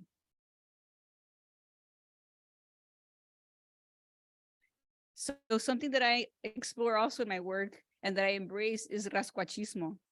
And the first time I heard this, it must have been in middle school or something, and it was just maybe my friend saying, "Oh, that's rascuache," and it seemed it like to have a negative connotation, but it's nothing that I really didn't think about until much later. Whenever I kind of discovered that rascuachismo is just things that my family did all the time.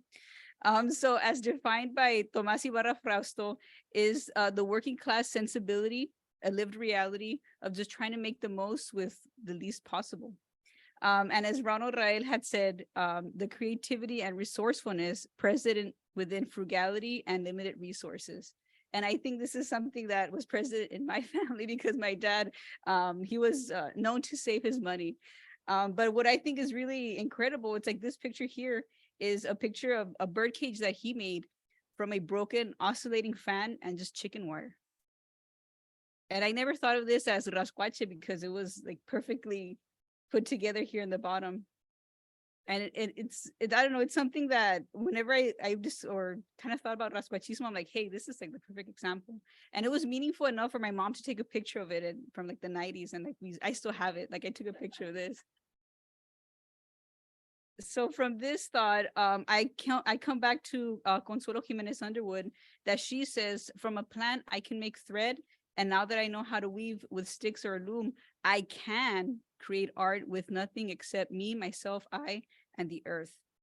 And I think that this is very important because she talks about a learned knowledge that she could tap into anywhere, something that can never be taken away. So within our work, or within my work, I explore our ecosystems. And this is not just nature itself, but how humans interact with nature and the land. So here we have an example of construction. So this house that was constructed, I believe in the 1930s or 20s here in the Rio Grande Valley, it was actually like between mile 6 and Sherry Road.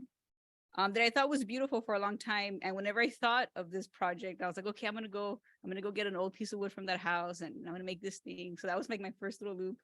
But then by the time I drove past there, this is what I found. I found a big pile of rubble. It was destructed. And I was also met with the sound of beeping like bulldozers. They were clearing the land for a new subdivision. But I was lucky enough to talk to the people there, and the owner of the new owner was present, and he said that I could have any material I wanted. So I was able to get some of the wood and reconstruct a frame for a piece of artwork that I created, where I tied in our land, time, and also our culture into this piece of the Virgen de Guadalupe. I also experiment and explore our environment, where I use natural materials like plants, water, soil, and snakeskin, espinas, which I've experimented with a lot, and bougainvilleas from my own garden to create artwork. And it makes a hybridized medium that includes things from the land here in the border, things that are man-made, mass-produced here in the US, and kind of brings it together to something that I connect to, that I feel that I can be sometimes. So step by step, by gathering materials, the handmade paper making process, which can also be a whole presentation on its own, and sculptural components and frame fabrication. We make work that tells our stories. So this is a handmade paper that I made with espinas, bugambilias, snakeskin, that I call the American Dream, that activates spaces and galleries.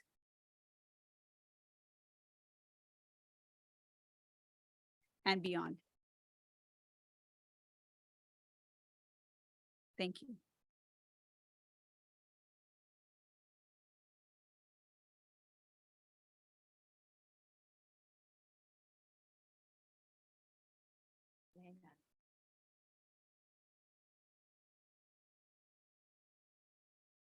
I'm going to invite the artist up because I have to search for Layla's presentation to answer some questions while I do that. Yes, please.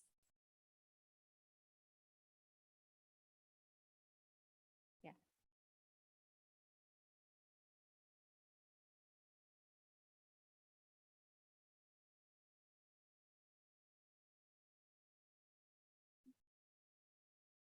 I have a question to get us started.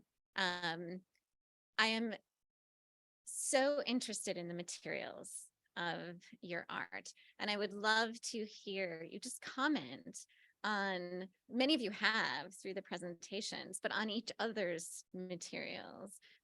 And what do you find in the work of these fellow artists and their choices of material, because I find them absolutely fascinating.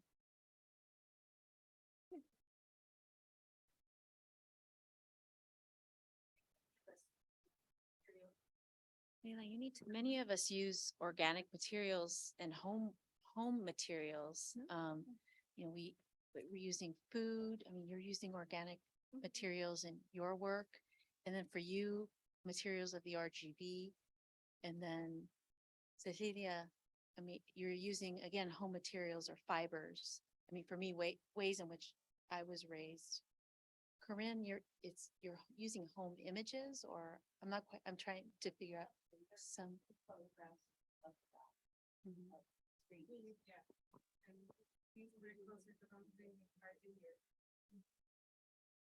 The materials that I use the materials that I print on are not the same as the materials I use to construct or create the work. I take photographs from images of in the valley that are iconic to the culture and street and storefront signage and things like that.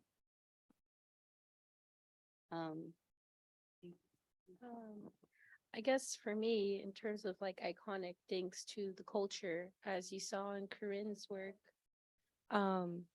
textiles is a key factor or like importance in our culture with Mexican artisanals, as everyone may think of at first thought of Mexico with like embroideries. I myself started including embroideries through my work because I grew up with this use of crochet and embroidery, cross stitching on these like cotton pieces of fabrics or dresses. And it's something I feel like the traditions kind of fade in and out, you know, and between generations. And I myself, along with others here, I assume would agree, we're trying to preserve and highlight those parts of our cultures, our identities, our families, you know, the region itself in different ways. I think this Dr. Garcia, Ms. Garcia's presentation today was beautiful, is describing how she kept in touch while moving in between various parts of the US, you know, with the food and the language simply. A lot of us like stayed here like myself, so I've been able to stay in a constant, I guess, way of keeping my culture, right? And the few times I've gone out, it's interesting when you have to explain to people, oh, this is what this means, or this is why I eat it this way, you know. A lot of us experience that, of course, right? But for some of us that stay here, at times we don't experience that enough. So it could be a little bit of a shock, so to speak. But yeah, I don't know. If anyone wants to say that. I wanted to mention that within my work, I do use a lot of power tools. So sometimes the reaction I will get, I'll get questions like, "Oh, who did this for you?" or "Who made this cut for you?" And I'm like, "I did it." But I guess I kind of jump to conclusions like, why didn't they think that I could do it? But I'm guessing like because I'm dressed like this. But if they were to see me in the shop, how I'm just wearing like the oldest clothes and my hair is like full of sawdust, then they'll be like, "Oh, okay, she was able to do it." But I feel that like that exploring that is something like completely new. Like I know growing up, my mom always wanted to be like to do these projects and she would buy her tools, but it was very hard for her because it was like pre-YouTube. So she really didn't have anyone to kind of follow, just maybe like the TV. But now I feel that in this generation, the position that I'm in, I'm able to learn these new skills and also kind of open it up, make it acceptable so that other women are able to do it too. So in our shop, even like just the time I spent in my grad program, like in the beginning, I'd be the only girl and I don't know, it's like, I know that you get scared of the tools because they're so loud, but as I continue on, I feel that girls are kind of like losing that fear, like, ya no tienen miedo. So it's very refreshing and it's amazing to see that like they're able to go in there too and make stuff too, because it's like untapped potential that we have. So, yeah. I would agree with Carla with us women having untapped potential. In my case, it's not so much like the hand building part. Like I use saws too. I was a what's it called, work study assistant, lab tech, and there'd be girls in sandals or long hair, fancy outfits, and it's like, okay, we got to stretch a canvas today. You know, tie your hair back, put cover on shoes. It's like you got to give them that confidence. And it's good to see that we're providing that for our peers, at least in this institution, in our communities, you know. With me, I'm very hands-on. So like if something's wrong with my vehicle, I try to learn how to fix that.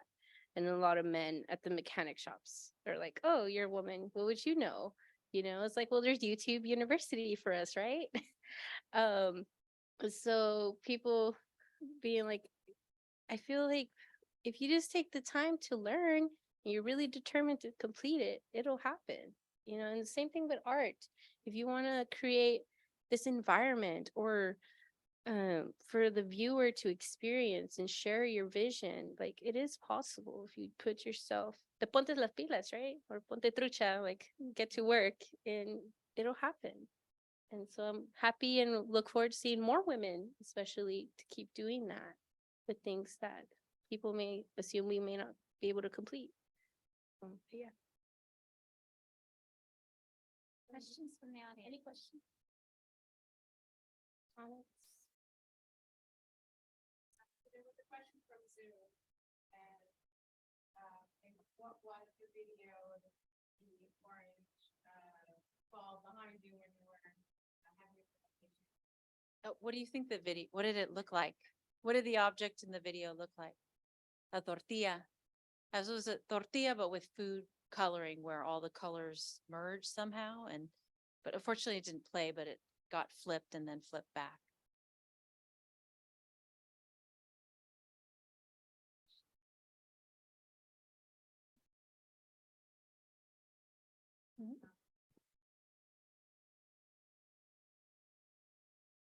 Yeah.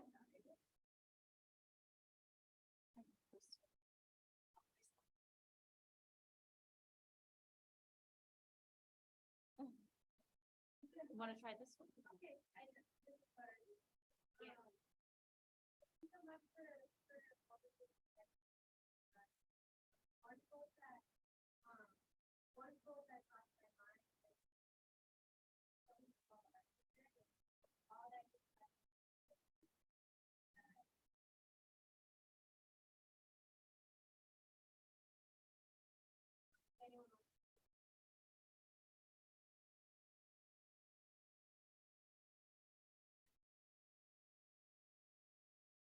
Yeah, for me, it was the change to natural materials or considering natural materials was a big change. I could see that it was a new perspective for me on how I related to others, the amount of respect that I would have with nature, the amount of respect that I had for other people. I do also want to say that it makes you want to make space for others, like that understanding of the materials that you are engaging with. And having the different voices in here reminds me of that, like the usage of material, having to not study, but carefully observe what the material will give you and being from nature an offering to you, like a blessed offering for you. So I think that I see now nature in that way, and I'm able to make spaces for others as well. I don't know if any.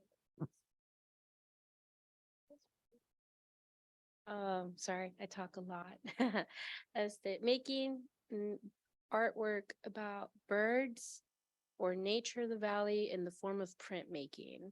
For those who are not familiar, printmaking is how it gives you the ability to create multiples of there's one original piece, thus being able to share original art of the same image to multiple people. And it comes in various forms, printmaking. I do specifically relief, so it's like wood cuts or linoleum cut stamps in the simplest of terms.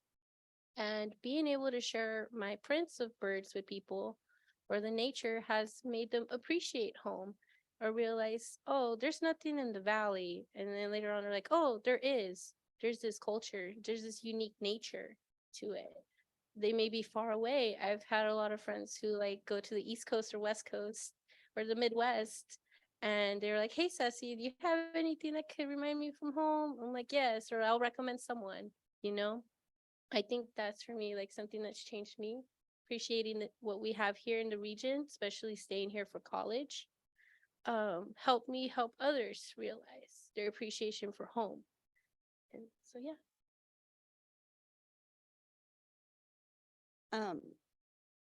I guess like as far as change,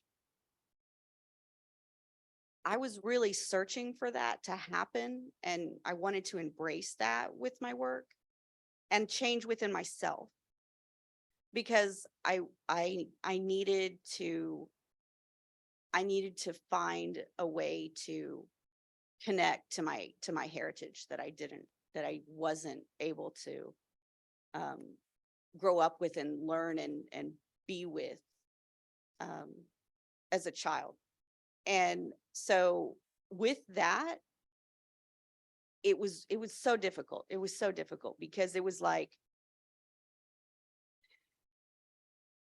it was so much of a fight. It was like, it didn't easily merge. It didn't easily, just, oh yeah, we're gonna work, it's gonna be the same. Things were so different. The dichotomy was there. And for me, I also had to come to a place where I could just accept that and say, okay, there's just different, everybody's different. There's different perspectives, and we all need, we can embrace both at the same time. And then there were areas where I found that there was a merge that was able to happen and was able to happen beautifully, but not every single time. And another thing that I noticed along with Ceci is that I recently had a show in Chicago, and somebody from the Valley happened to go into the gallery and see my work, and they were like, hey, is this artist doing work from the Valley? And I was so excited. I was so excited because for me, it meant that what resonated with me and what I was trying to communicate and what I wanted to celebrate was being celebrated, was being realized or seen. I know that the Rio Grande Valley, in the sense of like it being a border area, towns, it's unique in its own way too. I mean, I know that border areas across the United States have their similarities, but there are also unique differences in each border area. So, yeah. Yeah. So I was thinking about change, and I think for us, in some way or another, we're all sharing our stories or our borderlands lived experiences that don't necessarily fit media depictions of what the border is or borderlands experiences. And I think we have similarities and differences, like Prince said, across the border. But I think that's something important to think about, and that if you look at our work, we don't necessarily confront physically the border wall, but we're all talking about it in our own ways. And to me, that's significant. And again, we don't necessarily have to address it in a physical way or the physical space of the border. We're talking about it conceptually, metaphorically, in our own geographical ways. And one thing that I also wanted to mention is whether we cited Gloria Ansaldúa or not, we all reference her and our work. Or one cool thing for me to see is that our work is influenced, some very much so, and maybe some in a lesser way. But I'm curious about what Ansaldúa means to you, or how she's influenced your work and your lives. No, it was a tremendous shift. I think it was in 2009 that I started reading her. And I was about maybe 19, 20 years old. And it finally depicted like what I was experiencing at the border. It finally depicted my story. But I think the book that was much more significant was Light en lo Oscuro, Luz en lo Oscuro. I don't know if you all know about that one, but oh my God, that book was something that I needed for my practice. And I think that that was the first time that I considered natural materials within my work. When she started talking about spirituality within nature, I believe that that was my big shift. When I heard her really depict how we were one with nature and how we needed to be responsible with nature as well. So I think that was my shift. I feel that I connect to her the most within her feminist theories. I know that we read like the intro to her text, and we see like the things that she goes through, which seem like generations ago, but it's kind of like the same things that we experience even today. I know that in my class, in my grad class, we were discussing her last week, and we all connected to her somehow. Like, unfortunately, women here in our culture were grown up with fear, like, oh, ten cuidado, and if you go somewhere, you can't go alone, and this and that, and it still happens. But I feel that it's great that we have her to read, and that we have like discussions like this where we could kind of explore where we are today and where we will go in the future. So I struggled with Ansaldúa in the beginning before like Beatrice, before her final, the last book that was published, because there was a lot of anger, and I was running away from being angry. I was trying to hide, I didn't want to admit that I was angry about being adopted, because for me, being adopted for me means a heritage that I don't know. Okay. So, I mean, and I do know it, but I don't know it. And so it also meant that if I was angry or unhappy or upset about anything, it meant, oh, I don't love my adopted parents. As a child, that's how I felt. Okay. And so that I grew up with that in my mind. So I pushed back against wanting to even accept any kind of feelings at all about being adopted, or having a different heritage than what my adopted parents had. And the thing about Light in the Dark for me with Ansaldúa was conocimiento, conocimiento, where it's like the collective knowledge, and that collective, like that you shared, it's shared, and it's part of like the heritage from generations and generations and generations. That knowledge is yours. And it's that not being able to be taken away. I really grab onto that.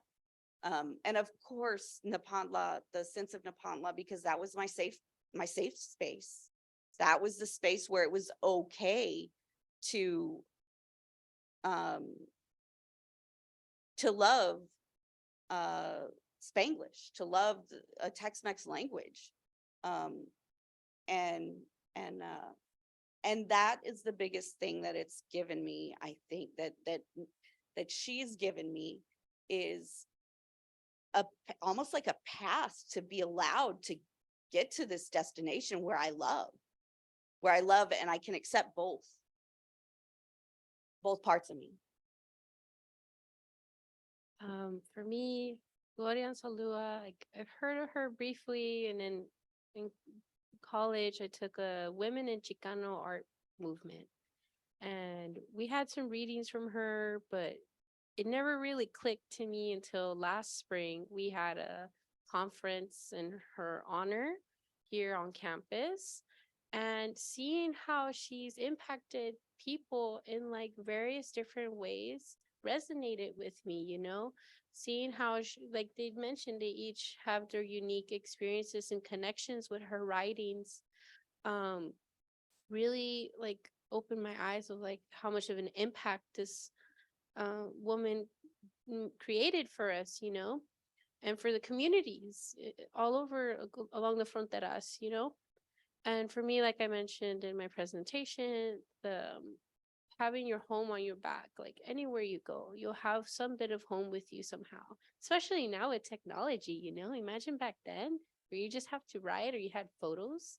And so, and this also the sense of Nepantla, like living in between and having this sense of in-betweenness and realizing and appreciating that I am in that unique part of the, I guess, the state and culture, right?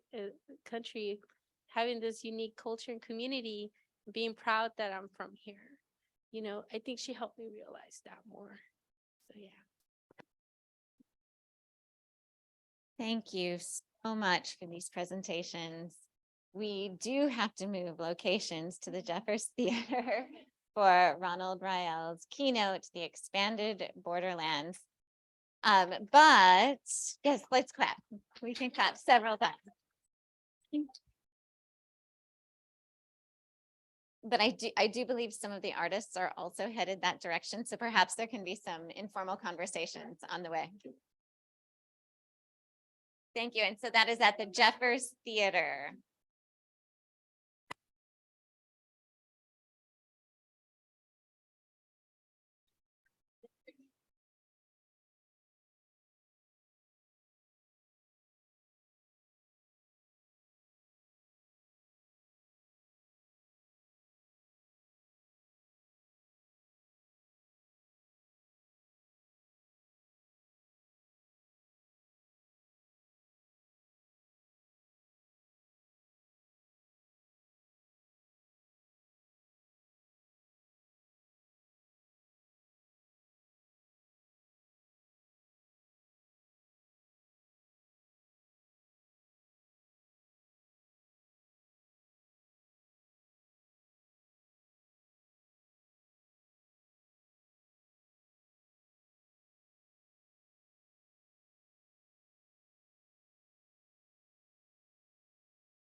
Good evening. Welcome. My name is Carrie Preston. I am a professor of English and Women's Gender and Sexuality Studies at Boston University and the Associate Director of the Center on Forced Displacement at BU. It is such a pleasure to be here at UT-RGV and doing the first of several introductions for this keynote event. This is the keynote to a two-day seminar called US-Mexico Border Regimes, Trauma, Hospitality, Art, and Protest. Many of you have been on the journey with us today since 10 o'clock this morning. It's been an incredible set of panels, moving, very interdisciplinary, cross-sectional. We've heard incredible stories. We've watched really remarkable presentations of art and advocacy. I just have the pleasure of getting to thank folks who have been involved in this. Primarily the Mellon Foundation, which funds the Sawyer Seminar, of which this event is part. Along with me, the co-PIs of the grant, US and EU border externalization regimes, ethics, identities, and impacts are Mohammed Zaman, who is the director of the Center on Forced Displacement at BU, Marina Lazatek, who is our director of programs at the Center of Forced Displacement, as well as our Zoom guru today, helping out with all of the sessions on Zoom. We're grateful. And Nora Laurie, assistant professor of international relations at the Pardee School of Global Studies. I'm also really happy to thank the following co-sponsors. In addition to the Mellon Foundation, the BU Center on Forced Displacement, Boston University's Kilachand Honors College, UT-RGV's School of Social Work, and UT-RGV Departments of Political Science, Literature and Cultural Studies, Public Affairs and Security Studies, and the UT-RGV Office of Global Engagement, International Programs, and Partnerships. Now, the main person who has been helping me organize this event is Dr. Caroline Miles. She's a professor of English in the Department of Literatures and Cultural Studies. She's also the Border Studies Coordinator in the Office of Global Engagement. Dr. Miles received a BA in American Studies from the University of Wales, Swansea, and an MA and PhD from the University of Southern Mississippi. She has published numerous articles on issues of gender and economics in the South, on William Faulkner, and her new work examines the economic implications of regionalism and geographical borders. Dr. Miles is going to introduce our distinguished guest and serve as moderator through this event. Thank you.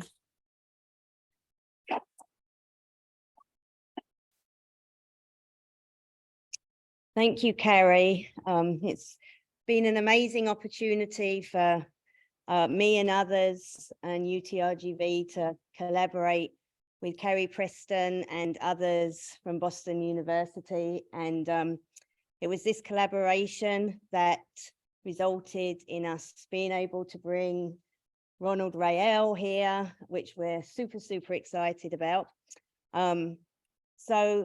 Well, it's such an amazing honor to welcome and introduce Professor Ronald Rael today. I'm personally a huge fan of his. If you're not familiar with his book, Border Wall as Architecture, a manifesto of the US-Mexico boundary, I strongly recommend you look it up and get a copy. I'm also fascinated with his more recent work with indigenous materials and 3D, although I'm not as skilled as an artist, perhaps, to appreciate that work as much as some of his other work. Ronald Rael is the Eva Lee Memorial Chair in Architecture in the College of Environmental Design, and also a member of the art faculty in the Department of Art Practice at the University of California, Berkeley. He is both a Baker and Hellman Fellow And in 2021, the London Design Museum awarded his creative practice, Rael San Fratello, with architect Virginia San Fratello, the Beazley Award for Design of the Year, one of the most prestigious awards in design internationally. In 2014, his practice was named Emerging Voice by the Architectural League of New York, one of the most envied awards in North American architecture.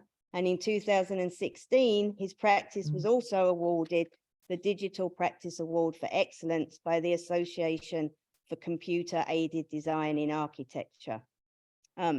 As I already mentioned, he is the author of Border Wall as Architecture, a manifesto for the US-Mexico boundary. And I can speak to this. It's a magical and extensive collage of his own work and propositions, as well as some reflections of other experts on the US-Mexico borderlands and the wall. The book documents abundantly, visually and in writing, the absurdity of the wall, the transformation of that absurdity into connection and shared humanity, the way people and land and environment resist the intended meaning of the wall, and the potential of imagination and creativity in the context of the built environment to protest and imagine new possibilities. This book is a combination of art, theory, conversation, as well as Rael's work and activism in borderlands communities. He is also author of Earth Architecture, a history of building with Earth in the modern era. He is also co-founder of Emerging Objects, a 3D printing make tank, specializing in innovations in 3D printing architecture, which I understand includes printing houses, big houses made out of indigenous materials, which is fascinating.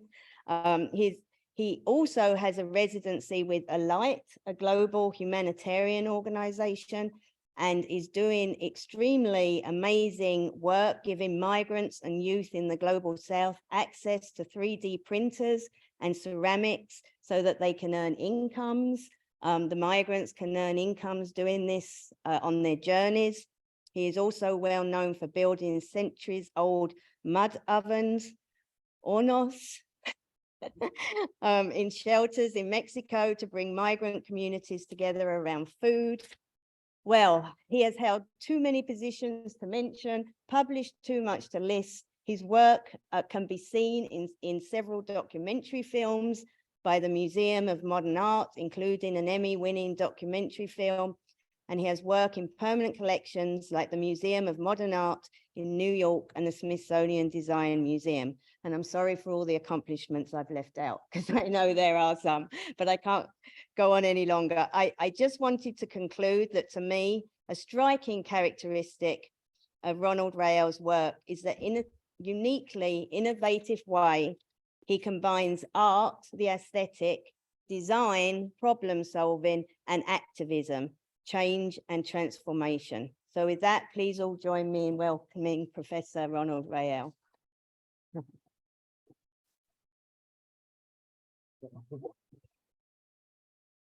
Thank you, Caroline, for that really beautiful introduction. I don't know where you found out all that stuff. The internet's a dangerous place. Thank you, Carrie, as well, for everything that you've done and the invitation. I'm so grateful to be here. And my lecture tonight is about the expanded borderlands.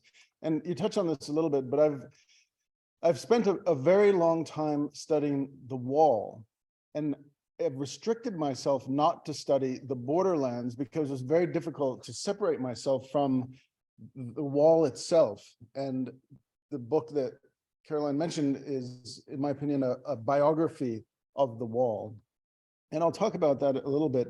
But in attempting to constrain myself to just that thin line of the wall itself, it has opened my eyes to the notion that the borderlands are much more expansive than we might think.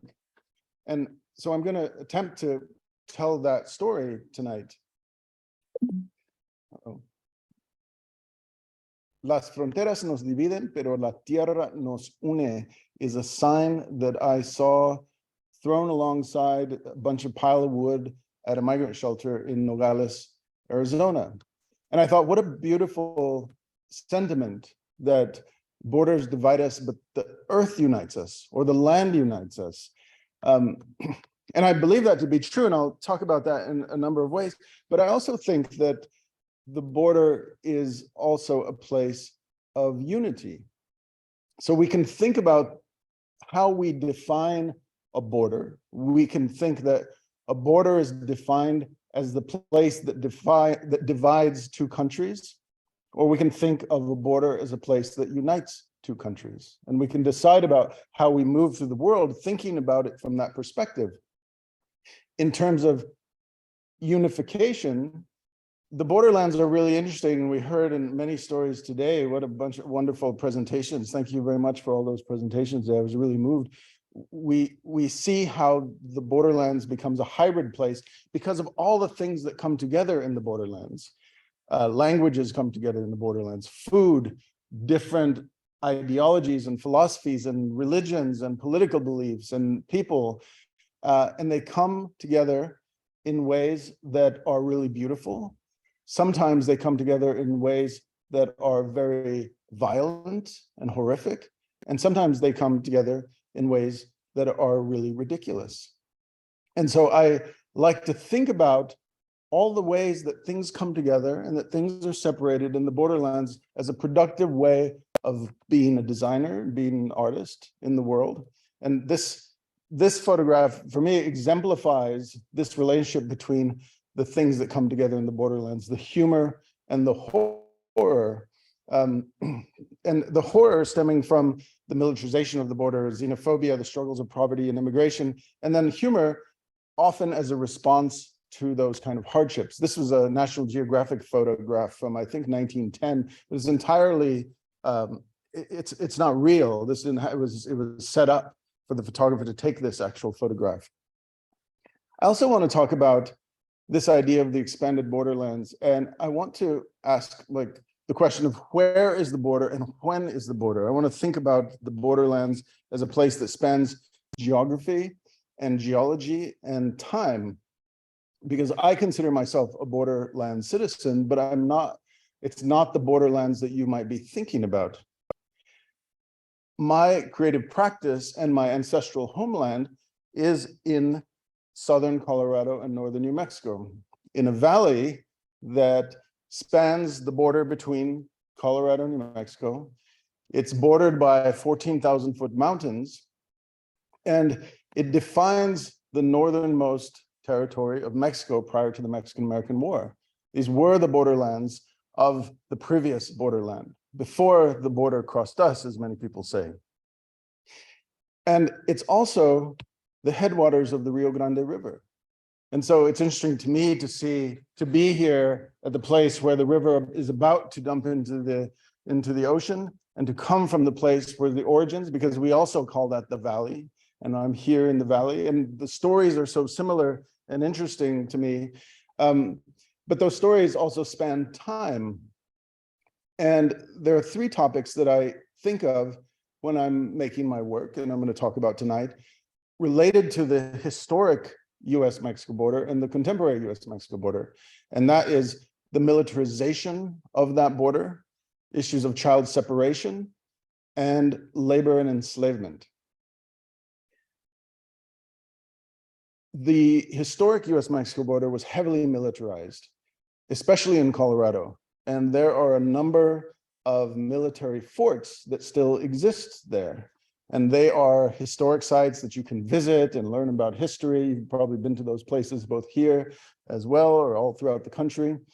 But these are sites of trauma. These are sites of militarization. These are sites of child separation. And these are sites of enslavement. And what's interesting to me about these buildings from the point of view of an architect is that they learn from or appropriate or take on the architecture of that region that has existed there for thousands of years. This is a building that's 1,000 years old. It's the oldest continuously occupied building in North America, which is Taos Pueblo, which is just across the border, 60 miles. And it's interesting how the scars or memory of the border have long-lasting generational consequences and effects. So we remember that border for many reasons. We remember it in our language, we remember it in our food, in our cultures. We remember it as a hybrid space that we experience today, but also those traumas. So even in the 1930s, during the Depression, the governor of Colorado declared martial law and sent Border Patrol agents, well, National Guard agents, but they were there to patrol the border of Colorado, not to the northern border, but to the southern border of Colorado, to prevent people of indigenous or Mexican ancestry from entering into the state of Colorado, as he was attempting to run on a white supremacist campaign. It only lasted for a couple of days, but that memory and legacy continues today. We saw that when the leader of the previous regime announced very proudly that they're beginning border wall construction in Colorado. And we were wondering, well, where exactly are they making border wall construction in Colorado? So we imagined that maybe this was where he was imagining the border wall would be constructed. So this history of the borderlands exists in the architecture, and there's so many thousands of buildings that are made out of adobe, which I assume might be a building material here as well. I actually don't know. But as part of my practice, I have taken responsibility for now about 13 of these buildings that are falling into ruin in an attempt to, as one of the artists in the previous panel mentioned, to like continue the traditions of our culture and to hold on to them and preserve them. So even my own house I use as a teaching instrument to teach traditional and indigenous construction techniques. And I also use it as a strategy for healing. And what I mean by that is that one of these buildings is a Ute Indian agency. And I don't know if you know what Indian agencies were, but Indian agencies were built all across the United States as, I guess the closest thing we might think of them as are embassies. They're embassies between the United States government and Indian tribes. But they weren't friendly. They were built as a way to establish the US government in a place within the territories of the United States after the Mexican-American War, and force indigenous peoples into signing treaties with the US government, giving up their lands. So when we often have a land acknowledgement at the beginning of the lecture, when we have it in Colorado, in this particular place, we can't acknowledge that it's unceded territory because the Ute actually ceded that territory to the US government, but they did it by force because they were held in a state of welfare and starvation where they had only a few options to give the land to the US government or to starve and die. And so this is a photograph taken by the Civil War photographer Matthew Brady in his studios in Washington, D.C. during the Civil War, when a Ute treaty accompanied by this gentleman on that far triptych side of the left named Lafayette Head took them to meet Abraham Lincoln to negotiate this treaty. This particular house is an important house and Indian agency because it is a site where that particular individual, Lafayette Head, during the Civil War, was asked by the President of the United States to document all of the indigenous people that were held in slavery in the surrounding region. And so there's an incredible set of documentation of all of the people who were sold into bondage during that time in 1868 and held in captivity, held in bondage. And they were all indigenous children who were separated from their families. And so if we go down the list, we'll look at their ages. You may not see it there, but 7 years old, 6 years old, 4 years old. And it documents it gives their baptized name, the tribe from where they were taken, the name of the owner, and several questions. One of the questions, do you want to return to your tribe, is one of the census questions. And only the 2 people who were aged 30 said yes. But everyone else, as you can imagine in some of the stories that we hear today, Like they may not even know where they were taken from, where they would be returned to because they were such young children. So I use these sites as a place not only for healing the building by teaching these techniques, but also I work with artists. And in this case, I worked with the artist Chip Thomas, who's a famous paste-up graffiti artist, but also a medical doctor living on the Navajo reservation, to bring that history out and demonstrate it in the architecture itself. So he took these historic lists and pasted them up on the building itself, because this is a site where people look to learn about their ancestry. And so this is the work on one of the outbuildings of the Ute Indian Agency. And I'm also working with the founder of Native Bound Unbound, who is also my cousin, but he's received an enormous grant to create an archive of all of the descendants of the indigenous enslaved from the first moment of colonization to today. And so you can learn more about it at Native Bound Unbound. But this history of colonization being related to indigenous captivity and slavery and child separation is not new. The Spanish did it, the Mexican did it, and especially after the Mexican-American War, this continued to happen. And I argue that we see it today. Of course, we see child separation today, but I think we've heard convincing arguments about how the border industrial complex is also a strategy of enslavement. And so one of the works that I've worked on builds upon this particular sign related to, in my mind, child separation. And we heard today from the artist Carla Gabriela de la Fuente, since she quoted me, I get to quote her, how this sign is a brilliant piece of design activism. And it has an interesting history in the borderlands as well. As she mentioned, it uses the silhouette of the civil rights leader Cesar Chavez as the head for the father. And so the artist John Hood, who is a Native American Navajo graphic designer working for the California Department of Transportation, smuggled in these subtle like Easter eggs into this sign to tell the story, because he related the plight of the immigrant today to that of the Navajo during the Long Walk, when they were forcibly displaced from their own homelands.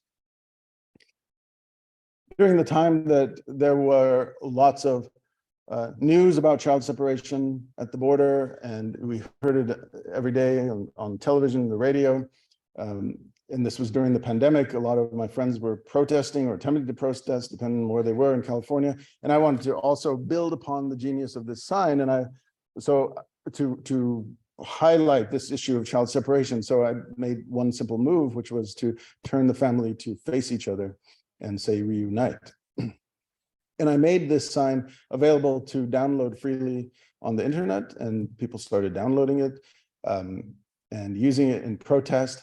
And then I painted a number of large signs to put up alongside the highway, especially near the concentration camps where children were being kept.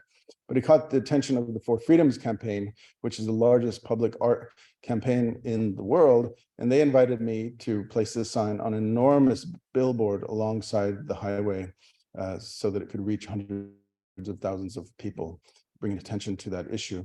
And it continues to be seen at the Cathedral of St. John the Divine in New York City on 110th and Amsterdam. It's in a lot worse shape now. It's completely tagged and covered up. It's been there for almost, I don't know how many years that's been, 4 or 5 years. But much of this work has to do with telling a story. And so even in the making of and teaching of traditional indigenous building practices, I always attempt to tell a story along with it, and attempt to involve community and to make space for community to participate in not only the stories and telling the stories, but the making of the stories.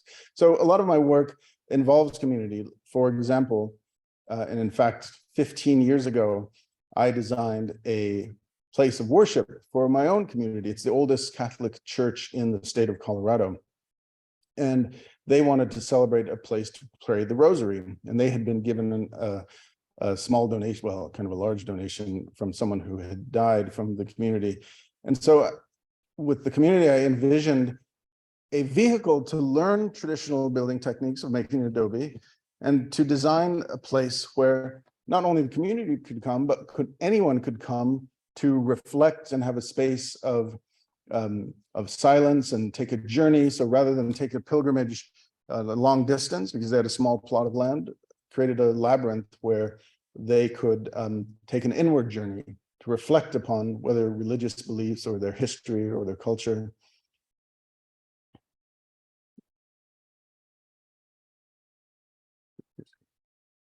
So community members got together about 5 years ago and decided that they would build this themselves rather than finding contractors, and they made 40,000 mud bricks, adobes, and began to build this enormous labyrinth, which is be completed this summer.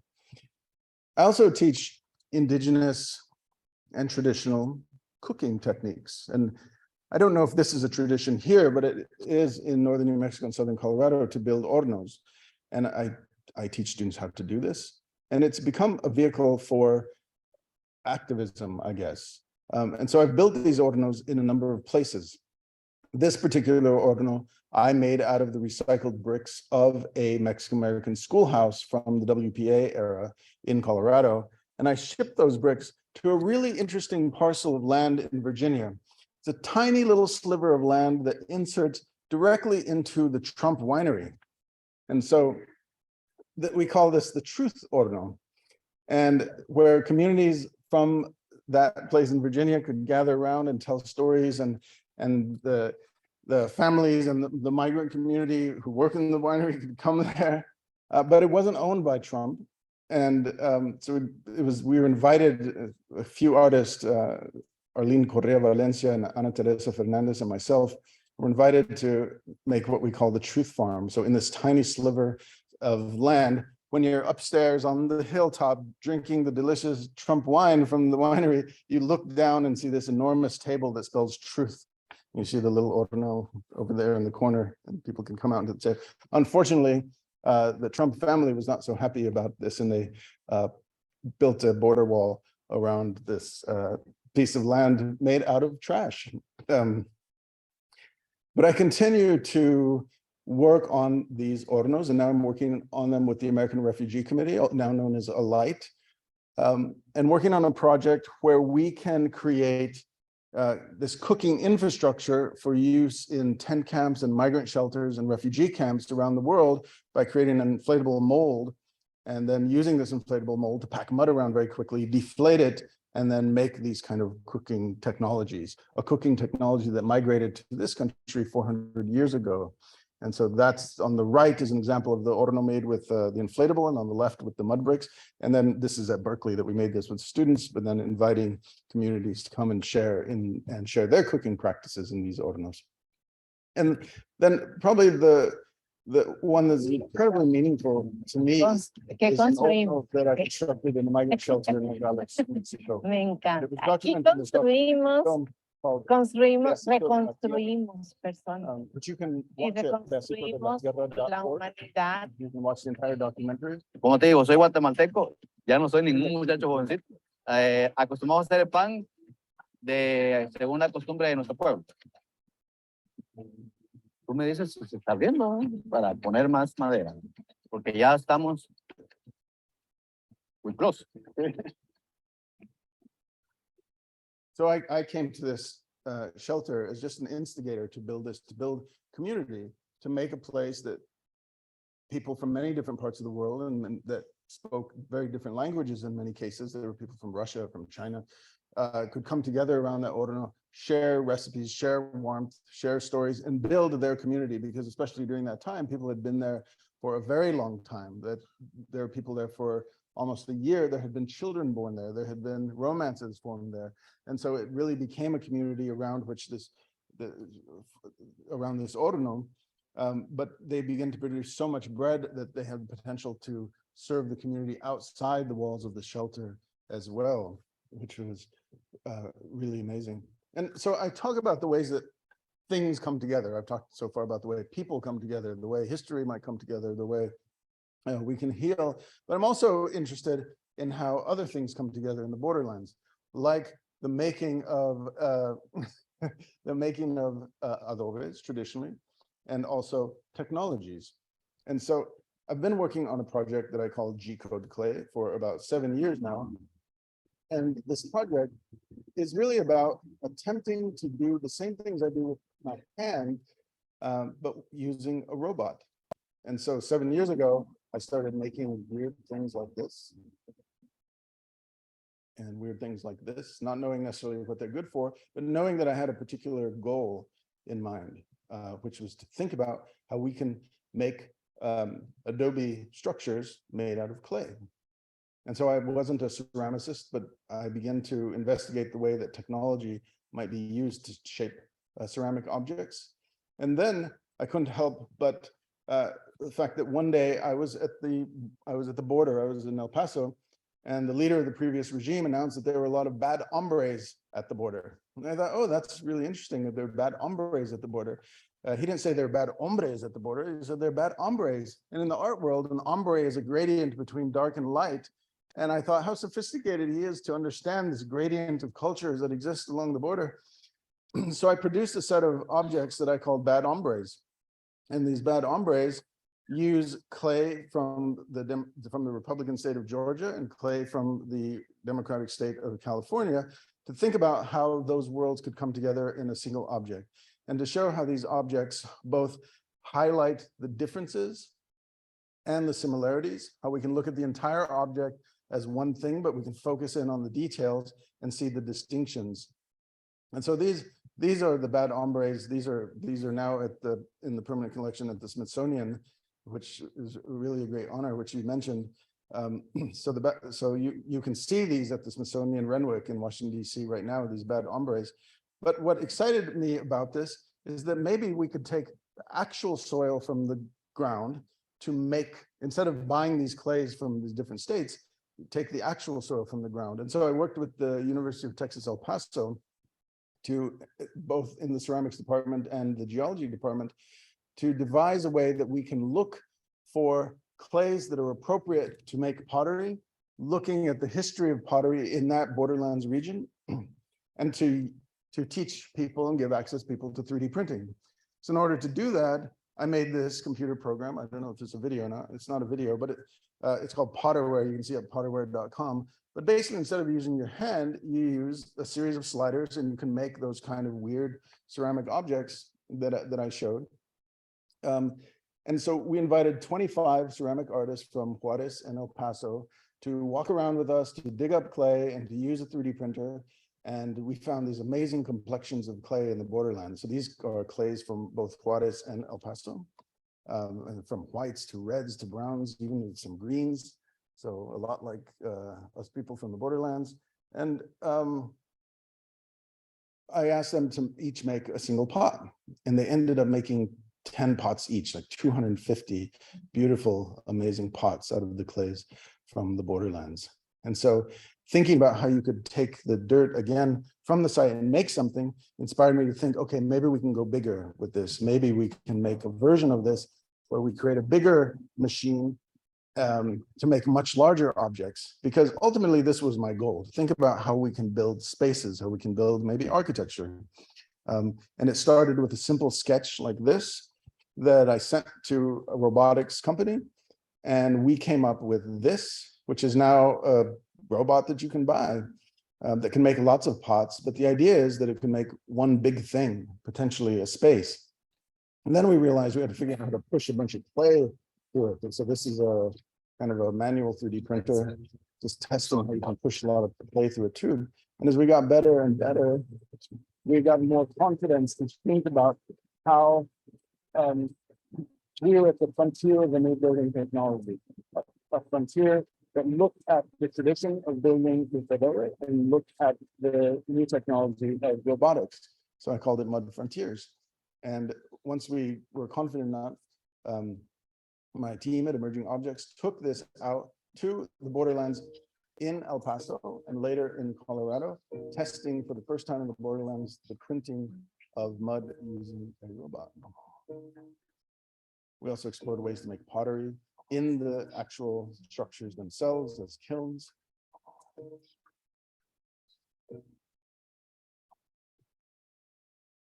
And so those early experiments 4 years ago, the year before the pandemic, they were experiments about lightness. We know adobe is a material that has to be very thick.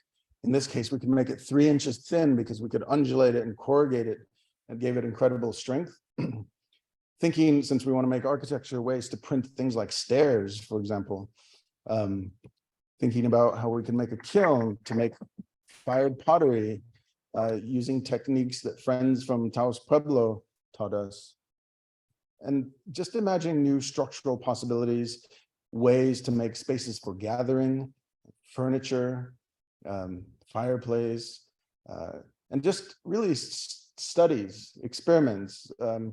And then during the pandemic, I had to leave the university. Everyone was forced out of the university. We couldn't do things in the lab. And I thought this was the ideal opportunity for the Borderlands themselves to be the studio in which I was making structures and experiments. And so many of these experiments started to test, well, how can you make a door? Can you make an arch or an enclosure or a dome?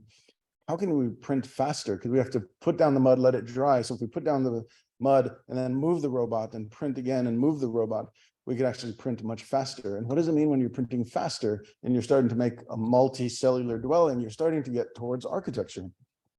And so these experiments took place during the pandemic, creating spaces with furniture, creating spaces that are just testing the boundaries of this technology with this machine that I had invented that's powered with a cell phone.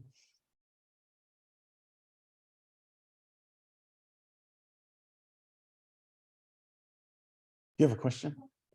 What was the end result of the building they created? I'm going to show you. It's called Casa Covida.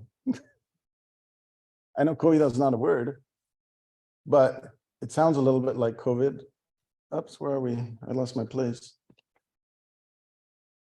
Casa Covida is a house in the time of COVID, but it's like Covida, like house for 2 people during the time of COVID. And this is Casa Covida. Has 3 spaces. One of the spaces for sleeping, and the friends from Taos Pueblo created these beautiful textiles out of churro wool. One is a space for cooking. The young man at the bottom is from Taos Pueblo, but is also a world famous chef, and he can cook on this pottery in the fire. So that's a space for gathering. And then a space for bathing and looking at the stars. And because I'm an architect and all my architects friends, well, you forgot the roof. For me, the sky was the roof.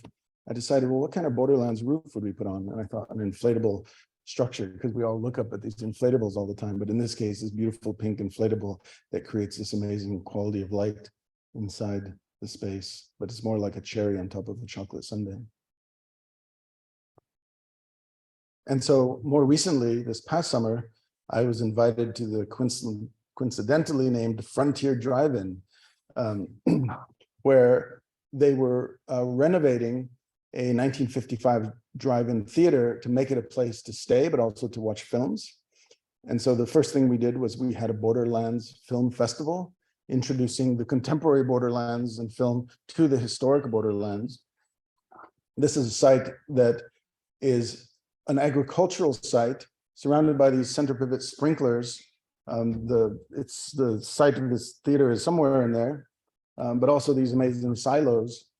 So I call this project the Skylos, because instead of holding grain, it holds the sky. And you can see the clouds changing and the sun moving and the stars at night. And it's not finished. We have to complete it this summer, but each of these chambers will hold a tub of water, building upon Casa Covida for gathering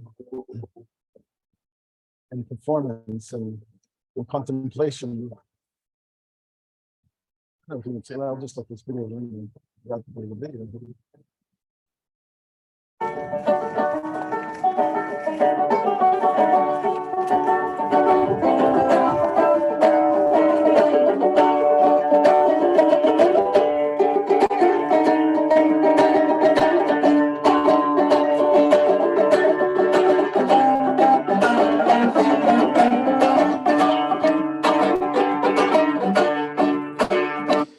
So we're using these, even though they're not finished, we're using them as spaces for performance, spaces for gathering, spaces to tell stories and the history of the borderlands, and to think about how this traditional material of the borderlands might be reimagined today.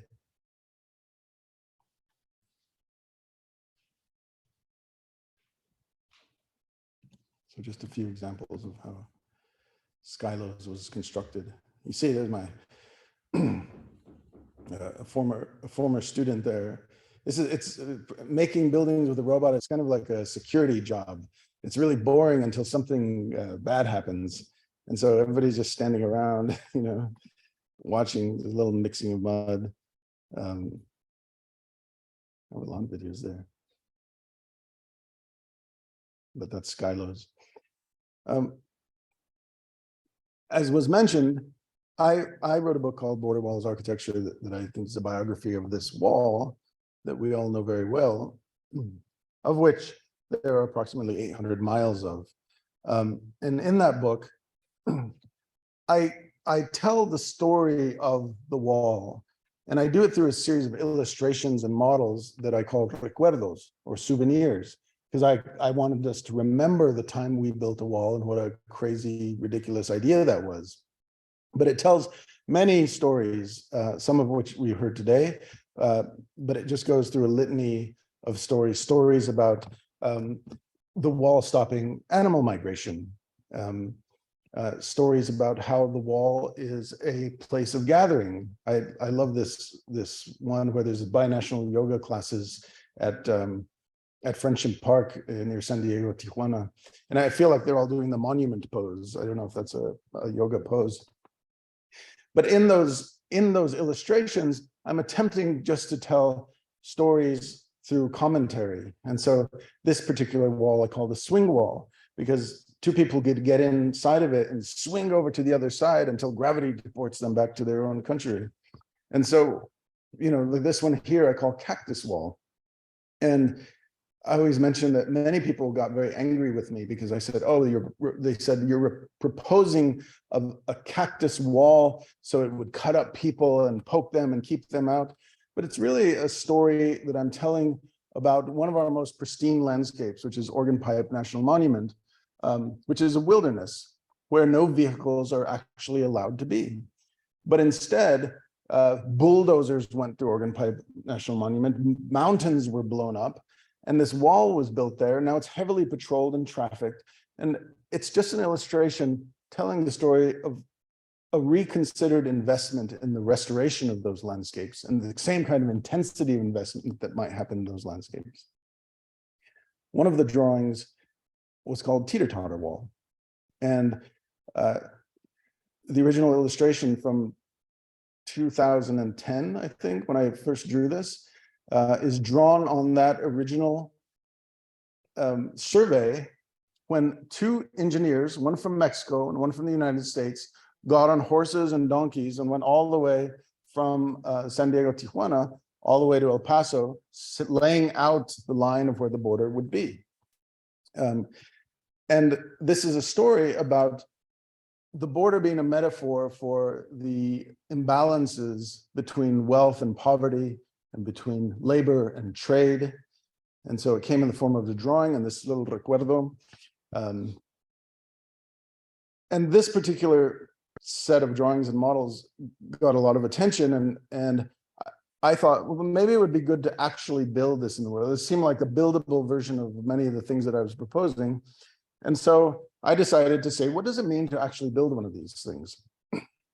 And so I just imagine the way you would carry something to the border, how you would slip it through, how it would attach. I even went to the border several times on both sides, and I would carry large objects to see how fast it took for someone to react, for border patrol to come.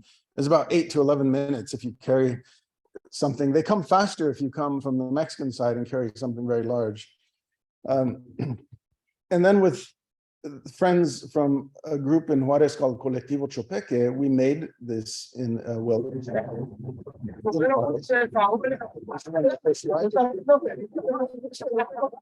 and it's interesting that the same material held in the vertical position separates us, but in the horizontal position it connects us.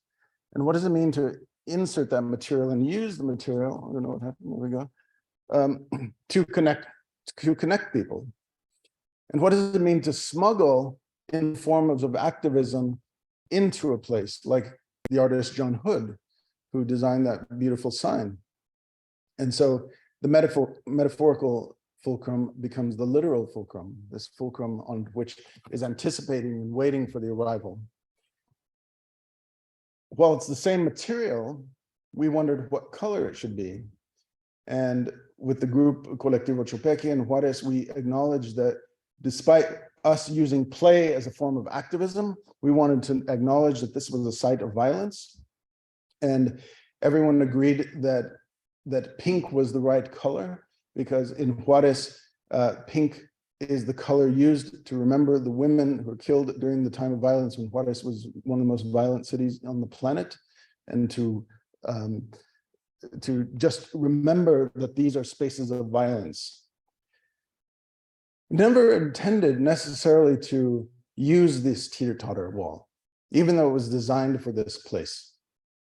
But with all of the news of child separation, with all of the news of more border wall construction, we decided to ask the community if they would like to have an event where we installed teeter-totters along the border. There's a small number of people, mostly moms and a bunch of kids who I knew who called me Carlos Vives. They always say I look like Carlos. Do you guys know who Carlos Vives is? I don't look like him. No. I say, hey, Carlos Vives. But we decided just one day to host that event, and this is what that event looked like.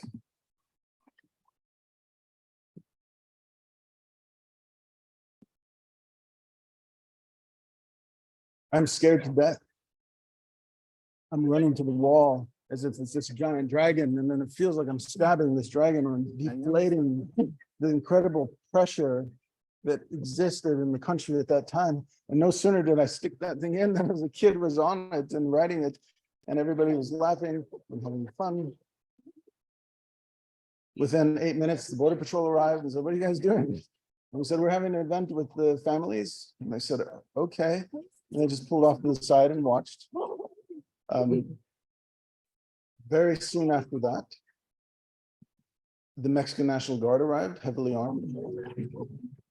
And they too said, "What are you guys doing?" We said, "We're having an event with the families."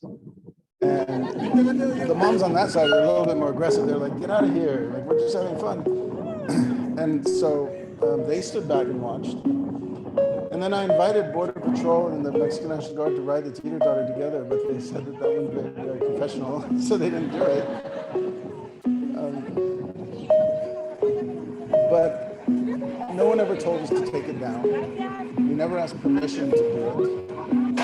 And the women and children who participated in that, the moms and the tias and the grandmas, they made a space, a sanctuary. And they made a space for themselves. And it was safe, and it was protected, and it was theirs. And I had no idea that my little post on Instagram would travel around the world. But I think we got to tell a very different story of the borderlands that day, because as we've heard today, we often hear in the media how the borderlands are a place where there is nothing there except for bad hombres doing bad things. And we know, just sitting in this room, that that's not the case. And so we're able to tell an alternative story of the borderlands. And I think we were able to tell a story about how the actions that take place on one side have a consequence on the other, and how important that is. Because the teeter-totter is such an amazing piece of playground equipment, right? Because it depends on the person on the other side's generosity to give happiness to the person on the other side. And I think that's an amazing lesson to think about and learn. We were very quickly contacted by so many news agencies and so many organizations, and one of them was the Museum of Art, Architecture and Technology in Lisbon, Portugal. And they begged for us to recreate the teeter-totter wall in Lisbon. They asked in a lot of places, in Italy, they asked in Brazil. But at the museum in Lisbon, they were very serious. And originally I said, no, bye everyone. Because it didn't seem right to take this event out of context. It just seemed like a very weird thing to do. But they kept pressing. And so I asked them, I said, well, I think what's important here is that the world thinks that there's a fence proposed for the border, that it doesn't even exist, that maybe there's a fence proposed or that it's just a fence. I said, can we show the world the actual physical violence of this wall and use the same amount of material that is used to build the border wall in the museum? We'll build it as high as the border wall. We'll use as much steel as the border wall. We'll use the barbed wire fencing in the border wall. Can we divide the museum in half so everybody has to walk all the way around the museum to see one exhibit from the other? And they agreed with everything. And I said, oh crap, now what do I do? So I made one more stipulation. I said, I imagine a world one day where there is no wall. And I've always wondered what happens to millions of dollars of steel when that wall comes down. It won't be like the Berlin Wall, which just gets demolished and made into a pile of dust. It's actually large pieces of useful building material that can be reused and repurposed. So I said, can we take that same exact material and imagine the construction of a house that brings people together? And they said yes to that. And so I said, oh crap. So I had to design what I call the teeter-totter house. And this is the teeter-totter house. It's a house, it's a sculpture, but it's a place for gathering in Portugal where the worker community next to this steel plant can all come and have a picnic and gather, and it's a public park and people can come together. It has an horno in it. The hornos, or forno as they call it in Portugal, comes from Portugal, migrating to the Americas. And they still have that tradition there as well. And I just received photos this morning, so you're the first people to see it. Here's the teeter-totter house under construction. It's almost finished. At the end of the month, I'll go to an event there in Portugal. So it was amazing, again, to think of this as a study model, an opportunity to imagine a future and design that future and imagine how we can transform a structure of violence into a structure of gathering. If you remember when Joe Biden became the president, he stopped for a very short amount of time construction on the border wall. And construction crews went home and millions of tons of steel was left in the middle of the desert alongside the wall. And so what I did is I went and smuggled 10,000 pounds of that steel. And I said, well, what can we do with that steel? Can we build a space for gathering using the actual material of the border wall? So you might recognize the steel, it runs in the horizontal and it's notched at a 45-degree angle for the vertical pieces to go into. And so they're about 8 foot long. And with the help of the Arizona State University Art Museum, I created this structure that I called Casa Unida, House United. It's the pavilion that's imagined. The structure lifts up very delicately and opens its arms and embraces and makes a place for gathering underneath, and the way the light comes into the space is amazing. It's much more like a bird than a dragon. And this structure is on its way to the shelter in Nogales right now. It's just across the border, where we are going to build a sanctuary space. I'm not sure if this is designed or not, it's probably not, but we're going to build a sanctuary space for them at the shelter, a space for gathering for the migrants so they can come together and have a quiet space, a space to worship in that site.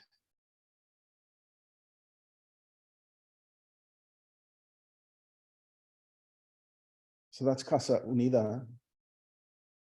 You know, the wall is interesting to me because I think people think it divides two landscapes, but it actually just divides one landscape. It just is inserted into that landscape. And on one side, it might look like this, or somebody mowing their lawn in a backyard. And on the other side, it can look like this, which is the fourth wall of someone's house. And we've seen how the wall can divide countries. It can divide cities, it can divide communities, it can divide families, it can divide children from their families. And there's a story, and maybe it happened here in the Rio Grande Valley. It was when Army Corps of Engineers were plotting the wall, they used something called border calculus to determine the best places that the wall would go. And it's very geographic. It wasn't thinking about what those spaces were. But in one case, they built a wall through a person's house. And I thought, well, that's incredible. Imagine if that happened, and the implications of that. And so I conceived of a set of blueprint drawings, imagining a wall cutting through a house. And the story that I'm telling here is on the right, you see the average size of a house in El Paso, Texas, and on the left, you see the average size of a house in Juarez, Mexico. You see the difference in sizes of building material and construction techniques. And in this case, the wall divides the bed and the bedroom. I don't know if you can see that.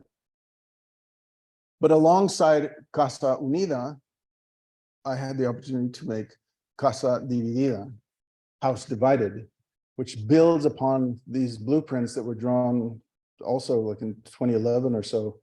And this is Casa Partida, Casa Dividida, a house cut through the bed in the bedroom. And again, I worked with the Border Architecture Laboratory in Juarez to design these, conceive of these spaces on both sides, really, but thinking about how close we can be and how far apart we can be at the same time, all the similarities and all the differences, all the beauties and all the traumas that take place in the domestic environment. And we also used this house as a set, but also as a place where we brought together families that were recently divided and to share and tell their stories. Don't get mad at me for that.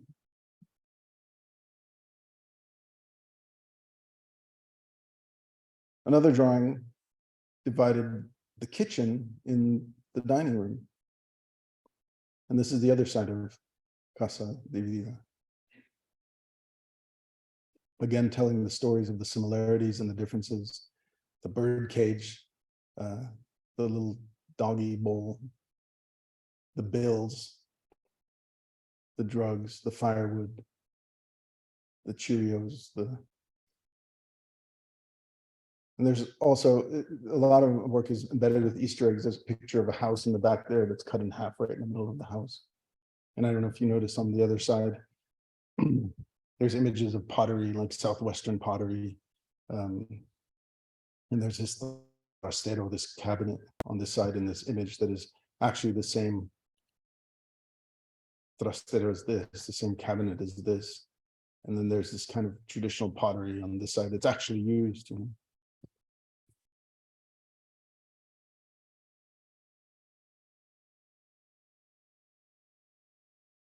And this is the house in the museum.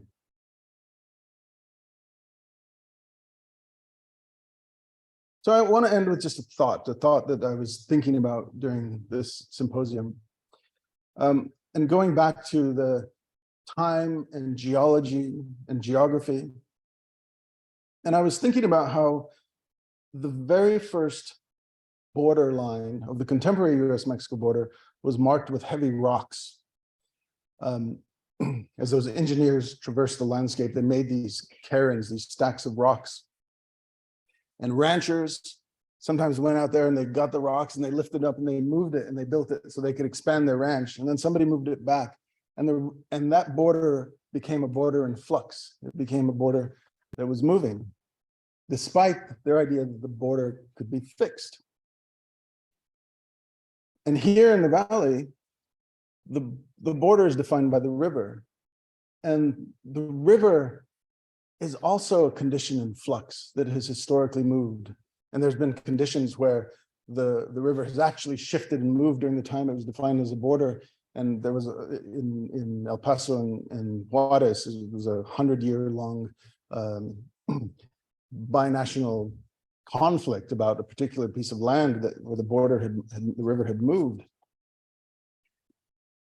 And I was thinking about these two scenarios about walls or borders that are fixed and that borders move and people move, and what it means for borderland citizens today to carry the weight of the border. And that it's our responsibility. And in some ways, looking back at this image here, there was a history of carrying the weight of the border. It was making more space for someone whose maybe their space had been taken away from them. And there was that battle and that responsibility to make space that maybe was taken away or make space for others. And that the river is a force that is maybe difficult to control, but can be controlled. And so in some ways, it's the responsibility of borderland citizens to accept that burden of making space for others, of moving those rocks, of picking up those rocks and moving them, and to guiding the direction of the river that we want it to flow. And so I guess I'm just thinking about that responsibility, especially given the weight of the contemporary US-Mexico border. It's no longer made of rocks, and it's no longer made of water. It's made of steel, and it's enormously heavy, and it's militarized, and it's still a site where children are being separated from their family, and it's still a place where we experience enslavement. And so I just want to remind everyone what our responsibilities are as we live in the expanded borderlands. Thank you.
Well, I know not everybody here was at our panel this morning, but I think I'd like to start. I'm very familiar with your book and the way that all of your projects just in amazing, magical ways undo the very intended meaning of the wall. And transform it into, something so much more positive, connection and shared humanity. But today when you gave your presentation, it made me think of what Sister Norma said, which was present, the importance of present. And I thought, wow, this art, the kind of art you're doing, it involves so much presence. The mud ovens providing communities with food and ways to connect and bringing a piece of their home. I think you've talked about it in that way. Can you call that project as something, a piece of home? Because, this tradition goes back centuries, and I think it came from Africa, it came through Central America, and so when these migrants come, it's not only that, it's bringing them together in this positive way around food, but it's acknowledging where they come from and who they are. I think in a way that was exactly what Sister Norma was talking about this morning. So what do you think about that? Was that intentional? I think that's fine, but I think that, that sign was so meaningful to me because I think it connected something for me that the earth, the earth itself can unite us. And I thought, what a beautiful idea that the sign was maybe just imagining the landscape. But to think about how mud can unite us and bring us together is really important. And to understand that when I first walked into the migrant shelter in Nogales, Mexico, I absolutely didn't want to come like, hey, I'm coming here to build an order with you guys. You know, the first thing I asked everyone was, how many of you have lived or live in a building? And most of the older people raised their hands, some of the younger people, but some of the younger people said, oh, my grandma did. And then I asked, how many of you have ever cooked or eaten food or experienced an ornament? And the same, like there's a cultural connection, there's also a cultural loss. And so inviting them into that question brought forward stories. And the gentleman in the video was talking, his parents were the panaderos in the village. And for me, I was scared to death because I hadn't built a lot of order. I'm not an order making expert. And all of a sudden, we were going to build a really big one. And he stepped forward, he's like, this isn't a big one. And so, like, together, we kind of, and especially him, led this building of it. So all of a sudden, he was transported back to his childhood and his experiences with his family. And those stories just continued to unfold with the entire week that we were there with our hands in the mud. So you call yourself an architect. It's the first thing you said when I picked you up at the airport. The first thing you said about yourself. Yeah, you were looking at the architect or the architecture. And I see you as an architect. But it's almost an architecture of everyday practice. If you go ornament, Peter Clutter, the structures that your robots are making. And so, you know, that's my a term that comes to mind. But does that resonate for you? And then, in what ways do you think you are pushing the bounds of architecture? Or does that not? Yeah. It makes sense. It occurs to me that maybe I showed the wrong presentation tonight. I had a piece of there where you should see the other one. But I showed a project called, did I show Prada Marfa? I didn't show Prada Marfa, but Prada Marfa you may know about. It's here in Texas, but I worked on that project. And it was a project that, for me, then it's a project that blurs the boundaries between art and architecture. And I'm technically not allowed to call myself an architect because it's a legal term. I mean, I'm a legal architect, but I have to take a test and pay a bunch of money and be board certified. So even though I'm educated as an architect, even though I teach architecture, even though I won some architecture awards, I'm not supposed to call myself an architect. And so, am I an artist therefore? I never called myself that. And in fact, the event, I've always told that we hosted this event in the theater hall, the art world came and said, you're an artist and that's art. And so it was interesting to see how they co-opted it and said, that's art. And I didn't know that it was art. I thought it was an event like picnic. And so it's interesting these titles, how titles are policed or governed or shaped. And yeah.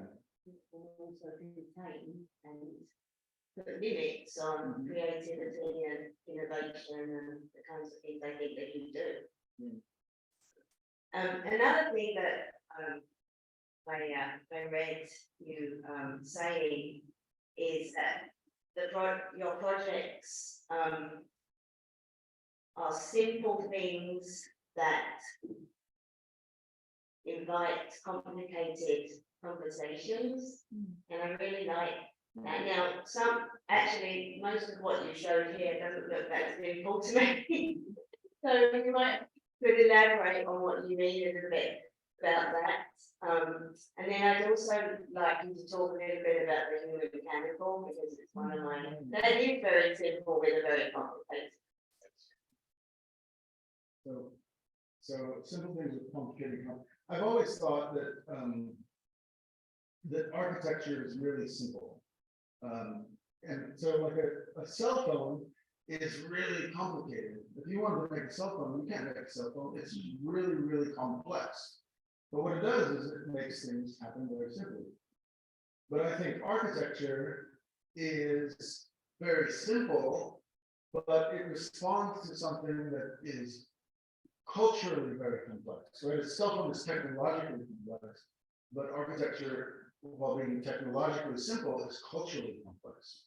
Like you can make a house for someone, if you gave someone a house in the United States to someone in India, they might cook in a very different place. They might sleep in a very different place. Like this, the cultural complexity of that is, it's just really fascinating. But fundamentally, it's just a bunch of mud, or a bunch of sticks, or a bunch of rocks. Like architecture is the bottom of sticks making wood, maybe, and brick. It's not technical. So that's what I mean. And I think that often art and design can be overly complex, but I think it doesn't take much to make really interesting, complex reactions. Like Wired magazine, you guys know Wired magazine, said the best, what is it, the most popular children's toys for 2005. I don't know, there's some kind of magazine. Like you go in and it's like stick, like sticky one, and then rock, and then those are like just really simple things that evoke complexity. Yeah. You asked about the cannonball, David Smith. So there's a lot. I tell the story in the book about how the wall is a medieval form of architecture, and that there are medieval responses to that medieval architecture. So you build a wall to protect, and so others will make trebuchets or catapults or cannons to shoot drugs across. And so all of these medieval tools have been discovered alongside the border. But in the media, there were stories about, oh, humans are being catapulted across the border. In fact, many, you can find out on many people say, those aren't teeter-totters, those are catapults to launch people across. But people would ask, like, oh, are humans being launched across the border?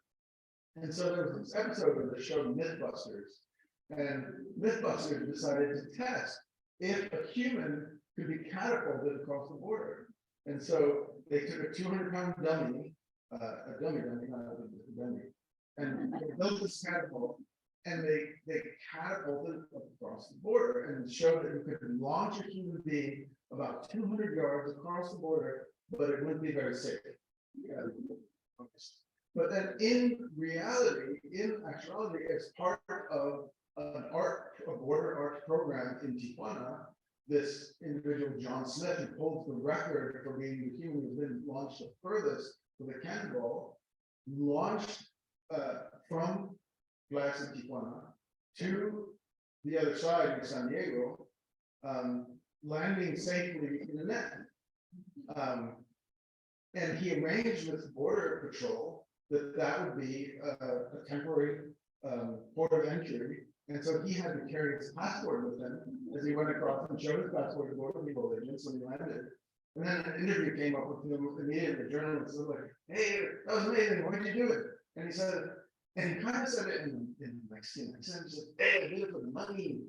I thought, wow, you know, like the borderlands is such a theater. It's a political theater. And as I say, like these things come together in ridiculous ways, violent ways, beautiful ways. And I think that was an example of violence, ridiculousness, and beauty. And like he soars through the air. In my book, I show this photo of him flying in the middle of the air above the border wall. It's so beautiful. Out of a cannon, which is totally like a violent instrument of war.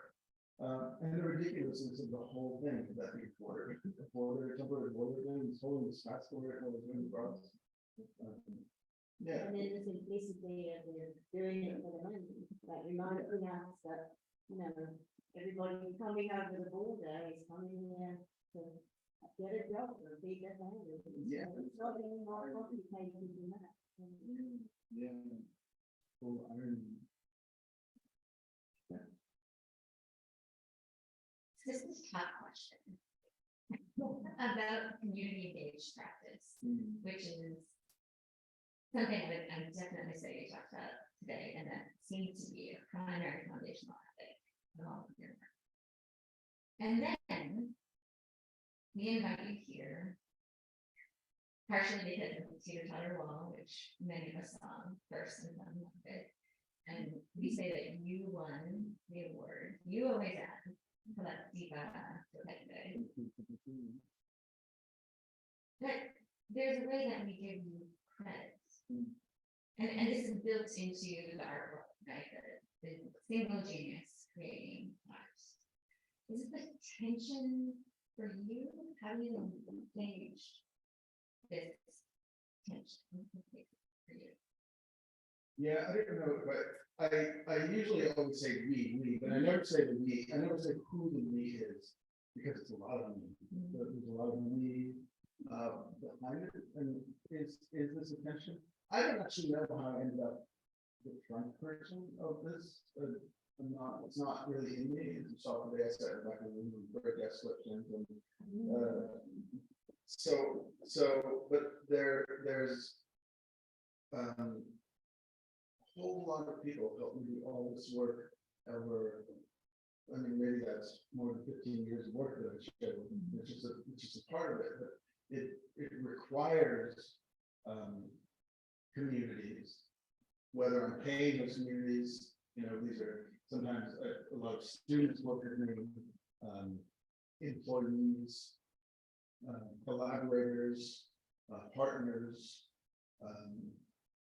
and so there's just I don't know, I guess it's only maybe on the stage when I'm asked those questions that causes tension for me. I guess I move through, you know, there's certainly lots of criticism of the work in general for what the work is, you know, just because not everybody likes it. It's not, it walks some very weird lines, you know, that not everybody appreciates for a lot of different reasons. And I totally get those reasons.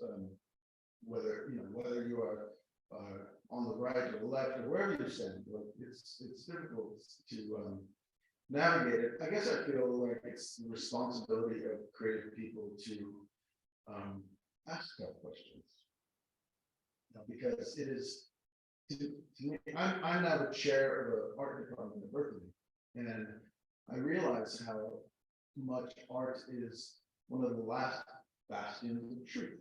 Like artists tell the truth. The truth bomb, yeah. Artists tell the truth. And in some ways, I don't know if anyone will agree with this, but I think art museums are one of the last institutions of truth. I can say lots of reasons that they're not also. But I think they are a forum for a particular kind of truth. And I think that's a responsibility. Now, I'm someone who is both a designer. Designers solve problems. And artists do not have to solve problems. They don't have that responsibility. Design is fundamentally solving problems. Artists have to do things that have some kind of aesthetic engagement, aesthetic experience. Designers don't have that responsibility, right? You can design a chair, if you can support the load and you can sit on it, then it works. It can be really ugly. An artist doesn't have the responsibility for it to support anybody or anything, but it should be really interesting and evocative and ask interesting questions. And so working in both of these disciplines is really fascinating to me because, you know, and this is maybe where I get, where my attention lies, is that I can't solve the immigration problem. I can't solve housing problem. I can't free children from being held into bondage. Can't do that. But I can tell people about the stories of that so that they know and can call attention to it. And so that's maybe where I feel like, because architects aren't hired to make political statements, you know, that's not their job. Well, I don't want to answer for you, but I think it's where you give so much back. I mean, you're giving so much back to these communities and these people that you're working with, right? You're not just sort of taking an idea and then sitting in your studio, creating a piece of art that represents some idea. I mean, you're there on the ground, you're solving problems and working in these communities. So I did want to ask, I did want to try and ask a question about the first part of your presentation, because it was quite fascinating to me, partly because of my own research. So I come from a background actually of Southern literature, the deep South, the deep pure South, and there's a lot of theory about how the US Deep South was a safety valve for the nation, where the nation quarantined its problems in a peculiar institution of the South.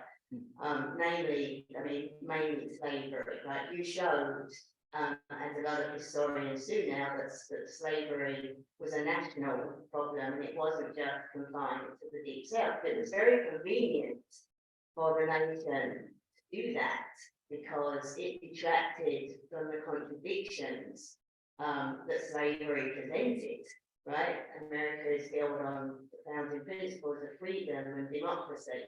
So, you know, what do you do with slavery? And I think that today the US-Mexico border functions in a very similar fashion, right? That we know that the immigration system is completely broken and a complete failure.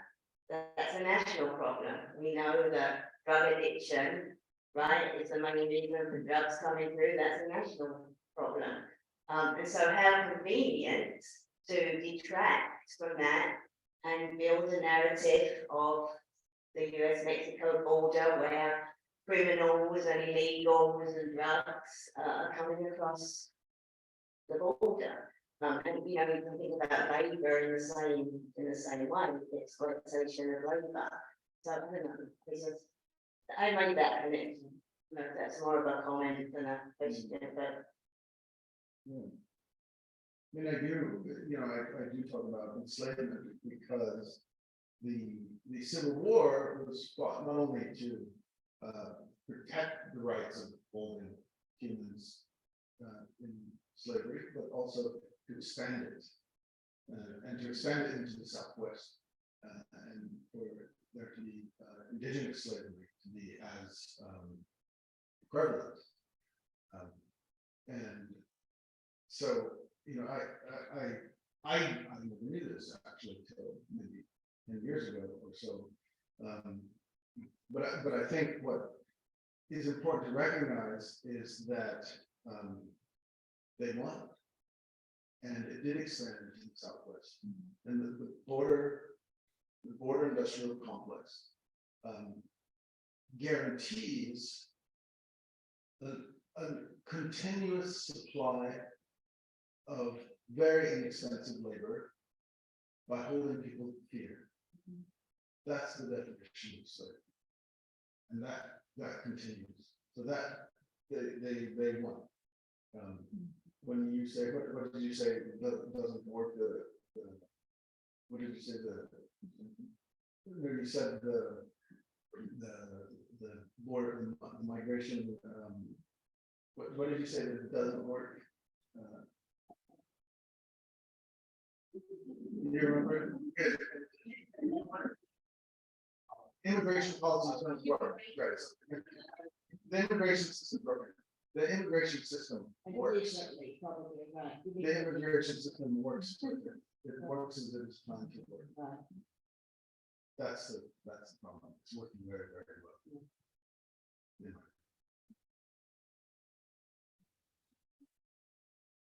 So if you'd like to ask a question, we are sharing a mic tonight. You come forward. If you'd like to ask a question, turn it first.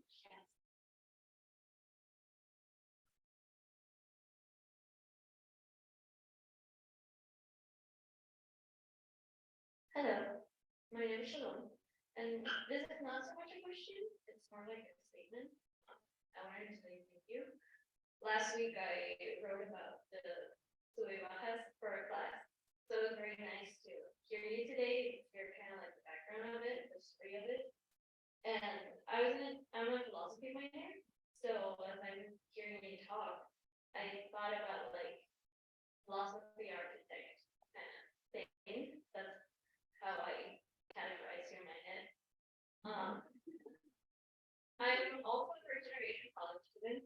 So when you were saying about immigrants carrying that weight of the border, I felt it, how like first generation college students carry that really heavy weight of the border and all that our parents and ancestors had to go through in order for us to have the chance to go to college. So I never thought about architecture as something so deep, and I want to thank you for giving us this like different outlook. Thank you.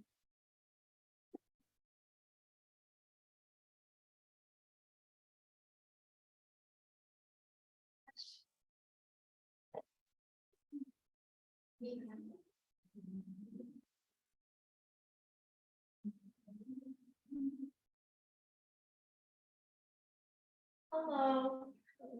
I am not shalom. That was so beautifully said. Thank you also to you. It is an honor to meet you. My mind has been exploding for the past hour or so. So it made me think about your thought process, considering you're doing so many different disciplines. I feel like often every time, someone showcases because like, most of us, we feel like one thing. And so it's really interesting to see how often like art and technology are seen as like two different things, like we actually one or the other. So I think it was really beautiful to see how you're capable of bridging these two things together and maybe like opening those doors for people who are not, that they don't really have to limit themselves to one side. So I was interested in how your thought process works for these ideas. Like I know you mentioned it took 15 years to develop all these things, but there's such big concepts. So I was wondering if there's any way you could talk about development of these ideas from your perspective.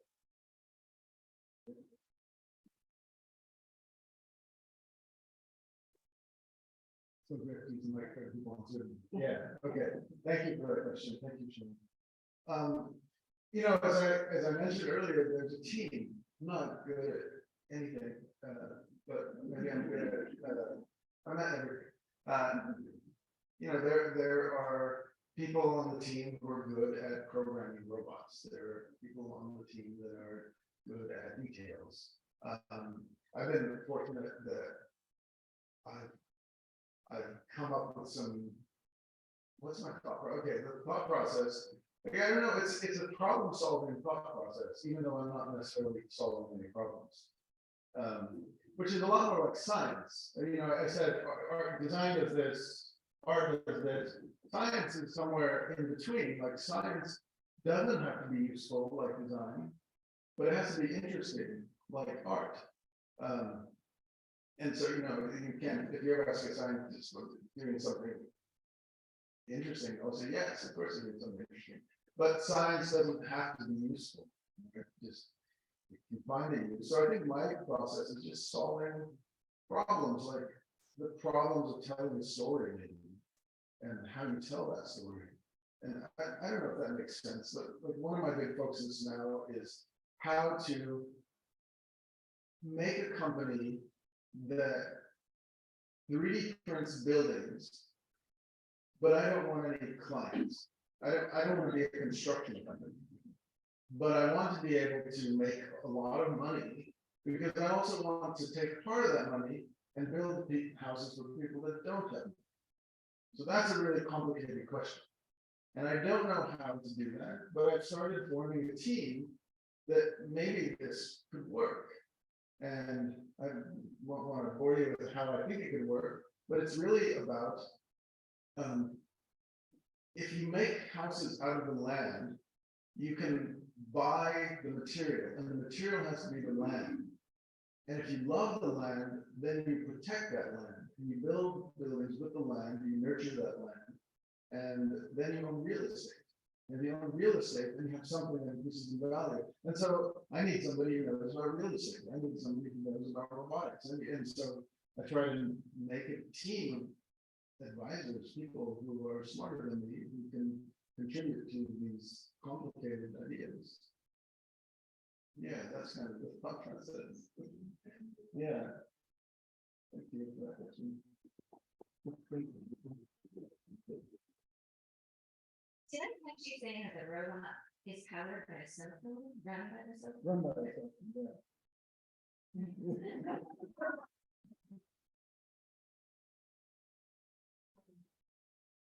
I'm Luis Lopez from Boston University. It's of social work and other, we have students here from many disciplines.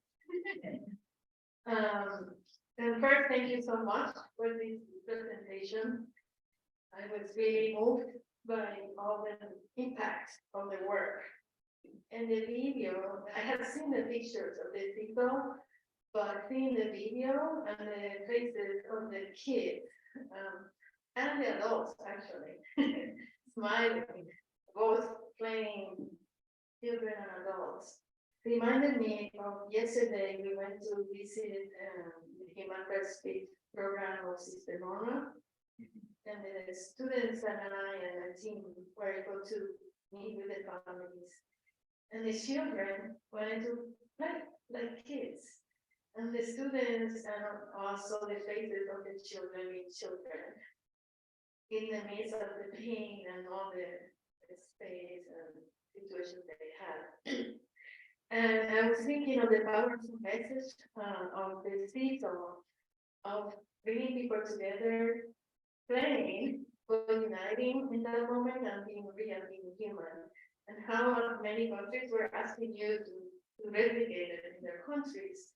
And so this brings the reality that borders are unfortunately universal. They're created in so many countries and impacting the lives of so many people. So I feel that your work is an art and architecture that is bringing a reality that maybe does bring a transformation as we get acknowledged of what is humanity and the power of humanity. So I think it's important to reflect on that and our role, social workers, as public relations, international relations. We have students that have a future, but I think if we bring this reality right, then maybe there's also change in some way in policy, and so we stop these family separations that are really damaging our humanity. Thank you so much. Thank you.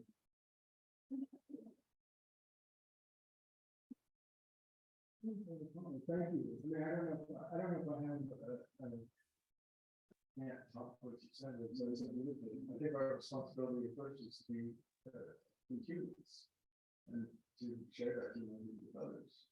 That's really fundamental. I mean, when I heard children were being separated by their families, I could not believe it. I thought that was the most cruel. I have a 13-year-old son. I thought that was the most cruel thing anyone could ever do to anyone.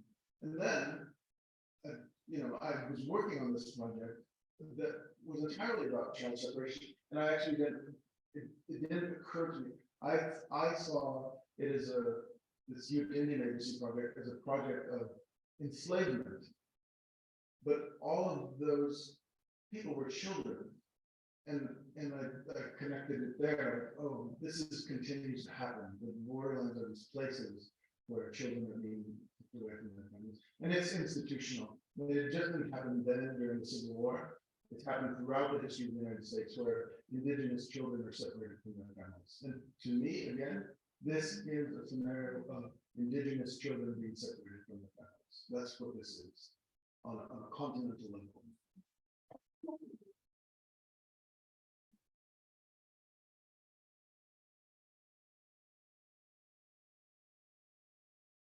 Hi, my name is Isabella. I'm from BU too. And during this panel and kind of throughout the week, we've talked a lot about finding our space and seeing where we can help and what strengths we have and how we can use those strengths to help other people. And you found this really particularly niche and your own kind of way of helping and telling the world these stories that are so important and need to be told. So I was just wondering, maybe you could just talk about how you discover, how you got into this, or any advice you have for people who are kind of use their strengths, how they can in this space and go where they're needed. Yeah, thank you.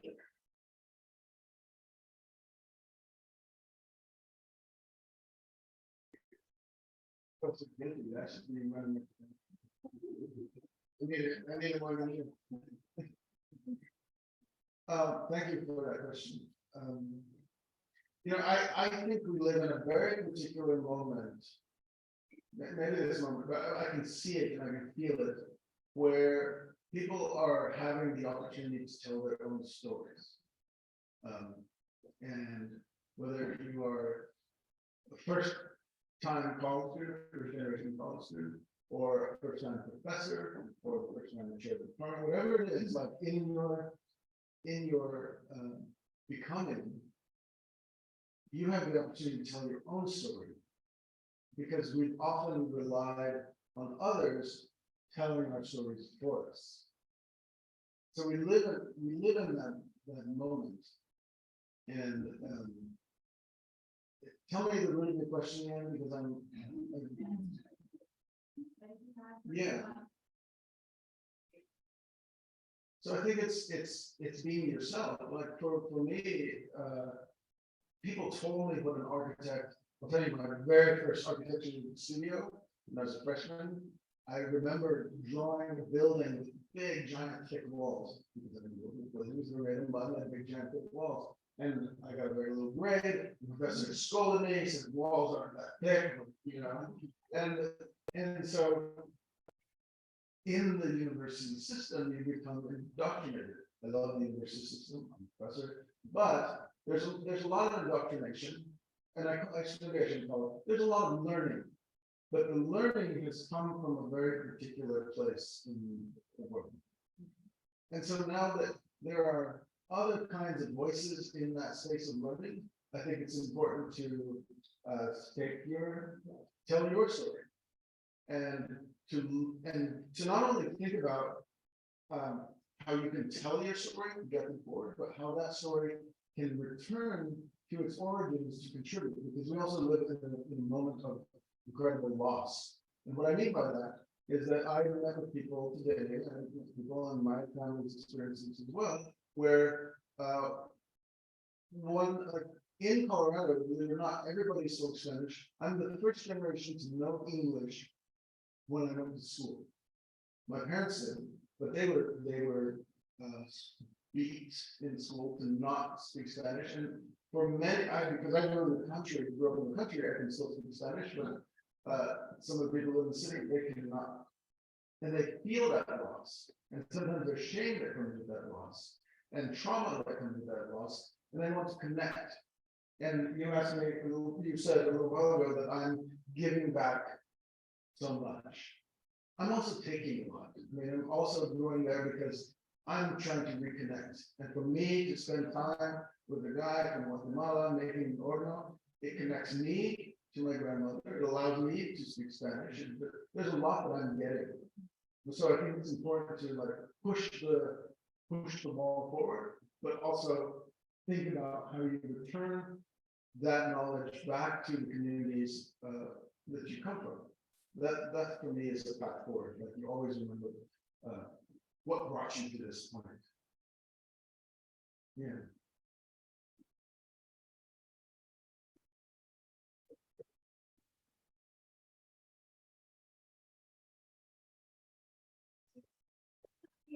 My name is Sophie Holmes, and you mentioned a lot about like honoring landscapes from clay and actually building spaces from the land that was already there.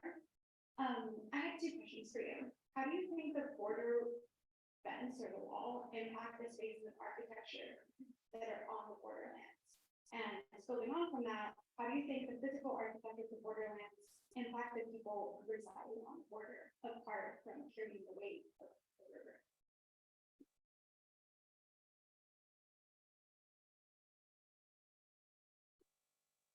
So two questions. One was how does the border impact the architecture? Was one, and how does it impact the people? How does it impact the architecture? That's really interesting. Well, probably like the first thing is like, what do you mean by architecture? But maybe that's too deep of a question. But basically, like the wall, I think the wall is architecture because someone designed it. It's either really good architecture or really bad architecture, depending on how you want to look at it. It's as architecture is sometimes a symbol. There's lots of symbols in architecture. We recognize them. So it works very well as a symbol. Does it work very well as stopping people? No, not really.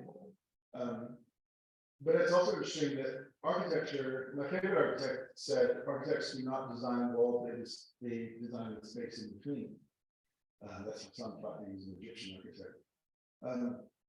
And so the spaces that are defined by the wall are very much affected, right? If the wall is architecture itself, then the spaces are transformed by it. And we've seen butterfly sanctuaries transformed by the wall and the pressures of it. We've seen private property, we've seen public lands, indigenous lands, cities, the countryside. They're all affected by that architecture. How it affects the buildings? Well, my friend Teddy Cruz, who's an architecture professor in San Diego, he's shown how historically the labor force from Tijuana comes over to the United States and builds buildings.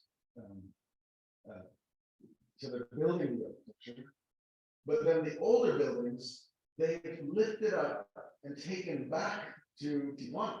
So they've taken a lot of the old, like post-World War II architecture, actually put them on trailers and taken them back to Tijuana.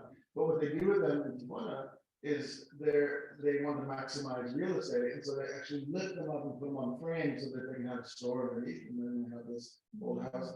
So in that case, the architecture is very much shaped and influenced by this cross-border movement of people.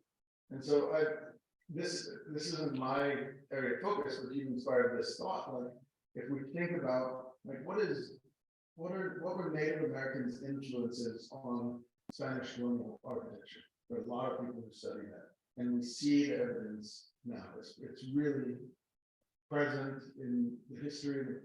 But I think there'll be a future when we think about balloon framing with wood and masonry and things, and think about that relationship and how influenced it is by building knowledge, traditions of people who are coming just across the border.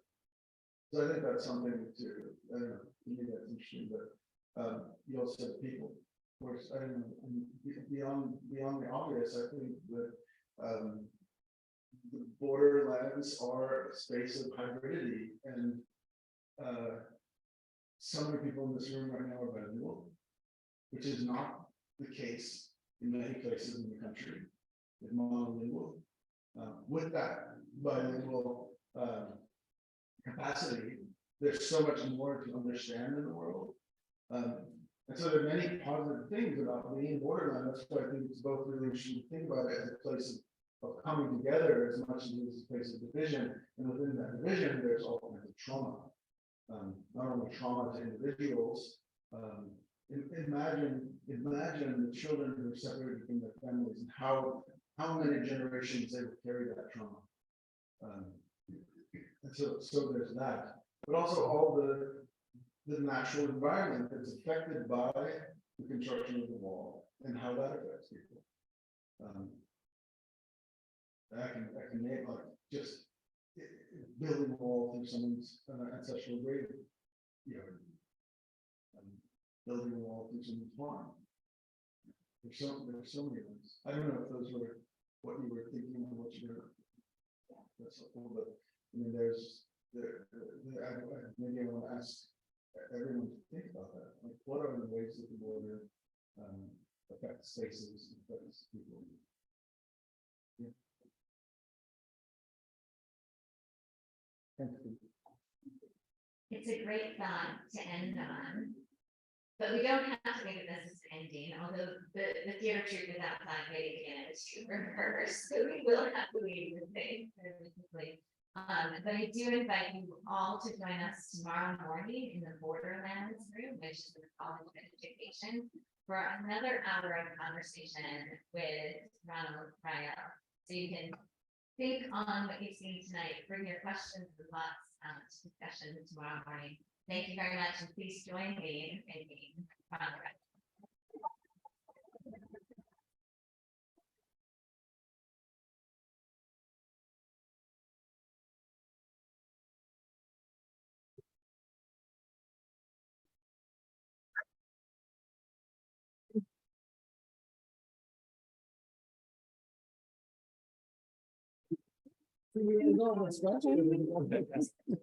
I've been listening since 5:30 when I finally got out of my meeting. So, gracias. I just want to say hello. I'm Ed Pogue. Nice to meet you. you. Let's talk some other time. but- Yeah. And you're at the art department. Director of School of Art Design. Yeah, great. From YouTube. Like to be. Yeah. absolutely. And I sent a email to the